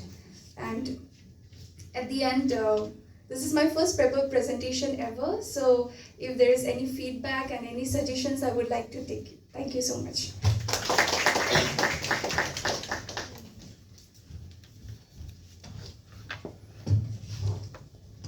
Thank you so much, Christian, for your beautiful presentation. Now I would like to request exploring the life experiences of children in conflict, a case study of institutionalized children in Manipur.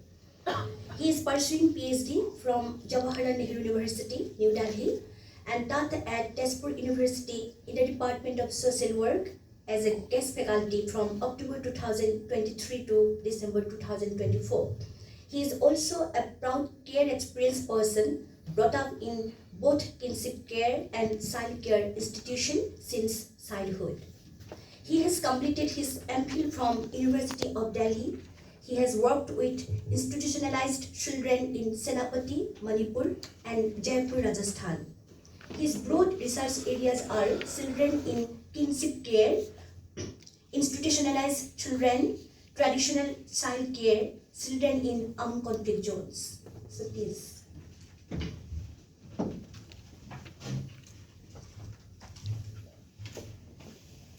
Thank you so much, Chair, for the time you have given. I think most of my presentation that I'm going to give has been covered by the previous presenters, and my PPTs are prepared in such a way that everybody can understand. Seeing the limitations of time, I have prepared in such a way that if you read the PPT, you will understand it. So I won't have much time. I won't invest much time on that. I just want to clarify my title. I just want to ponder on the institutionalized children. Here I'm talking about the children who are living in childcare institute. And under that also, there are two types, like children in need of care and protection and children in conflict with law. And my focus has been purely on children in need of care and protection. So that is the focus group that I'm trying to see in my research. And as you will see that this is part of my PhD research. So I'm trying to explore the lived experience of children in conflict and the cause of conflict that we have heard from many speakers, previous speakers, like ethnic conflict, border issues, unrest caused because of claim and counterclaim, like the main issue of the ownership of land, or we say most of the conflicts are because of the land.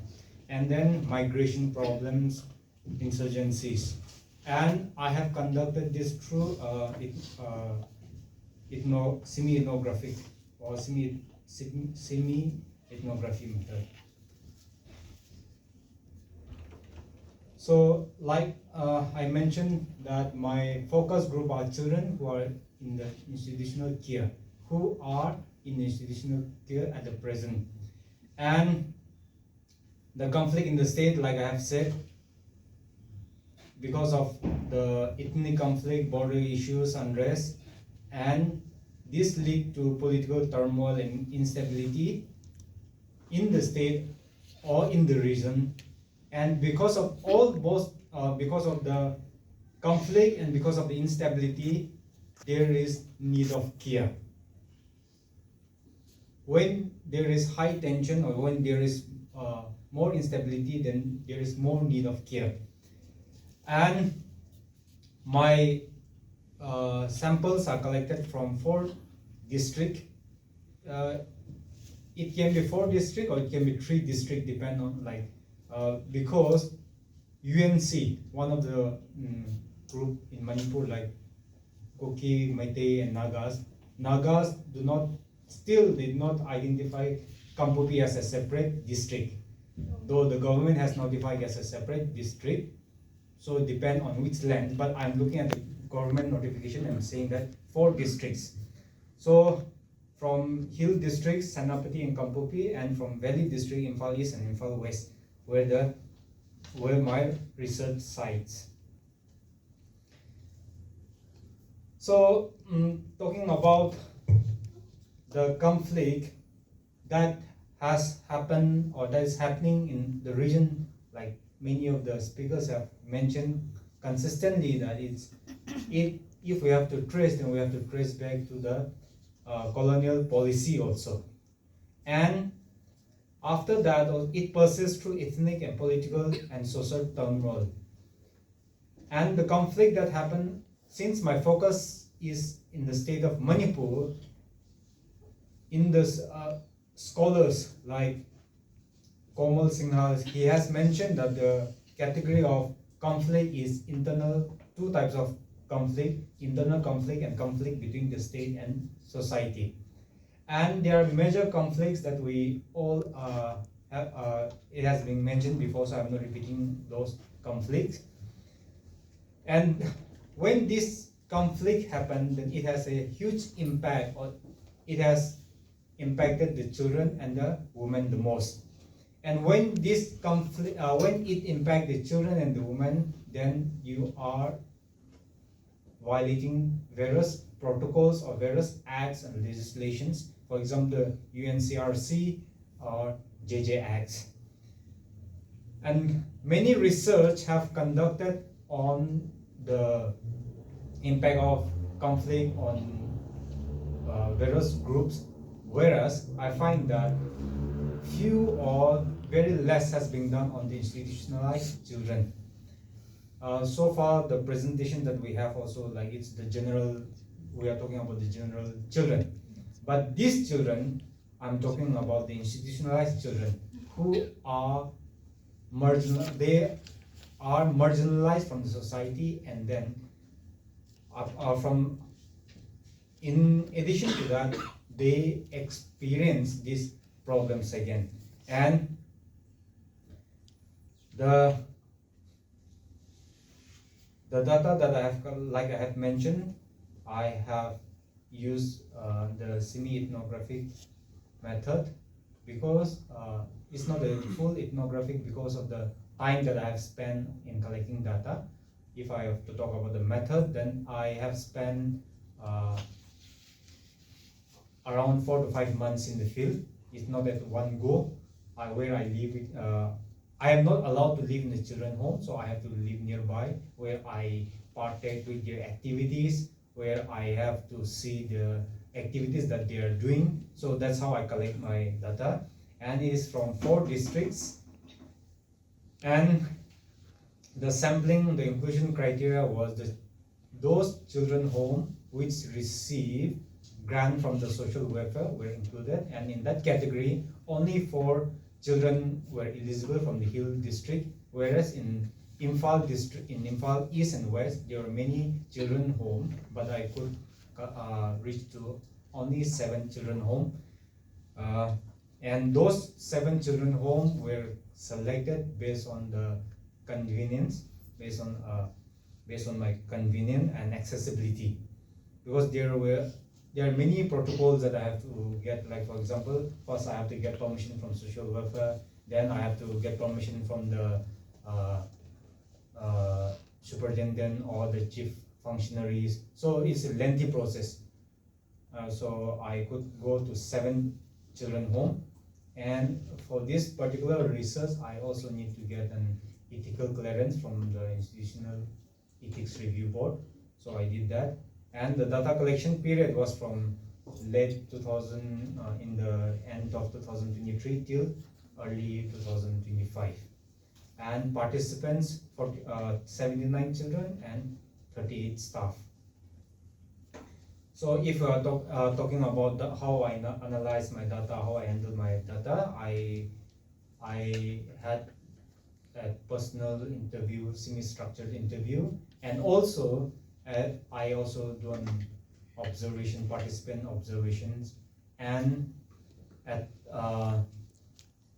I stay with them, and then like there was some FGD also I have conducted. So, and all those things were transcribed, and then I make sure that I not breach their confidentiality or the privacy. For example, most of the participants from my research, like they were adults and girls, and also what I do was I make sure that their privacy is maintained. At the same time, I make sure that the data collection is done at a place where there is no disturbance from others, because in children home there are a lot of other children. While I'm talking to my respondents, there are many other children who are running around playing, so I make sure both ways are maintained, and data are analyzed thematically. So the findings, from the many findings, I have focused on these 4 findings that I found from my data. The first is identity. Identity. So when we talk about identity of the child is very sensitive in the children's home. So because of identity, they are also pushed out from the child care institution. When I say about this, it means that some of the children, for example, in neighboring district like in Kampopi, there were Meitei children coming and staying there. So because of the conflict, during this conflict, what happened is that before there was no crisis of identity, but when they come to know that they are Meitei children in the Kampopi district, they were asked to leave the children home. And the same thing happened in Imphal, where Kuki children are also there in the Imphal. Then they were also asked to leave. For example, I have given the narrative also, like in one of the respondents, he mentioned that I don't want to leave the children home, but they refer to staff, say that they will send us, him and his younger brother, home as we are Meiteis. Though they try to be like, they have been there in that particular children home for a very long period of time, they have learned cookies, the language, everything, but then when this conflict comes, this particular identity comes where they are forced to leave. And then in this talking about displacement, during this conflict, one of the children home was also burned down. So in that children home, it was burned down from the neighboring building, and it came and then it burned. So in that particular incident, the children home has to run to different shelter place, like they have to run to different shelter, and that was at the peak of the conflict. This children home was burned down on 4th or 5th May, when the conflict started on 3rd, and then it was burned down on 4th. So where the violence mob were everywhere, and then they have to take the help of the security and run out, but they have to run. And also there are some cases where in the fringe area, where the children are at the fringe area, because of conflict, they have to come to the IDP refugee camps or refugee camp, where they can in the fringe area they were living with the sustenance livelihood, but here they did not survive themselves, so they were compelled to come to the children home. So there are two ways of displacement, where the children are displaced from because of the conflict, they are displaced from their own children home, and another one is because of the conflict, they were pushed to the children home. Trauma. Like I mentioned about this particular incident where the children home, and it so happened that it happened around 2 p.m. in the afternoon. They were very lucky, but at the same time, when I meet them, like when they were recalling the incidents, they still feel very traumatic. They feel traumatic. They were saying that they sweat a lot, like they were burning. The building was burning, but then they were waiting for the security to come, and most of their documents were burned down. So those experience they had. So the last point, the coping mechanisms. The coping mechanisms, what in this period of time, what the children home staff and then the state did was the government when I say government, the social welfare department, they instructed the DCPOs to conduct some sports activities, because I am not mentioning about the closure of schools and all those things. So because of it, they were confined in those 4 walls. You remember 30, 40, 50 children in one particular compound. So to break down that, they have to do some like activities, games, sports, painting and all. That's what they did. And then, like some other has also mentioned before me, that they also conduct some spiritual retreat and all those things. And so way forward, how do we go forward? So I'm like, see, the two extreme case that the children are saying, some other separate administration is the only solution, is one group of children that they are saying, and other groups say this conflict can be done away only if they massacre all members of another community. Two extreme. So in these situations, what is the way forward? So I propose like reconciliation, not separatisms, so that we can avoid future confrontations and grievances cycles. And reconciliation through mutual accommodation between communities, and at the same time, it needs to be facilitated by the third parties. For example, in Manipur, we are talking about the involvement of the Nagas, because there are chances that if we look only the two communities, then the third party can have another round of conflict. And then the role of education and society, where we can impart peace education and moral education in school curriculum. And so it is a long process that we need to do to overcome this particular conflict, the trauma and the grievance that these children are facing. So at the last, recognize that children's participation is a must to have a prolonged peace in this conflict. Thank you. Children are being always targeted, not only during a conflict time, even in peace time too. So these presentations basically portrays the most pathetic phase, as well as bitter experiences of children, which are basically they faced during the conflict period, especially. So basically, this presentation highlights so many areas, but as a student of law, I must tell you, but it's not a discouragement to all of you, everyone, the legal provisions, the legal parts which are basically ignored. Of course, laws are there, but the proper implementation, that part is only highlighted by Samuel, especially in his presentation. Basically, he talks about JJ Act of 2015 as well as CRC. So many more provisions are there in international level as well as in a national level to remove or to eradicate certain problems as faced by our children. So this August House is basically discussing on different problems of children. I do believe that where there are problems, there are also solutions. But how to bring the changes, how to sort out the problems as faced by our children, basically the children of Northeastern region. While all of them are presenting the presentation, then I remembered one story of my own.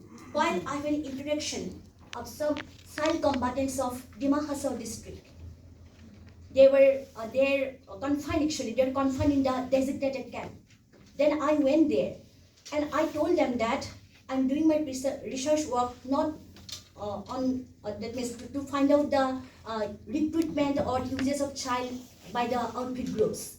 I was telling them that I was working on right to self-determination as their claim. At that point of time, some documentary evidences are also with me as of now.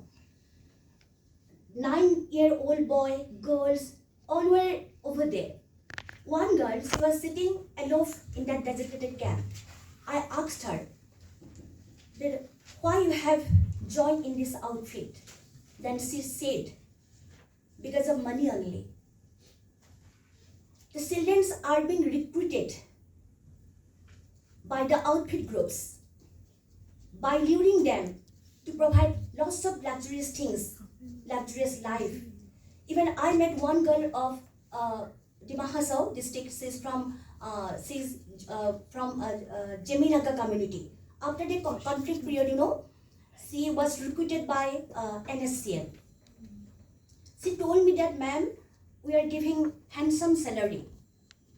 So these are the reasons why, not only in terms of child combatants, most of the children are being targeted by different groups, not only by outfit groups, by many more groups. In this presentation, they have properly, adequately highlighted the problems of children, basically the trafficking, internally displaced persons, especially. Even refugee problems are also prone as of now. We have already seen the scenario of Syria, as well as Israel, Palestine, Gaza, everywhere. Everywhere, child rights are violated by not only state actors, even by non-state actors too. Child recruitment or child exploitation, atrocities against them is not a new thing.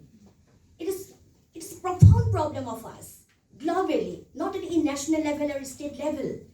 We can discuss about this one, but what is the solution? We have to think about that one. We have to dig out the measures, the initiative, which are going to address the whole problems of children. One of the presenters talks about school drop children. Yes, that is much more vigorous as of now. If you look at the tree tribes areas and all, not only Adivasi, not only tribal dominated areas, even tree tribes areas, then you will witness the ample example of school dropout students. So that's why, first of all, I feel that we have to find out the solution in this particular context. So I have not exactly query, but I just wanted to know, as Mr. Henry, Professor Henry, you have already highlighted the challenges as faced by women as well as children during armed conflict period. So most of the atrocities as of now, it is caused by military, that means armies. So my question is, whether do you think that armies are to be given a special kind of training to basically moral training, moral education I'm talking about, instead of other normal kind of training, so as to cope up with the situation, how to treat with the children, how to treat with the women as well. So do you think that moral education is mandatory to control their behavior, dissident kind of behavior during that type of conflict period? This is the first question, not exactly query, but this is for you. And let me go to the Christian Basumatari. You have highlighted basically BTR. So it's very, interesting topic. Rehabilitation and reintegration for the, solution of the problems as faced by the children, basically in BTR after the conflict time. So do you think that what would be the appropriate measures to reintegrate that child, basically post, conflict time or post-conflict era? And I have to appreciate the way you have collected the data, basically non-doctrinal method. Most of the cases, because I'm from legal fraternity, so our, teachers or nobody basically encourages us to go for non-doctrinal data, the collection of the primary data. That is much more important, to know the root of the main problems and all. Then only we'll be able to find out the main solution. So that's why you have done it very well. So I appreciate you all. So my question is, the conflict between Bodo and the Muslim community. So you have already focused on the children of Bodo community. Why not the minority section? Okay, then because children are equal for everyone. They do not have any religious identity, linguistic identity, isn't it? So they are the blessing for us. So that's why that is the not exactly query. I would appears feelings because of that. I'm putting this question to you. And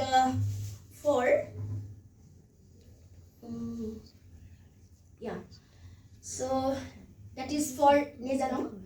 So you have highlight Manipur conflict, recent Manipur conflict. Of course, we have came to know that after the decision, that means judgment as given by the Honorable Court regarding the Métis. The Métis is empowered. They are allowed to purchase land in terms of hill areas. That means Kuki-dominated area. So over there, land dispute, as you have aptly said earlier, that land dispute, especially after the judgment of the Manipur High Court, the conflict becomes much more vigorous one.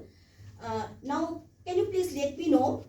You are talking about children's trauma, the fear, helplessness, even emotional insecureness, everything you have already focused on that. But I just wanted to know how to develop the mindset of the children after witnessing this sort of insecureness, both mentally as well as psychologically, that is emotionally. What will be the redressal measures in this context? So last but not the least, this is for Samuel. So you basically focus on the children in need of care and protection. Of course, children are always entitled to special care and protection. Nobody can deny this fact. So you have already highlighted JJ Act 2015 as well as UNCRC. So my question is, what would be the ways or initiative to implement these legal provisions in India? Because you see, until and unless legal measures are not going to be adopted, solution is not exactly possible. Yeah, we can create some awareness among the masses. We can create some, pressure on the government. But ultimately, the pertinent part is going to be applied by the government only, because legislation is required.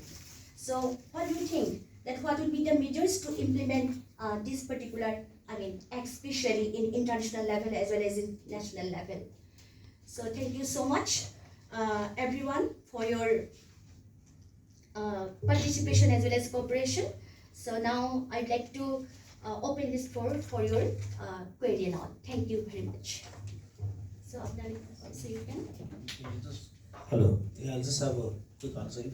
See, it's quite ironic in the sense that in Mizoram, in the context of Mizoram, the human rights movement was started by a local army brigadier. His name was Brigadier T. Simon.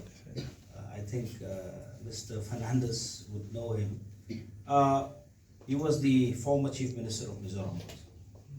So the irony is there, while army atrocities were very prevalent, then there's this army guy who was a local, of course, because of the sentiments, the public sentiments. He started this movement in 1974. Okay, it started as a human right. The name was Human Rights Committee. So he started this committee, and it became a huge movement.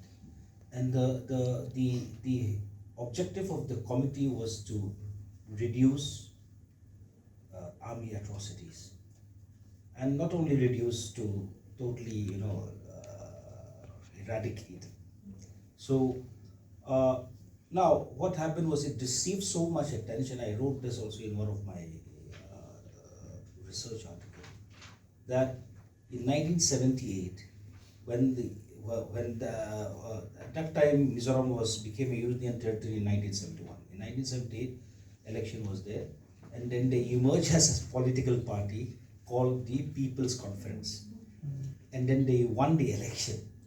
So they won the election not because of any other political ideology, but the ideology of saving, the people from army atrocities.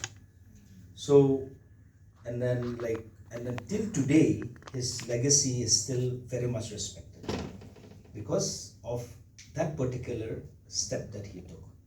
Now, okay, let's put him aside now, because if he wasn't a local, I don't think none of this would have happened, number one, right?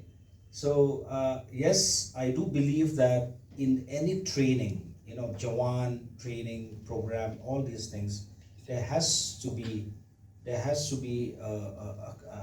sensitization program for our Jawans, our army people, about children, about women, vulnerable groups. So the social aspects has to be taken into account, and I don't know whether they do actually receive training or not, but I believe it's very, very important, because conflict will take place, will be taking place, we don't know.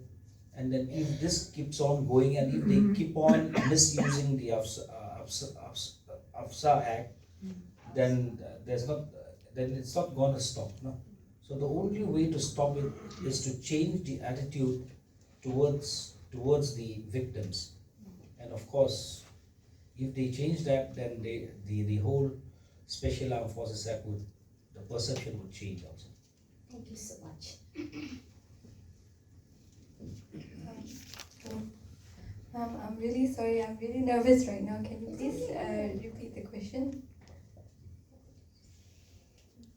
Question was about No, this is, oh, sorry. Okay. My query was you have highlighted many more things the trauma of the children, the fear of the children, isn't it? Helplessness, emotional and psychological insecurity, everything you have highlighted. My query was how to improve the mindset, the mentality, the condition, status of children in such a situation. What would be the repressive measure? How to practice child development? Yeah, that one. I'm getting a question. You understand the question? Okay. Here I would like to mention that since after the conflict, as I've mentioned, there's no psychological support that has been provided to these children. But from my perspective, my opinion, I would say that a child and a parent, they cannot be separate. So when a child sees the suffering of his parents, when I was doing my interviews, one of the children said that I felt bad because my mom and dad, they had saved up money and they built their properties, and all of them, it was demolished or it was burned in one go. So that had an impact on them. So for me, I feel like first there needs to be incentives involved. So that also indirectly helps the child. So since if there is a stability in the household, then the child can be have a more stable environment. So that will help their development as well.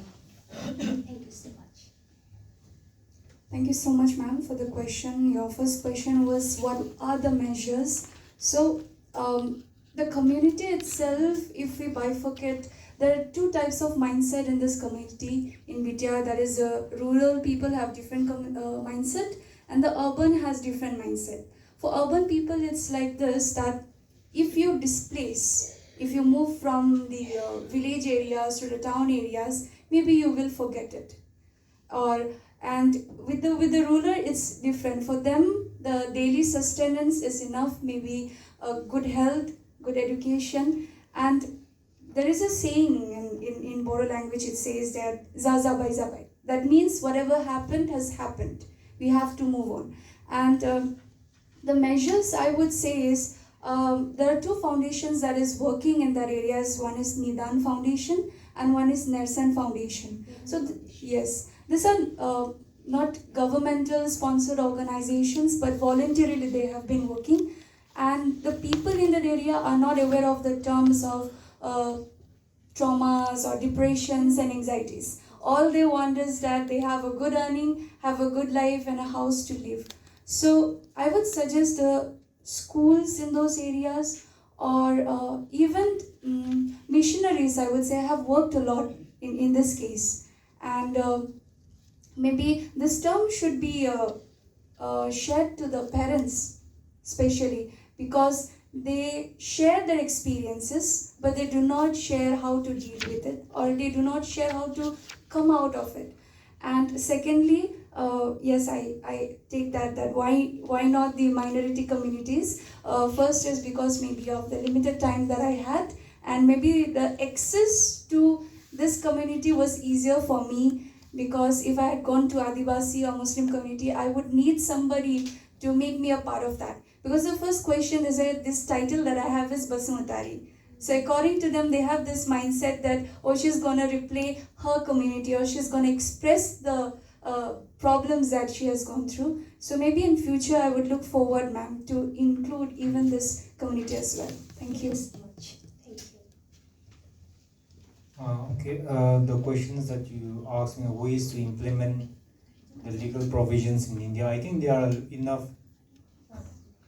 The provisions are already implemented. It's just that in the paper it is implemented, and on the ground there's a lacking. So for that we need long process. Also, like he has commented in his PPT. Yeah. Oh, Okay. Yes, with ICPS and all that, no? Okay, with this, we are going to wind up this session. But before that, I would request Ms. Tejaswinee Hazarika and Dr. Sangeeta to felicitate the panel. Okay, thank you so much to the panel. It was a very good discussion and engaging presentation. Kalita to felicitate Dr. Sangeeta and Kalita. I think let's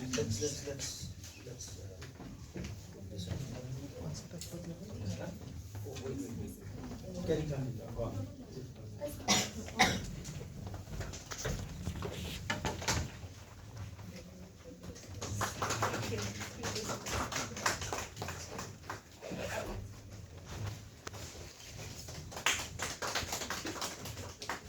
I'd request Tejaswinee to felicitate Professor Henry.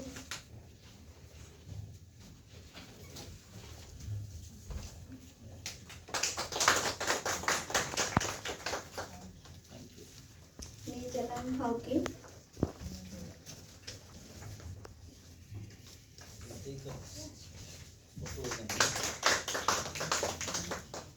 Christine Basumatari.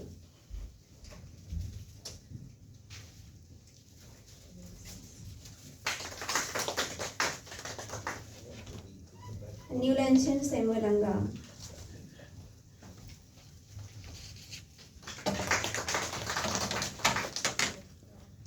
I'd request the panel to